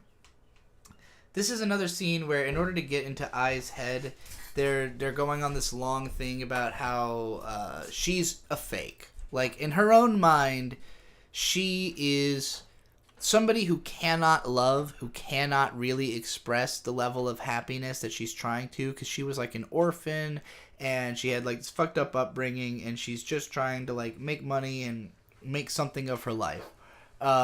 So there's, like, an internet commenter who shits on her smile for being mechanical, and she's kind of, like, ranting in her head, like, well, it being mechanical is the point. You're supposed to want to buy into this fantasy I'm projecting and all that. but she's getting all in her head about it during the performance, and then her babies, who were not supposed to be there, have been brought along, and of course they cannot help themselves but to, on instinct, do a perfect light show dance routine of their mom's set, which becomes a Twitter sensation. The video clip goes viral, adding to her career, and it's, she's inspired by seeing how much her children love her to put on an amazing performance. It's This cute. is one of the cutest scenes I've ever seen. So she ends up getting invited to do movies and TV type stuff. Well, it's just a TV show at first. This is like her first role, and the kids are there. They are supposedly her assistant's children, which the director takes as like a woke thing. He's like complaining about it at first, but he's like, maybe this is woke. I'm not gonna bitch. Basically, he ends up talking to Aqua. Sucks. I does not do a good job at acting. She's real cool. She got stars in her That's eyes. not exactly true. It's not that she's a bad actress. It's that she draws too much attention. Because the idea of this scene is that she does well, and everybody thinks that she looks amazing. But because of the fact that the lead actress in this show is supposed to be billed as a cute leading lady, they can't have another girl being cuter than her in the same show because it's a bad look. So they end up cutting all her scenes. That seems like the casting agents should have been fired for that. This show has a real burr in its boot over casting and the politics of casting in particular. Like, it's a very cynical look at the industry where they're like, yeah, everything's money. But the biggest thing they fixated on is the whys and hows of people getting cast in shit. And, like, all the dumb politics behind why people are in shows. Definitely a big part of it. Makes me think that there's something personal there for the author of the manga. Yeah, this is the conversation they're having afterwards. By the way, so he meets Aqua the kid meets the director of this show, and basically is asking him for like a favor or like a little bit of information about his mom. But the fact that he is so well spoken kind of like creeps out and intrigues the director, and he immediately wants to put him in something. He's like, I want you to be in a thing. And then they have a long-ass conversation where the director's just telling this kid all this complicated information that you would never tell a child, but, that's the scene. So, and then he calls him and is like, what the fuck happened after he sees the episode? And he's like, hey, we had to edit it. It came from the top. I'm sorry. He has... Imagine negotiating with a 3-year-old. I know, right? So he does negotiate with the 3-year-old. The deal he makes is, I'll get your mom a role in my little indie movie if you will be in it too. So he agrees to that. He's on set. His sister's there, and she's whining like a brat over the fact that their mom doesn't get to do as much as she wants her to. And then this girl shows up, this red-haired little princess. I'm going to look up her name. I bet we'll never see her again. Yeah, no, she's like immediately obviously going to be one of the main characters. But she's sort of haughty. I won't say she's a brat per se. Her name is Kana. Kana shows up and she's basically like, I'm a legit actress and this is a legit set and you people just got, you people are here for bullshit reasons and I don't think you're good actors and fuck all y'all. She's like, you've seen Once Upon a Time in Hollywood, right? Yes. Do you remember when he shows up to like a real Western TV set to play the bad guy, and then there's like a little girl, yeah. and she's like taking her lines way more, like she's taking the whole thing way more seriously than he is. This is basically that girl. Accurate, yeah. She's that type of, she's really serious about what she's doing, and she gets super Which you upstage. all should be. Yeah.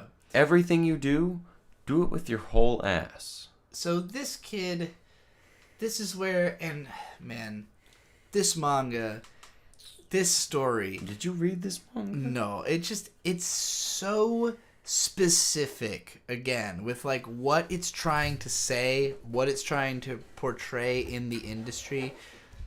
You could be forgiven if you're watching this right now and you're still like, what the fuck is this show about? Like, what is the point? Where is this going? A lot of where it's going is going to involve the fact that this kid, Aqua, can act.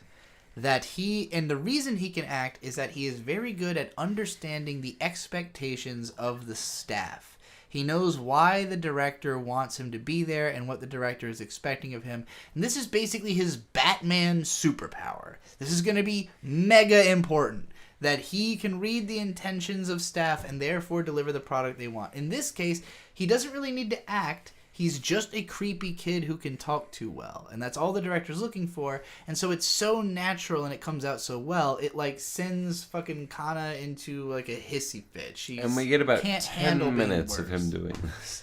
Yeah, it's a lot of inner monologue about exactly what the logic is behind why this is so perfect and blah, blah, blah. It's a lot. It is a lot. Mostly, I think part of my impatience with this show is that I do work in entertainment, so I know most of this shit about the industry. Like, why are you giving me this look? I can't continue if you're gonna give me a look that's like, you don't work in the entertainment industry. I'm ragging on my fiance. She said, I do work in entertainment, and so I had to, like, squint at her. Are you trying to say I don't do work in entertainment and that it wouldn't affect why I understand this show and why I think it is often just kind of, like, pedantically going over information you should just No, you know more than I ever could about this. I just thought it would be funny if I did that and squinted at you. Nobody can see that. It's a non-visual medium. And that's why I've explained. Anyway, this kid's creepy. Wait, what if there was some kind of video recording? This is someday. Somewhere in the middle of all this shit that's going on. This episode is so fucking long. She's pretending she was a grown woman. There are so many scenes, so many random interstitials, and just like little bits of dialogue to establish crap.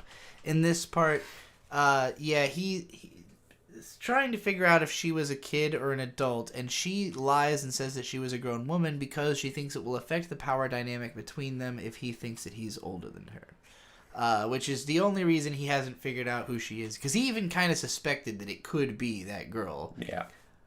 But at this point, she has pretty much put it out of his mind, and that's why he's not going to figure it out. So, I'm getting towards the back end of this first episode, and this is Hallelujah. Probably the best scene in that. So, this scene, I'm sorry, it is wonderful. I hate it. Interesting. Well, up until this point, I is basically presented as a hopeless mom. Like, she couldn't take care of these kids by herself. If it wasn't for the fact that the producer and his wife were helping out, then she'd be fucked. But she tries her best. She tries to be around for them and stuff.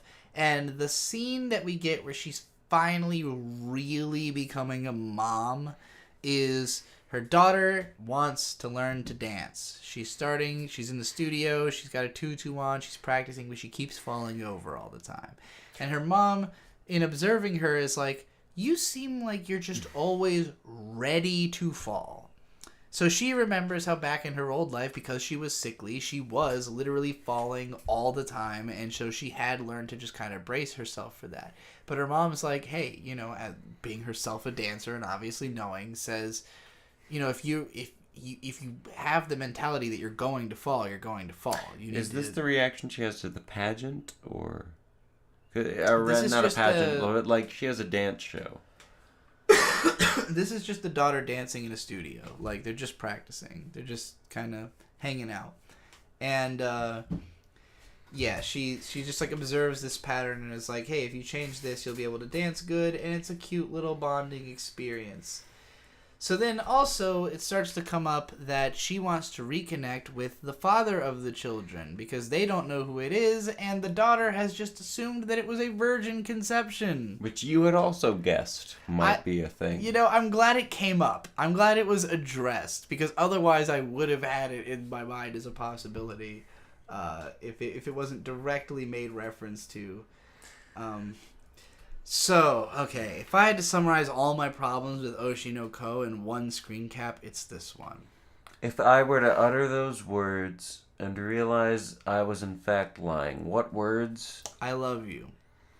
Right, okay, we're here, okay. She has never said I love you to her children. And they're like 3 or 4 at this point. Are you fucking kidding me? So the idea here is... I could see not saying I love you for like a year and a half or 2. But past that point, it's a little ridiculous. I has never experienced real love. Because, like, as long as you're showing the concept of love up until that point, they're going to understand that. And then, you know, once you're trying to get them to understand words, you can start to say I love you and stuff like that. I don't know. Maybe I'm crazy. Her mentality has been, I don't know what love is. I don't know if I can experience it. I know what love is. What is that? Baby, don't hurt me. Oh, yeah, that's right.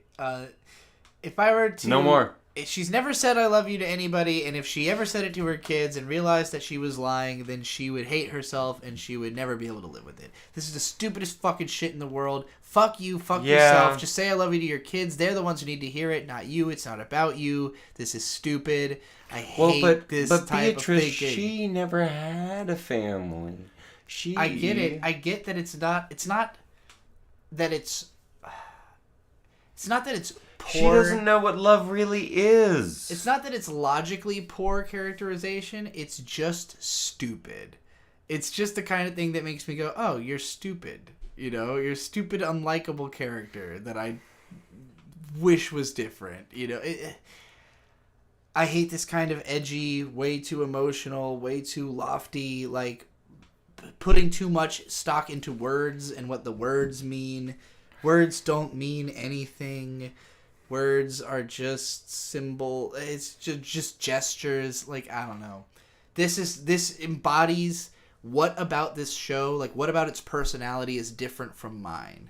It's not even that I wouldn't think something stupid like this or do something stupid like this. I just hate it. And I hate when it's celebrated or treated like something cool or edgy or interesting for a character to be like, yeah, I never said I love you because what if I was lying and I couldn't live with myself? So that she can have a dramatic moment of saying I love you for the first time when she gets stabbed, obviously. Well, it's not... Is this when she's getting stabbed? She's gonna soon. And this is like... By this point is in like the right episode, before she gets stabbed. I had been spoiled to it before I saw this part in the episode. So when this dialogue came up, I was just like... Really? She's never said I love you until she's about to die. They had to throw that in there. Like, come the fuck on. That bothered me. It's just too much. It's trying too hard. You already did enough. You established characters. More like Oshi knows storytelling. Arcs and motivations. We learned a lot about this woman over the course of this episode. Oshi knows storytelling. Yeah, I don't know. I, having not spoiled myself for this, thought she was going to be a major character, and it was going to be like raising idols as an idol type show, which I would have been okay with. Something. And then it did this. Yeah, she opens the door one day, and... guy's got a bunch of flowers. She's stunned by the flowers, and she's thanking him for him. She's thanking him for the flowers, and then he's stabbing her. He just stabs her. Yeah, he screams like... Also, coincidentally, this is the same guy that pushed...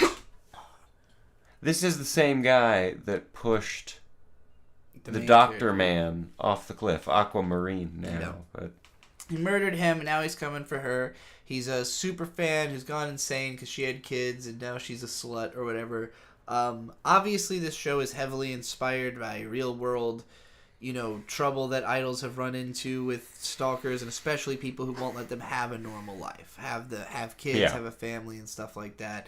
But so basically, stalker stabs I, and there's about a minute or two of like, oh my god, I has just been holy stabbed. shit. She rants at him about and she goes, it's totally my fault. It's totally my fault. I misled you. Blah blah blah. I am a liar and a slut, and I. Well, it's not. Even now, I'm a liar, but I was doing it because I thought that was the best thing to do to make people happy. Yeah. This is a convoluted show. She manages to be incredibly sympathetic to the man who has just stabbed her in the guts. Yeah, I remember when we watched the scene, and she was doing all this, you were like, if someone just stabbed me in the guts, I'd be... And rather, it was, if someone just stabbed me in the guts and I knew them, I would just be fucking screaming like, are you fucking kidding me, you motherfucker? You just fucking did that? What the fuck is wrong with you? Yeah, it's a ridiculous scene. She dies. It's pretty. It's heart-wrenching. Yeah. There's lots of good images. I like that this. Is a bad screenshot. This is a great face of death. No, because it's... That's just how it be. It's just like that. Really? Well, all my screen caps are a little lossy because I have not high-quality screen caps. But, yeah, it's I like this face. She's a cute corpse. It is very reminiscent of another, so I like it. And afterwards, there's all these people on the internet saying things like, well, you know, it's to be expected if she went and had, you know, an affair and all this stuff, and the daughter's just fucking pissed and, like, screaming. And also, Aquamarine, the son, held the daughter back from seeing any of their mom being dead bullshit. This scene did get to me a little bit, because, you know, it is real. There are really people Internet who say hate shit like is this. a problem. Yeah, I was like, man, she's right. It's fucked up with what these people do, and the justifications that they give because they don't want to face the reality of how fucked up what's happening. I may bully people in Overwatch 2 custom lobbies, but I would never support bullying in any real context. So, what is the actual plot of Oshi no Ko now that we have reached the end of the 80-minute first episode? You know, I'm going to be honest. You don't remember? I don't know. So, here's what happens. The mom is stabbed by the stalker. The stalker immediately kills himself afterwards. But... You know, I'm going to rephrase my statement. I do know. But if I was someone who didn't know, who didn't look all of this stuff up, just based on this 80 minutes...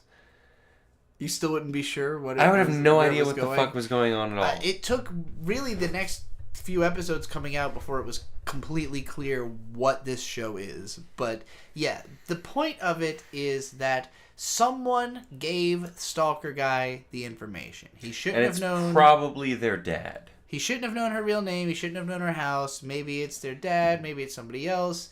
We're going to find him and kill him. And that's the point. It is a murder revenge plot at the heart of it. That is the real point of this story. You need to make an AMV of Ready to Die, but with this show. I don't need to do that. Somebody does. Well, I wasn't talking to you. Okay, I see. So, episode 2, Oshi no Ko. This show... Fuck.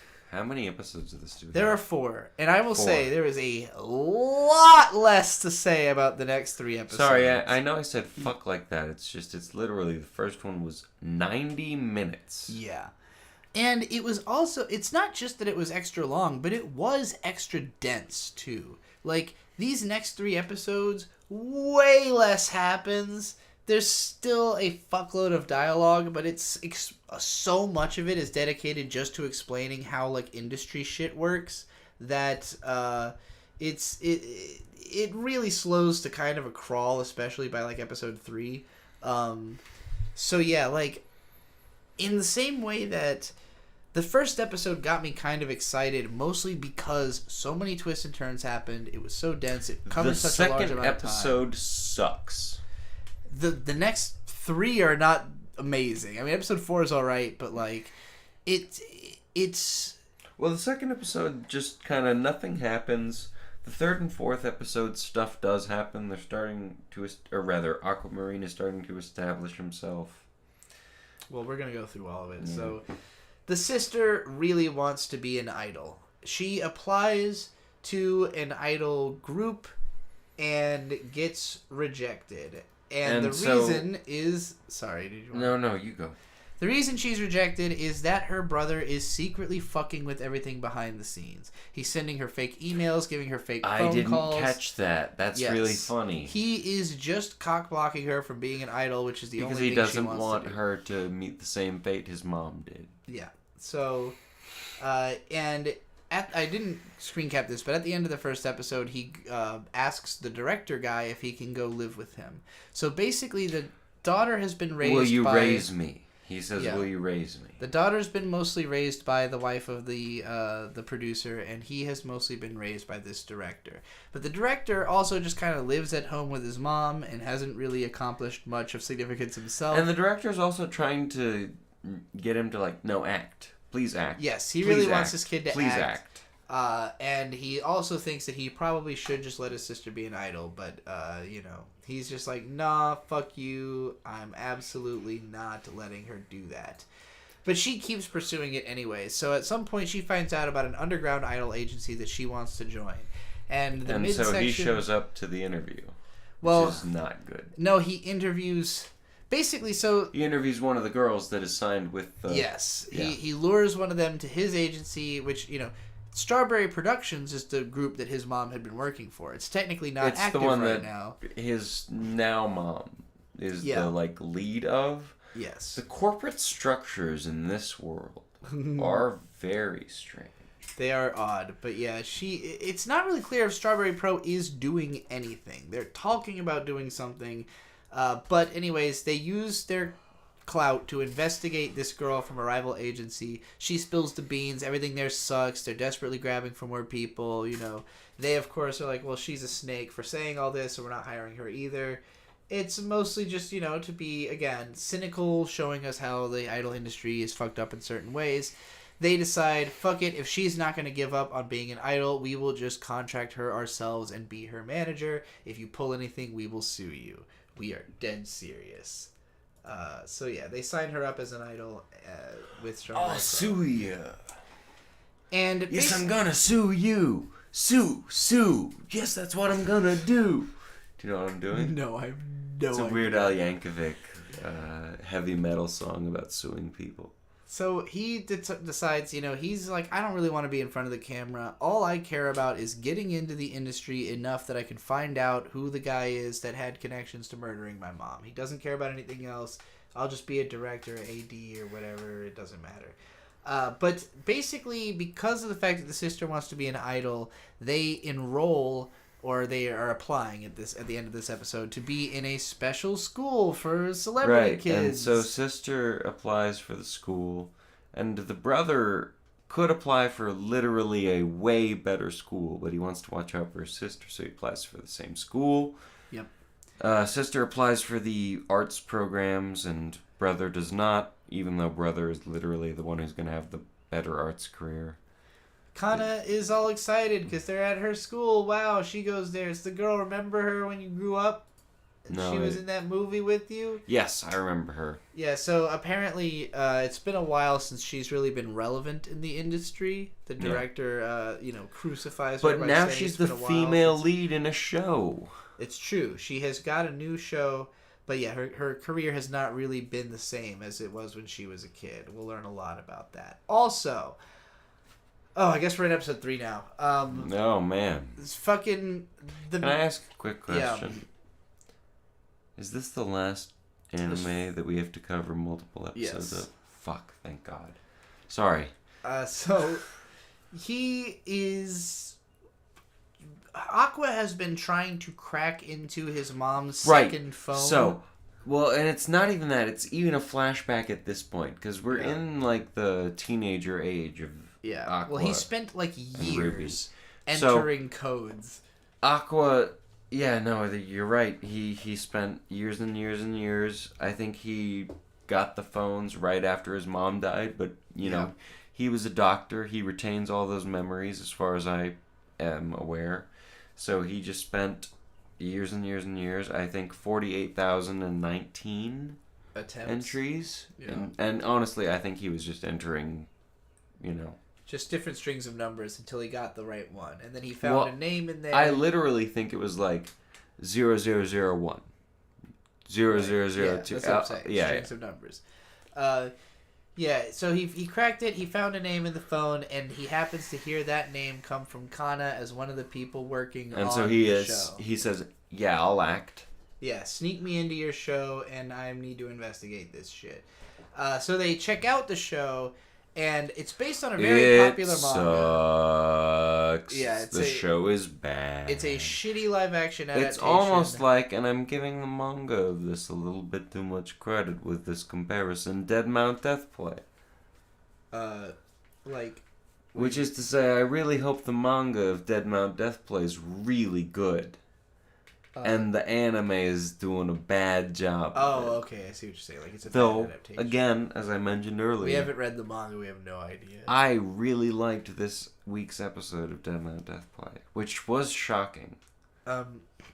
Dude has money. Couldn't he hire a hacker or something? He was a child. I don't think he had any money. He's smart, but you can only have so many resources. I would say it's like, I first started getting like real money for holidays and tooth fairies and shit at probably 5. I love this comment. Imagine wearing a shirt that says twins on it. That is true, yeah. But yeah, so the show sucks, mostly for casting reasons. And then, this is something... Not this show, but the show they're working on. Yeah. That is worth noting because it's very meta. Well, and this... I feel so bad for the actress who plays Kana. Because this is not something you should do to an actress. No. Oshi no Ko, you have a lot to say about this what you show should is do not to actors. Something you shouldn't do to anyone who's working on it. No, especially not with all the eyes. They're literally murdering animators by making those eyes so complicated. But yet this section of the episode, Kana talks for almost 10 unbroken minutes. And as a voice actor, if you have to give a monologue that long, and you're basically just giving a bunch of exposition, inevitably... You have to know that the people that are watching the show are looking at Facebook Marketplace. Well, it inevitably leads to monotone. Like, you cannot be... It's hard to keep up the voice the whole time. You just can't give an emotive, exciting performance for 10 straight minutes. It's a monologue. She just has way too much to say. They gave this character, because she has to talk about her whole backstory and how the industry interacts with that and all this shit. They're sitting in a karaoke booth just talking forever. And then it's not enough that they have a long conversation in the karaoke booth, but then he shows up to set, and after meeting the people on set, she gives another 5-minute whole speech about her feelings and how nice it is that there's somebody in a similar position to her, and it's just... But so also, she gives the long speech, but either right before or right after this, the director mentions, we don't have time to rehearse this, so you get a dry run and then you get the recording run. That's all you get. Yeah. And so they do the recording. It's raining, which sucks, I guess. And then the episode kind of ends. The raining sucks. Yeah, the guy who sucks on the show is complaining because his hair is all frizzy. Oh, and that's another important point to raise. The show sucks. Yeah. Everyone else except for the main girl is bad. Is really, really bad at it. It's based on a very good manga that both the main girl and the main character have read, and they are... Yeah, everybody loves the manga, and this is they're currently about to film the most famous scene, the climactic scene. Well, the manga's... or rather, the show, it's Some Like It Mild. Yeah, that's the name it's something like that. The show. And it's like a girl who just is allergic to a lot of things, I think. The plot sounds incredibly stupid whenever they describe it. It's like, who would watch this? This sounds retarded. Sorry, I would love to start an anime studio making anime that are just randomly brought up as fake animes in shows. It couldn't be a real anime studio, absolutely not. But fun, hire an animator and then just hey, they mentioned a weird concept. Figure out what that would look like real quick, please. All right, let's get through this last episode of Oshi no Ko that we have. How about Oshi no No? They're recording on set, and Aqua's doing his fucking Batman thing where he's like, the lighting, the camera angles. If I account for everything, I know I would say can he's deliver. doing the Bane thing of that is, I was born in the acting. You were simply raised in it, molded by it. So yeah, he tries to act really creepy, and he also sets off Actor Boy by like telling him that he kind of looks like shit. So he gets Actor Boy to act better. Yeah, he gets the best performances out of everyone there, and I think that's really cool. So much so that after the scene is over, we cut away to the manga author of Some Like It Mild. This was a really cute scene. I liked this. I hate this scene. Really? Here's why. It's so extra.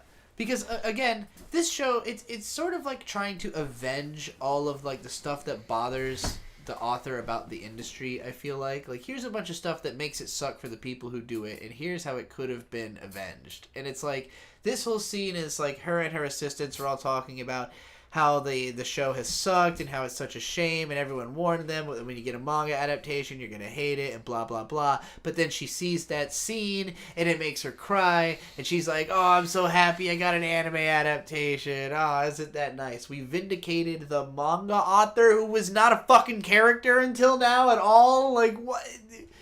It was just such a thing. Look, I thought it was a really sweet scene because you had not liked the show up until the final episode. It's a cute where idea. Everyone acted their asses off. I just felt like it wasn't earned. I think this author should have been a character beforehand. We should have already known that she didn't like the anime before this scene, so that it's not just introducing her and the fact that the anime sucks and the fact that she's okay with it now. Maybe she'll be a character later. It's hard to say. Basically, later in this episode, she will be a character later. She compliments Kana when they meet at like the big get together where everybody who worked on the show is, and she thanks her and it's like, you saved the show, and Kana cries, and character growth. It's not even really growth so much as like she's having a good time, I guess is the way I'd put it. This is the dude who he got involved in the show in order to reach, and that guy's like, why don't you join my reality dating show? And he's like, yes, one more step up. Because in the phone he hacked after 41,000 different tries. Yeah. That was the number that was left over. Yeah. So then... Oh shit, it's Chica. I can't wait to do the Chica dance. There's the end of episode 4 really just kind of cuts back to the school and introduces a couple more characters that we've kind of just left the girl's plot line totally alone since episode 2. Like, she had this whole thing of trying to get into an agency. There's a girl in this show? And then like 2 whole episodes it was Aquamarine and fucking what's her name, Rika, like doing their own thing. Well, because Kana, that's her name, not Rika. Ultimately, I think this show is just going to be Aquamarine trying to find his mother's killer. I think that's all it's going to be. It's just weird that they had this whole idol other subplot that obviously is supposed to matter, and it hasn't really amounted to anything yet. I think that's going to be 90% of the show, is them finding roundabout ways to... Aquamarine finding roundabout ways to try and kill his dad. So anyway, there's this big titty girl who sits next to her in class that she's like Googling. She has a Kansai accent. She's a pinup girl. They become friends. It's whatever. Kansai accent, for those of you that don't know, means redneck. And then this girl's name is Frill, and she's apparently like a big-time actress who the girl is a big fan of. She recognizes Aquamarine because she just knows everything. She's super plugged in, and she says to the sister, like, oh, you're not anything? Well, who are you? Good luck, I guess. And that's it. That's Oshi no Ko. Again, there was like a scene that, like, the whole thing with the Batman on set, like, that to me is the show. Like, conceptually, Oshi no Ko is about this guy whose mom was murdered, who is using his expertise and knowledge in, like, recognizing what people want from him as an entertainer to work his way through the industry and find the man responsible for her death to get revenge. That's the core narrative. But then you've got this sort of romantic, emotional thing he's got going on with Kata, who's, it's sort of one-sided because she's really obsessed with him and he's not really that interested in her. You've got the sister and her whole idol pursuit thing. You've got, I guess a lot of what was established in the first episode was mostly just to characterize Ai before she was gone, which it does a lot to make us understand why the characters care about her so much and, to have her shadow kind of cast over the show. But it also feels weird because now she's gone and you've kind of got this gap where, like, so much of the development had to do with her. And now it's just kind of what she handed down to her children, and their development is so much slower. Now we're just in the story. The first part felt like a complete story in and of itself. This one feels like it's at the very foothills of a beginning of a story, and like it's going to take a eternity to climb the rest of that hill. And I don't know how interesting that's going to be the whole way, especially when so much of it is just characters like explaining their lives and who they are, and like, particularly like when Kana was just going on and on and on about her career and everything. It's like the epitome of tell, not show storytelling. The epitome of like, we are not learning anything naturally. We're just being told information constantly to a way that almost makes it feel like we are in school. I'm going to be honest. This show's fine. I just got up to use the restroom, and I could not remember what show we were talking about. It is getting late. Well, no, it's not about that. No, it's literally... This show, like, you really have to be invested in it. Yes. Because there's so much going on, conceptually. And a lot of it's really not interesting. Yeah, so that's kind of where I'm left. Like, for me, this show is like a 7 out of 10. And I'd actually rate it like 4. Wow, damn. I mean, I understand. I think it could get that low for me. It had a really strong start. The first episode, I would say, is like an 8 out of 10, but then the next couple episodes were like really low. I didn't enjoy them. I appreciated the first episode even more when I went back through it and just realized how dense it is and how, like, everything I remembered from the show, except for like how that, episode 4, like how he resolved that situation. Everything else that's memorable about the show happened in the first episode. Nothing in episode 2 or 3 was particularly memorable or interesting or grabbing or makes me think this would be a good show. If not for what happened in the first episode, it would not be interesting at all. 4 was, again, okay, but then it kind of peters out, and it's introducing these new characters I'm not interested in. It's not really hooking into a new story arc or anything. There's no real powers or power scaling or understanding of what's going to happen. Yeah, so it's... I would place this in the same place I do... What is it? Heavenly Delusion? Heavenly Delusion. Heavenly Delusion is in that I just don't know where it's going to go. It's that weird space where it could, if it somehow justifies all of its mysteries with great payoffs, then you'll be like, wow, that was an amazing show. But more likely what's going to happen is you'll get these weird, limp, kind of boring explanations that'll make you go, oh, was that all it was? So my optimistic predictions is at best it could be a 7, at worst it can go to a 3. Yeah, I would say, based on the first episode, I would have considered it like a strong 7 to a light 8. There was a lot of stuff that was really interesting and really unique, and also a lot of stuff that was baffling and weird and silly and just too much dialogue that bored me. And unfortunately, going through episodes 2, 3, and 4, a lot more of the stuff that was boring and uninteresting to me about the show is what I got more of, as opposed to the stuff that was weird and creative and, and somewhat intriguing. I don't hate the idea of, like, actor Batman using his superior, ability to understand what people want from him to move to the industry, but it's not that cool. And I don't know. I don't see this having some kind of big payoff that's going to ever be as interesting as watching the mom die. Like, that's probably the pinnacle that's the biggest of the payoff. Story. Yeah, so it's hard to imagine anything ever being as interesting or cool as that first episode from this. And I've made the argument before. I really think that premise is by far the most important thing to making an anime popular. If you can hook people with a strong first couple episodes, the rest of it almost doesn't matter. Sword Art Online is good for like 2 episodes, and then it's just kind of dog shit forever. There's some shows that do deliver on their premise. Attack on Titan's a show that I would not have expected to deliver on its premise that actually got more interesting. I'm really happy with where it's gone. But that was one where in the initial stages, it's like, aren't any of these... It's coming. It just kept introducing questions, and you never knew if they were going to have interesting answers until you got to the answers. And some of them are. They did a pretty good job with that one. All right. That's enough about Oshi no Ko. It's okay. Wow. Are we at the point where we're going to be reviewing single episodes of anime now? Yep.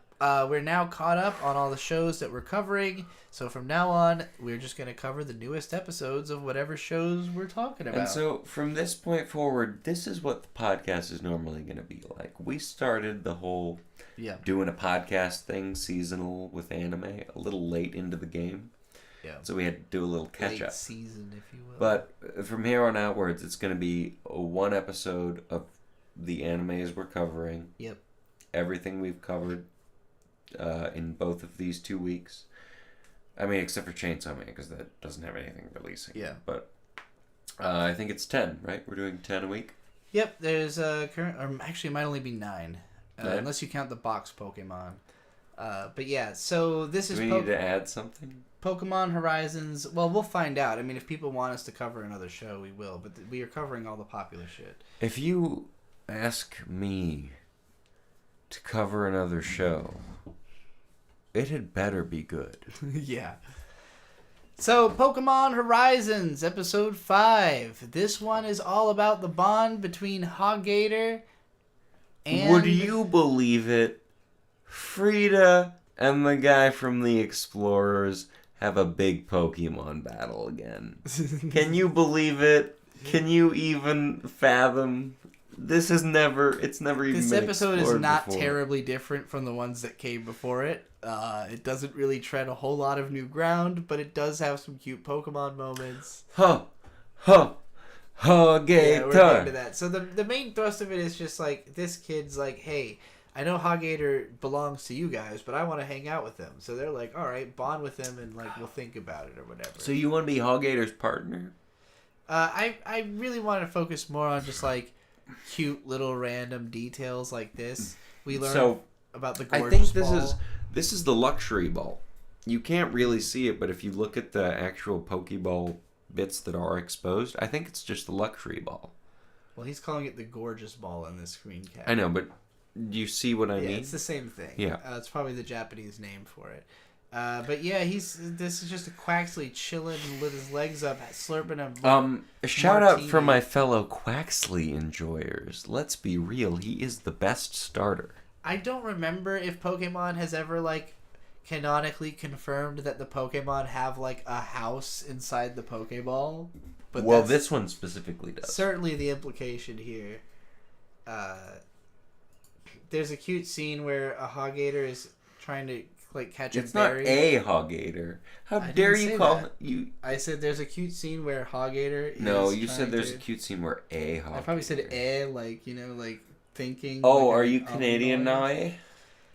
Hoggator drops a berry. You going down to get some maple syrup, eh? Jesus Christ. This episode has gone for 4 hours and 45 minutes. We have 5 more shows to catch. He drops a berry into the ocean. It's funny. Well, no. So, what happens is... Oh, my Lord. Are you oh my lording me right now? Just Seriously? You don't even remember what actually happened in the episode. So, the whole gang gets together. They accept that... I think his name's Roy, right? Yeah. That sounds right. They accept that Roy wants to be Hoggator's partner. And so, then, like... 2 to 5 minutes are spent looking for Hoggator on the ship. And Roy just starts leaving berries out for Hoggator to find eventually. And so that's where Hoggator gets this berry. I mean, he eats 2 of them. And then he carries one around with him trying to find Roy to get more berries, obviously. Makes enough sense. basically they have all the bug Pokemon come patch up all the holes in their shit. In the middle of a big fight between... So, actually, you've skipped quite a bit. It's not that much happens that I think needs to really be commented on. Unless quite a bit you've skipped. All right, what do you think needs to be known? So what happens between the last screenshot and the current one is Roy explains. Rather, before all of that, what's their names? The Fighting Voltekers? Yeah. Something like that. The Voltekers explain, hey, our balloon is sinking. We need something to patch it other than patches. We don't have the supplies to do it. So how are we going to deal with that? And Roy goes, well, I think I can help you with that because I'm friends with the bug Pokemon. And so Frida and Roy and Liko go to meet Roy's grandpa, who happens to be the chief of the village or something. They have a whole conversation about it. They deal with each other's differences.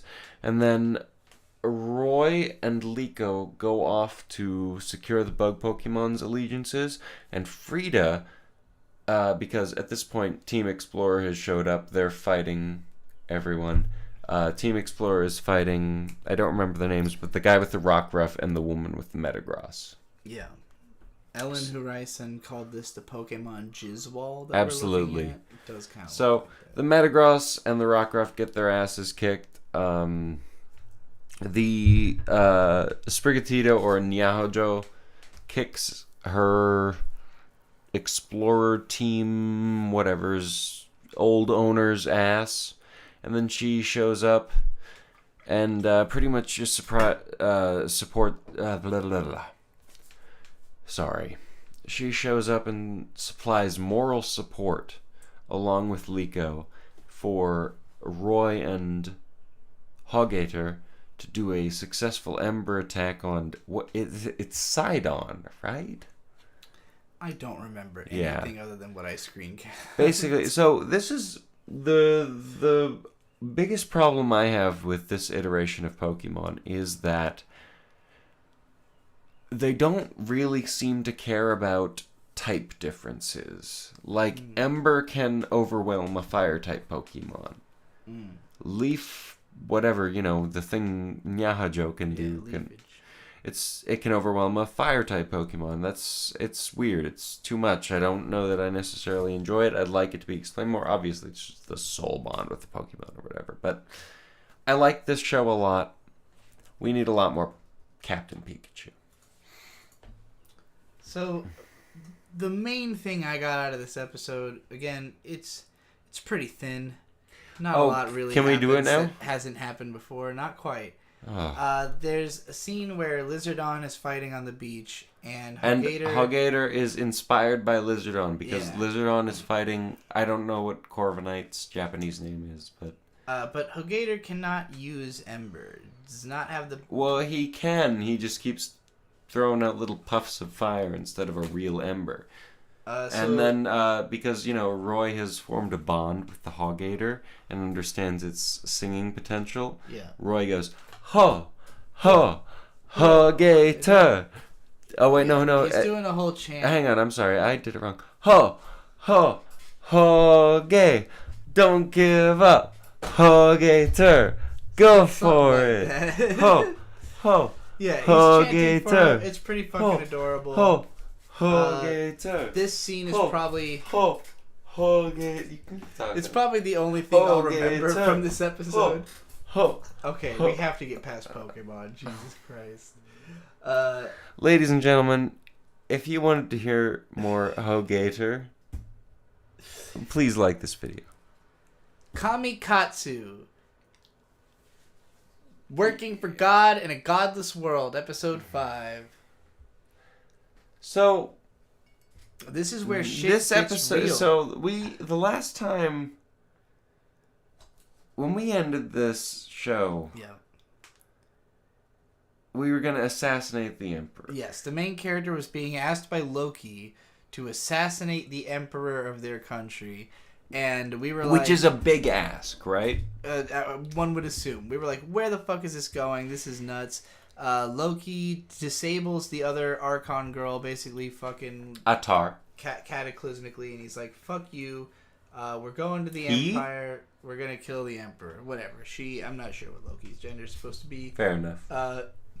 They show up. The Emperor is just like in a big throne, and he's like, you fuckboy idiots. You thought you could do something." And then God Girl, he's like, oh, and then she destroys a pillar, and she goes, yes. "Oh, I thought that's what was making you all weird."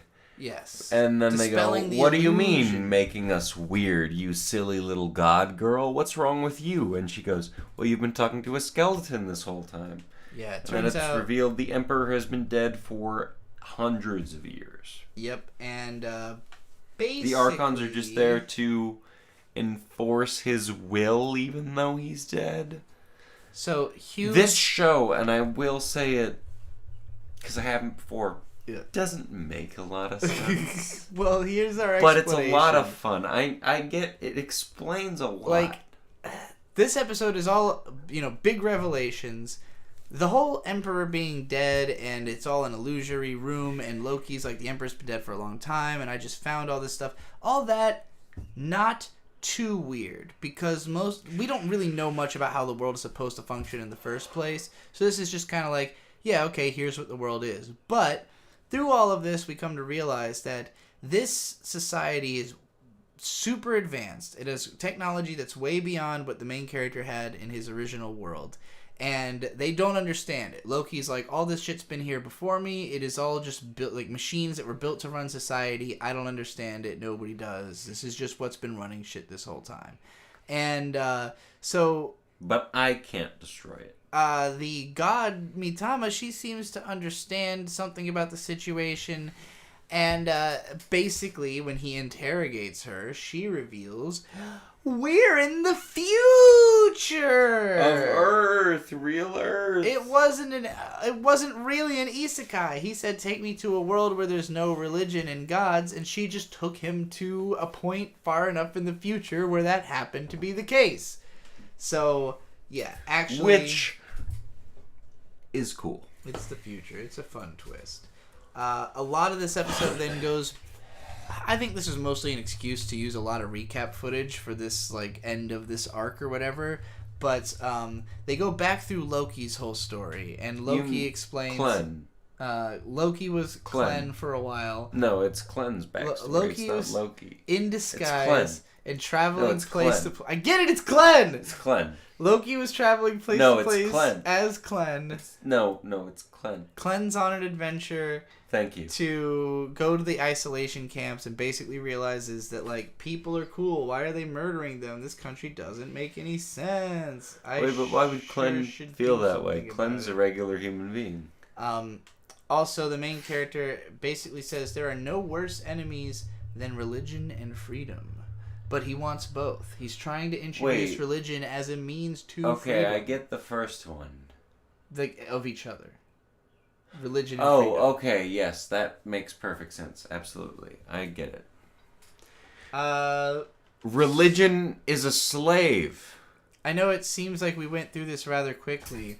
It takes a lot of dialogue to explain all of the stuff I just explained in a few sentences, but that's pretty much what happens. They're in the future, it's whatever. What effect will this have on the story? Nothing changes. Those are the exact words our character gives. He's like, I'm still promoting her as a god. We're still trying to reform this world. We've just destroyed the big computer that had been running everything. So assumably this means that the whole killing yourself thing is done. Like the country has... Essentially, they overthrew everything. They broke the computers. It's over. They're in charge. World is what you make it. I have to assume this was the end of the first book of the light novels. It's part of the problem I have with this show. This show has a very low budget, and that's very clear. Yeah. But it still manages to be good. It's true. If you could just tell me what's about to happen, just even a little bit, instead of, we destroyed everything, find out what happens next week. Yeah, it would have been nice if they gave like a little bit of a tease or a stinger about like what the next arc's gonna be. But I enjoyed this episode. I like this show. It's goofy. It's funny. It reminds me of stuff like Kyoran Kazukuniki and like a lot of just late 2000s like wacky, weird, we just drew a bunch of cute anime girls and put them in strange situations and not a lot of thought was put into it. A lot of thoughts were put into it. Oh boy. Alright, it's time for okay. No, I'm actually excited for this because I liked this episode. Hang on, give me 1 second. Are you capable... He went over to fart. I hope you all heard that. Are you capable of explaining what is going on in this opening scene of episode 4 of Dead Mount Death? You would be surprised at how capable I am of explaining and I'll say, so just to catch us up on this show, the first 3 episodes were bad. They were very bad. Episode 3, nothing happened at all. So here we are at the start of a new episode. And I'll be honest, when this episode started, I could immediately tell there was a change of pace, which is what I was hoping for in this show. Just, any pace would have been faster than the last Can I have episodes. a crumb of explanation, please? And so it opens up on these guys. We've seen the blonde guy and this other short-haired, dark-haired guy walk around for a while and just kind of be around. Mm-hmm. But now we finally get to understand what they're doing, and they're in charge of the task force that hunts troublemakers. And basically, they go through a list of troublemakers they've caught, and they're people that they thought had supernatural abilities, but now there are 3 troublemakers left that they need to catch. One is like the firebug or something. The other is lemming. Base, they heard your fart. That's good. Thank you. Thanks for listening. It was for you guys, Anyway, there's the firebug, there's lemming, and then there's the Grim Reaper, because, all the skeletons that we saw in, not the last episode, but episode 2, have been causing quite a bit of suspicion. And so basically this scene that we're seeing, you're not, if you're listening to the podcast, this scene accomplishes a lot of exposition, just what these 2 guys are fucking up to, because we haven't known the whole goddamn time. Yeah, we've just seen these characters around until now. And as soon as we got 5 to 7 minutes of explaining what these guys were up to, I was like, okay, cool. Yeah, it makes sense. I get it. This show might have some legs.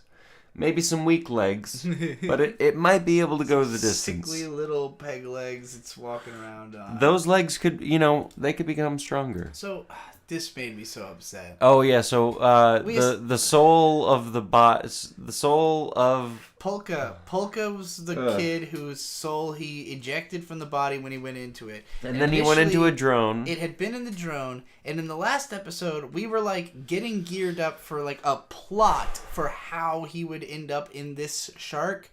No, he just puts it into the shark so he can give the other guy's drone back. Yeah. That's it. We'll do this instead. There's now a shark plushie with a soul in it. It really feels to me like the author went wouldn't it be cool if there was a drone with a soul in it? And then he was like, what if it was a shark, though? And that's why this happened. There's just no thought, no... Polka shark doo-doo-doo-doo-doo. Polka shark doo-doo-doo-doo-doo. So then this guy... So this is part of the task force. It's one of the 2 guys we've seen this whole time. It's the short, brown-haired guy. He does not like the guy who operates the drones. Yeah, and they run into him in an alleyway, and basically he's threatening the main characters, the guy and the girl, but in such a way where it's more directed at the drone dude, who he seems to have some kind of history with, and he accuses him of being this big coward and traitor who sold out a bunch of friends in order to save his own ass, and he's which the drone guy admits to.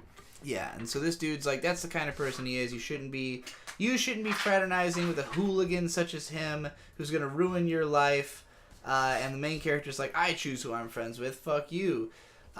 This is a moment I chose to screen cap because it's one of the awkward aspects of visual presentation in this show. Well, it's when this guy initially realizes, shit, I should be worried about this child. Yeah, well, so he's saying...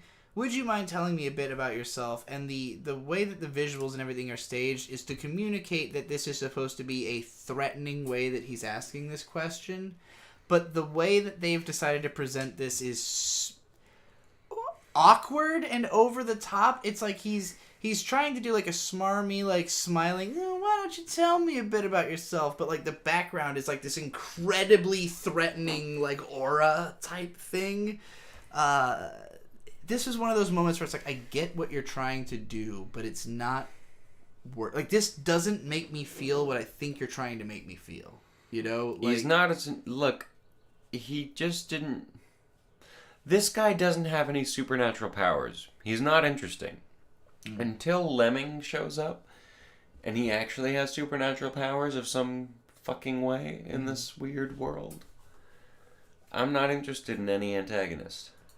Well, they get away. They get away from the totally normal human being? So she got texted, he's a cop, so she got the drop kick on him, and then they... Which is funny, because there's a whole scene before this where the drone guy is explaining to Corpse God, hey, that's a cop, you should get the fuck out of here. And Corpse God's just like, but what if we didn't? Yeah, this show... It's a stretch. Oh man, I pretty much skipped right to the end where Lemmings is introduced. Like, no, he wasn't introduced here. He was introduced in the last episode. I meant this is where he's introduced in a menacing way. He's about to kill a bunch of people, and I assume Corpse God is going to come in and save the day. And who fucking cares? There's like a whole scene in a host club. We don't like any of the people that Lemmings might be about to kill. It's such a weird. The way this shows, its priorities are all fucked up. Yeah. Like, there's a whole part where it's just, like, introducing this, like, bar, like an underground bar, and, like, the cops are there, but also the gangsters, and I don't know. I couldn't really tell what it was trying to say. Like, what are you trying to tell me by showing me this stuff? Other than, like, here's locations that exist. All right, something's happening now after, this like, show 5 minutes of dicking around. And I totally get what you mean. This show has started to get, like, a bit of a foothold in what it's trying to be. I think so. But this is another... I think we're going to have this with a lot of the episodes we're going to watch. Is it really needs to make up for it in the next episode, or I'm going to be really upset and I'm going to rag on it the whole fucking time next week. It's just a lot of characters. And I mean, we started the show ragging on it, so... Yeah. But I really liked this episode. I thought it was good. I think it's got good places to go. I wouldn't say it was good. I thought it was pretty mind-numbing. It 6 out of 10. Just had more happening than the previous ones. I would still put it at like a 4. Oof. That's heavy, y'all. I don't get anything out of this one. Alright, now it's time for my favorite show of the season. Skip and Loafer. Skip and Loafer. Although I will say this is not necessarily the most exciting episode. It is kind of setting up a lot of background stuff of like school events that are going to be transpiring, and mostly it's focused on Mika, which is the red-haired girl, and I believe her name is Misaki, the main girl. Oh, the main girl. I don't remember. We'll just call her Skip. Skip and Mika and their relationship. So Mika has kind of been established as a bitch throughout the previous episodes. She's kind of... They've both kind of been established as bitches. Skip's different... Skip's lovable because she's the main character, but they are both as abrasive as each other. Okay, I can see that. Skip is more lovable. I just feel like Mika's always been presented just as a bitch. I do believe that is true, but it's because Skip is the main character. Yeah, it's not from her perspective. Anyway, the two of them become friends in this episode, mostly bonding over volleyball, because Skip is very, she's not very physically fit, but she ended up, offering to be a part of this physical activity for the sake of this thing that's going on. So, yeah, she ends up training with Mika, who is kind of a hard ass with her, but she likes that. And we have these scenes where they're training in the gymnasium, and like upperclassmen are there as well, and they're like kind of getting in their way. and they try to like say something about it, be like, hey, it's supposed to be first year's time. But as they're kind of getting like just kind of ignored and shunned by these older students, Mika flashes back to when she was younger and she was actually overweight and getting bullied and kind of a darker person. What caused her to become the fashion diva she is today. Yeah, she's compensating for something, and she still has that little bit of fat down in her soul, if you will, to quote the manga in clothes called Fat.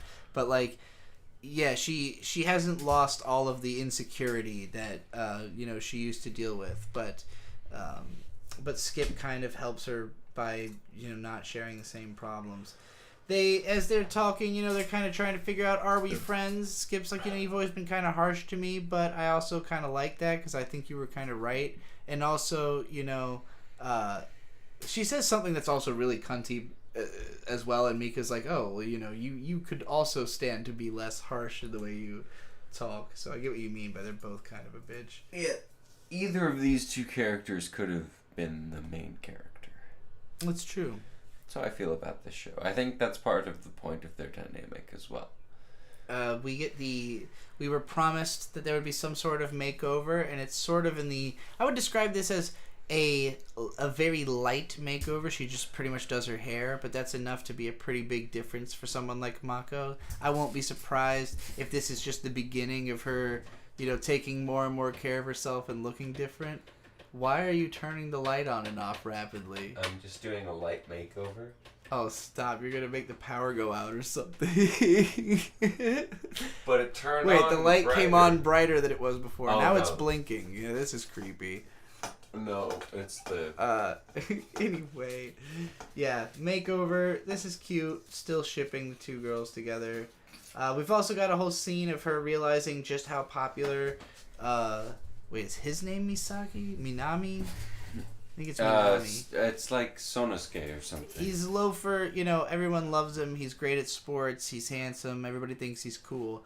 A lot of the back end of this episode is basically Mika observing both Skip and Loafer and kind of concluding that it seems like maybe she's all that he's missing, and like they've got a lot of chemistry, and even though she really, Mika likes him too, she's kind of putting herself in the back seat just by like realizing that she probably doesn't deserve him as much as Skip does. Skip is best girl. Oh yeah. So this episode it's very much in the characters' heads, which is not my favorite place for an episode to be, but I wish this was the show that was written by Kaguya-sama. Oh yeah, and the episode ends with... Because if they wrote a cute show, that would be awesome. It would be. I would argue Oshi no Ko is a cute show. It's just not the same type of... It's not. It's a violent... It's kind of a little terrifying. Yeah. I mean, it's cute on the face of it. Nothing we've seen so far is scary, but the main character is literally trying to murder someone. Yeah. Not to say that's not deserved. Or that it's actually going to happen. It will. Anyways, yeah, this episode, again, it was mostly relationship building. I didn't feel like it didn't necessarily change the characters so much as just deepen them and kind of give us a little bit more... school life of it all. Richness to their characters. But yeah, nothing I really feel like we need to get into too much depth describing happened in that episode. Now it's time to talk about Hell's Paradise. Oh, yeah. This is definitely the hypey anime of the season. This is what Mashle took over. Okay. Mashle and Hell's Paradise are like head and head for what I'm most excited about this season. Interesting. I like Hell's Paradise a lot. I don't really have any kind of expectation for it because I know it's just trying to like constantly fuck with you, and so this episode got me a lot more than the last one. The last one was kind of a nothing burger. Nothing really happened. It wasn't enjoyable. This was a lot more fun. And this one was, hey, stuff's happening. We're progressing. Yeah. Let's do it. Well, it had big shonen fights. So we learned the backstory of the giant man who's been eating people this whole show. Rokurota. And apparently ever since he was a baby, he just could not stop eating. He couldn't stop eating, he couldn't stop playing, he started eating everyone that was around him. Yeah, he kills his parents, he eats his parents, he just kills and eats everybody. He is a monster. Which, I'll be honest, beef has to taste a lot better than human. Why don't you just go kill a cow or something? I mean, I don't eat endorse... bear's head first also, remember. Well, yeah, but that's not the best part of the bear to eat. Are you fucking kidding me? So this is a shot where trees have just been felled because he just rips a tree out of the ground and throws it at Gabimaru. Which is, knocking all the trees over. Right before this, Gabimaru is saying, well, I need to gauge how strong he is. Yeah, how strong am I compared to him? The answer is not nearly as strong. Before he threw the tree, I was just thinking... You just saw him tear the guts out of an Asaemon, and then beat the shit out of both you and the other Asaemon. Yeah. How strong do you think he is? How do you not have a concept of it at all? Well, yeah, so the guy throws a tree at him, and meanwhile, the girl is still talking to Genji. I don't know why I remembered his name and not hers. I guess just because it's Genji. Sagiri. He's basically dying, and she's like, there's got to be something we can do. And he's like, no, I'm pretty much gone for. Also... But because you're a woman... Well, we'll get to that. Kunoichi here is on the sideline. Oh, we're not there yet, actually. This happens later. They're intercut. I did the screen caps. They're in order. I have him saying the other line. I did the remembering. The Kunoichi girl is... asked by Gabimaru, he's like, please come help me, please come do something, and she's like... We agreed to fight together, and she goes, I'm holding up my side of the agreement to collect information. Right. And it's like, you fucking word I can't say. You bitch. Yeah, I can say that one. I was trying to say a C word. She just kind of ignores him. So, this scene is it's a little strange. Basically, so, Genji had been saying... that you can't do this because you're a woman. But then, she just a second ago, you'd been blabbering like a man. But now, I feel the affection of a woman. Yes, so, realizing... As I'm dying. As he realizes that she does have, a feminine side or feminine traits, even though she's normally acting masculine. It makes him realize that she's not trying to be a man or a woman. She's trying to take the middle path, in which she accepts all contradictions and goes forward, with both realities in her heart. On like a schizophrenic level, I understand all of this, but on any kind of logic or meaning, it's a little bit lacking. All of it's just to say that she's a badass. She's not just a woman, but she's also not a woman. She is the middle path. What does this mean? I don't know. This man has a lot of thoughts about gender politics in his dying moments. Every single Asaemon has a lot of thoughts about gender politics, even not in their dying moments. It's true. So yeah, her finding the middle path basically means being like water, like Bruce Lee said, and whereas Gabimaru's all aflame, she's all... Whoa, they're opposites. She's all wet. What if they end up together? But yeah, actually, this episode does kind of establish her as being at least as badass as Gabimaru, if not more so, because he's kind of getting trashed, and then she fucking totally deflects a fist with a blade and does all this The cool Kunoichi shit. And the other Asaemon are watching them this whole time, and the Kunoichi asks the nerdy Asaemon, well, how strong actually is she?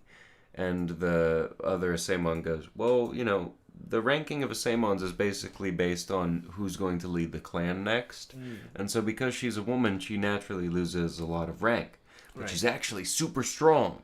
Yeah. And so she starts deflecting Kurobota's blows and stuff. There's also an odd line there where that guy says something about helping Genji, and she says, we're not doing that. He's a goner. And besides, you're not that type of guy, are you? Yeah, that was weird. Was she calling him gay? I don't know what she was doing there. I couldn't That tell was what strange. that was about. That was an odd line. Anyways, the way that they end up beating the giant... They set the entire area surrounding them on fire because he's so tall. They can't cut through his limbs. They're trying to get him to kneel down so that she can do a proper decapitation. They can't make it happen. He goes into a blind fury because he gets so hungry and like is beating Gabimaru's ass. And then finally he's like, let's just set everything on fire. And since this dumbass is just going to rampage and cry around, he'll breathe in so much carbon monoxide that it will bring him to his knees. And I've got to say... And we'll be able to chop his head off, and that's what happens. Did he really know what carbon monoxide was? I mean, he knows you can't breathe the stuff that comes out of fire. Sure. Yeah, they do use the terminology that's very modern. I don't know. So then we cut back to the brothers who have been making easy work of killing giants, but the older brother is drinking their blood. Well, you know, that's what you do in the mountains. It's how you stay hydrated. Yeah, you just drink animal blood or whatever. This can't go well. This has to lead to some kind of bad consequence for this guy. Or good consequence, who knows? It certainly is going to have some kind of effect, I would say. And that's pretty much that episode. It's mostly Gabimaru and Sagiri? I forget. I think you're right. Fighting the big guy. It was fun. Big shonen battle. You know, cool moments here and there. I like that they beat him with fire and everything. Yeah, still a fun show. I would give it still like a strong 7. We only have one left. I know. This is empty. I'd like to sip on some drink. Yeah, go for it. I would give this show a 7. I was iffy about it last week, but it redeemed itself this week. 7 projected. 8 to a 5. Yeah, I really hope it becomes an 8 and not a 5. But it has... I hope it goes further than that. Obviously, every show has the potential to turn into a total clusterfuck and go to hell. We just hope it doesn't happen. There's some shows where it really seems like it will happen. This isn't one of them. I think this is going to stay pretty action-oriented, probably, and not really try to have, like, some crazy mind-bending... I mean, the plot is... You know, it's full of twists and turns, but it's not trying to, like, psychologically fuck with you or anything the way that I think Oshi no Ko is trying to do. And I definitely enjoy this show more than that one. It's been pretty consistently entertaining. I don't know if it's... I still think probably Skip and Loafer is my favorite of the season, but I also think I remember more of this show. Like, more of the crazy shit that happened in this show sticks out in my mind than what's gone on in Skip and Loafer, and part of that is just this is like fucking violent mania, whereas that's just like a cute slice of life show. But they are probably the two shows that have had the most impact on me so far. Heavenly Delusion, again, like that could be the number 1 even, just all depends on where it goes. It's too in the dark for me to really have a safe bet. It's a lot better than fucking Shinsekai Yori, which it reminds me of in a lot of ways. But yeah, I guess my favorite one we talked about today was probably Heavenly Delusion. I like Mashle, but I'm not nearly as excited about it as Bird seems to be. I'm hopeful for it. I just think it's going to take a while before it starts really being interesting. Unless it, like, cracks into an arc real soon or something. I know it's usually, like, with Shonen Jump, at some point the editor usually, like, mandates that they introduce a central villain and, like, get an arc going, you know? Because you can't just do episodic plots forever. Especially with an action, plot-driven series. Alright, it's time for us to wrap this all up and talk about the last show. It's the final anime. Which is, of course, Dr. Stone New World, Season 3 of Dr. Stone. As you probably remember, this whole season we've been building a boat, and it's time to finish building this fucking boat. And initially we think we have to build a small boat. Yes, well, Kasaki's like, the hull's becoming crooked and fucked up, and I can't keep it going. You know, this boat's too big, I can't conceptualize it, it's breaking my brain. But then Ryusui's greed takes over. Yeah, Ryusei goes into a whole fucking mind tunnel about this. Like, we have to learn in order for us to understand just how incapable he is of giving up on this boat. We need to know anything. Yeah, the whole history of how he is somebody who, whatever he wants, he is not going to stop until he gets it.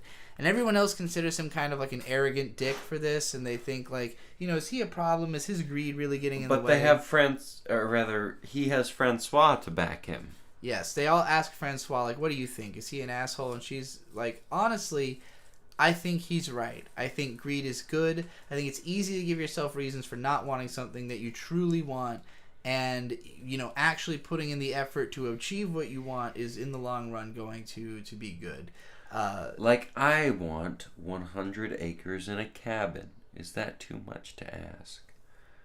It's not. And I'm fascinated with how much this show pushes this ideology of, like, because Ryusei, since he's been introduced, there have been like 3 or 4 oh my god, imagine property prices in Dr. Stone World. He'll invent they them. Must be incredible. Or non-existent for the most part. part. Yeah, and you could just pull up, like, hey, this is all mine now. Yeah. Francois has a bunch of times throughout the episodes where she, like, insists... where they insist that that greed is good and this is what makes Ryusei so cool. Well, it's not that greed is good necessarily. It is that Ryusui's greed is good. She specifically says the phrase, greed is justice, a number of times. And there's a certain infamous businessman named Gordon Gekko whose motto was... What did he do? Greed is good. He, I can't really even describe it, honestly. I actually don't know. I wasn't doing it as a bit. The Wolf of Wall Street is based on... No, that's Jordan Belfort, dear. Oh, well, then it's the other guy. The guy from the other movie that's about Wall Street. It might just be called Wall Street. I don't know. All right, Beatrice doesn't know what she's talking about. The point is that there's a guy whose fucking catchphrase is greed is good, and he's an infamous character in culture, and it's funny that they are repeating it so much in this anime like it is just true. And contextually they have good justifications for why they think Ryusei is ultimately the movie is called Wall guy. Street. Yeah, but it's I think there are some people who would really hate this character and this message and everything that it has to say, because they basically are... This show's opinion seems to be that capitalism and greed is necessary to compel, the forward march of progress at the rate that you want it. I don't necessarily disagree, I don't necessarily agree. So basically, after this whole... Oh my god. Fucking... What? Gordon Gekko. Yes. From the movie you're talking about is Hank Pym. Oh, that's funny. But yeah, so after going to that From the Ant-Man movie. Yeah, we know. From the MCU. If you don't know, you don't need to know. Ryusei... They're really good. Decides you should check them out. Going to make a scale model. Quantumania was awesome. Of the boat in order to understand how they're going to make the boat. Do you say Ryusui decided that? Because that's wrong. No, he just did. He said we're going to build a scale model, and that's what we'll do. So I spoke too confidently. They spend like a third of the episode building the scale model. The main thing is they build this big pencil protractor thing that it's a Thomas Jefferson machine so Thomas Jefferson had this machine where he could just basically write letters and write 2 at the same time. But instead of that, it's you can draw things, but draw them at massively bigger scales. And so they employ taiju because it's a 50 kilogram weight or something. I don't know, it's heavy. Mostly I just wanted to highlight that they speculate that maybe this is how the Nazca lines were drawn. Because you can make this primitive technology. Maybe they did that then. I don't know. Science I'd be rules. curious. I did a project on the Nazca lines when I was in high school. It was fun. Oh, hey. Photography girl again. Yeah, so while she is dying, right? She's got to be dying. Because, she said this might be the last year. No, she thinks they're all going to die. Does she? That's I what think it might be both. They haven't really done anything to imply that she's dying. Not yet. But yeah, so you don't know in a primitive society. As they're building the boat, I guess it's implied that like a fucking year passes in this episode because they go through winter. They're like skiing and snowboarding and bullshit. It's weird. They have a whole winter sports segment. Also, again, I just have to stress, any of the hunting they did, anything off of those fucking daguerreotype photographs, no. Just no. Yeah, she takes a bunch of pictures of everybody doing stuff all throughout this development cycle. They finish the boat. Here's the bit. It's a good boat. They actually make a primitive timer in order for her to be able to get into the shot and not have to take the shot. Well, actually, Francois anticipated everyone's needs and commissioned it. So brilliant. So this scene. I really get the feeling that Dr. Stone was trying to take a moment to sort of recenter and like remind you who all is in this show, because we have this massive cast. Who's in this show? What are we doing? Yeah. What are they doing here? Everyone's been fucking around and running around. This is a scene where they're like, all right, we're getting on the boat. We're going to go do shit. Who's coming on the boat? Yeah, who's coming along? So they bring all the strong people. They bring pretty much every major character. They don't bring Kohaku, I don't think. They do. Oh, they do? Shit. Fuck. Yeah, they bring everybody strong. They bring pretty much every character that is not like a frail, homebody. Like anybody who has been doing stuff in the show is coming on the boat. Anybody who kind of has just been around, they're being put aside. Very smart. I've seen people, even in our comments, saying that like what's turned them off to this show is that there's just too many fucking characters. Yeah. They're always just kind of dicking around. Nobody's really got like... It's been a while since a character had a real beat moment. Like, I've said it once. I'll say it again. You can only listen to... Yeah, so many times. Yeah. Please hear me. Please. I like your show. I can't hear the stupid bagpipes anymore. So yeah, they go down this list. I could hear them in a different, like, choral structure. Oh. But please, just really change wanted to change it. That eye catch. Just change it every season so I don't have to hear the same thing for 3 to 4 years. You're probably the first person I've ever heard make it a demand that like they change it. I like this understandable. Show. I like this show. I can't keep listening to those bagpipes. It's really funny. So basically Senku's like, it'd be easier to list people who aren't coming than the ones who are. Also, they're bringing the prisoners. Because they don't want them to spring out and take over their land. All the warriors are gone. So this is a whole bit... So, Ginro stays home initially. Kinro. This Ginro. Isn't it Kinro? Kinro is the brown-haired one. Because Kin means gold in Japanese, and Gin means silver. So I think... This is Ginro. Okay. Well, So, Ginro stays behind because he doesn't feel up to the challenge, and then he starts swimming towards the boat because he thinks this will cause him to be the chick magnet. Yeah, his plan is, so most of the hot chicks got left behind, so what I'm going to do is pretend I want to go on the boat, and that I couldn't and do my best and not make it. Yeah. But then Senku, in a stroke of genius, goes, hey, turn the radar around, see what's going on. Yeah, let's make sure everything's fine as we're leaving, and then they notice there's somebody in the water. Taiju immediately swims like 1,000 meters in a second, really quickly. Yeah. Picks him up, and I think I have a shot of everybody dancing around him, being happy that he's here. Oh, you're right, it is Ginro. That is very strange. Well, I just have a better memory of these things. Here's pretty much everybody on the boat, I think. So, yeah, this is like our main cast going forward. But... Unless, I really hope they do not cut back. I would describe the second half of this episode as like cute but not really necessary. Sure. That's a lot of Dr. Stone. That's true. It was just like the whole scene, it's literally half an episode of just like naming people as they get on the boat, and then them talking about like how they feel about the fact that they're getting on the boat. You know, like Gen has to kind of be like, oh, I didn't think you would name me. Why would you name me? Yeah. That would be silly. And then Senku goes, well, what's the point of a mentalist if they're not there to mentalize? You're obviously necessary. So, but yeah, I like that we've got a more focused cast and we're kind of going in. I feel like there's more opportunity for each person to leave a mark from here on Is out. this the last one? Or do we have more? This is it. Okay. So if this is the last one, you should have gotten a screen cap of Y-Man.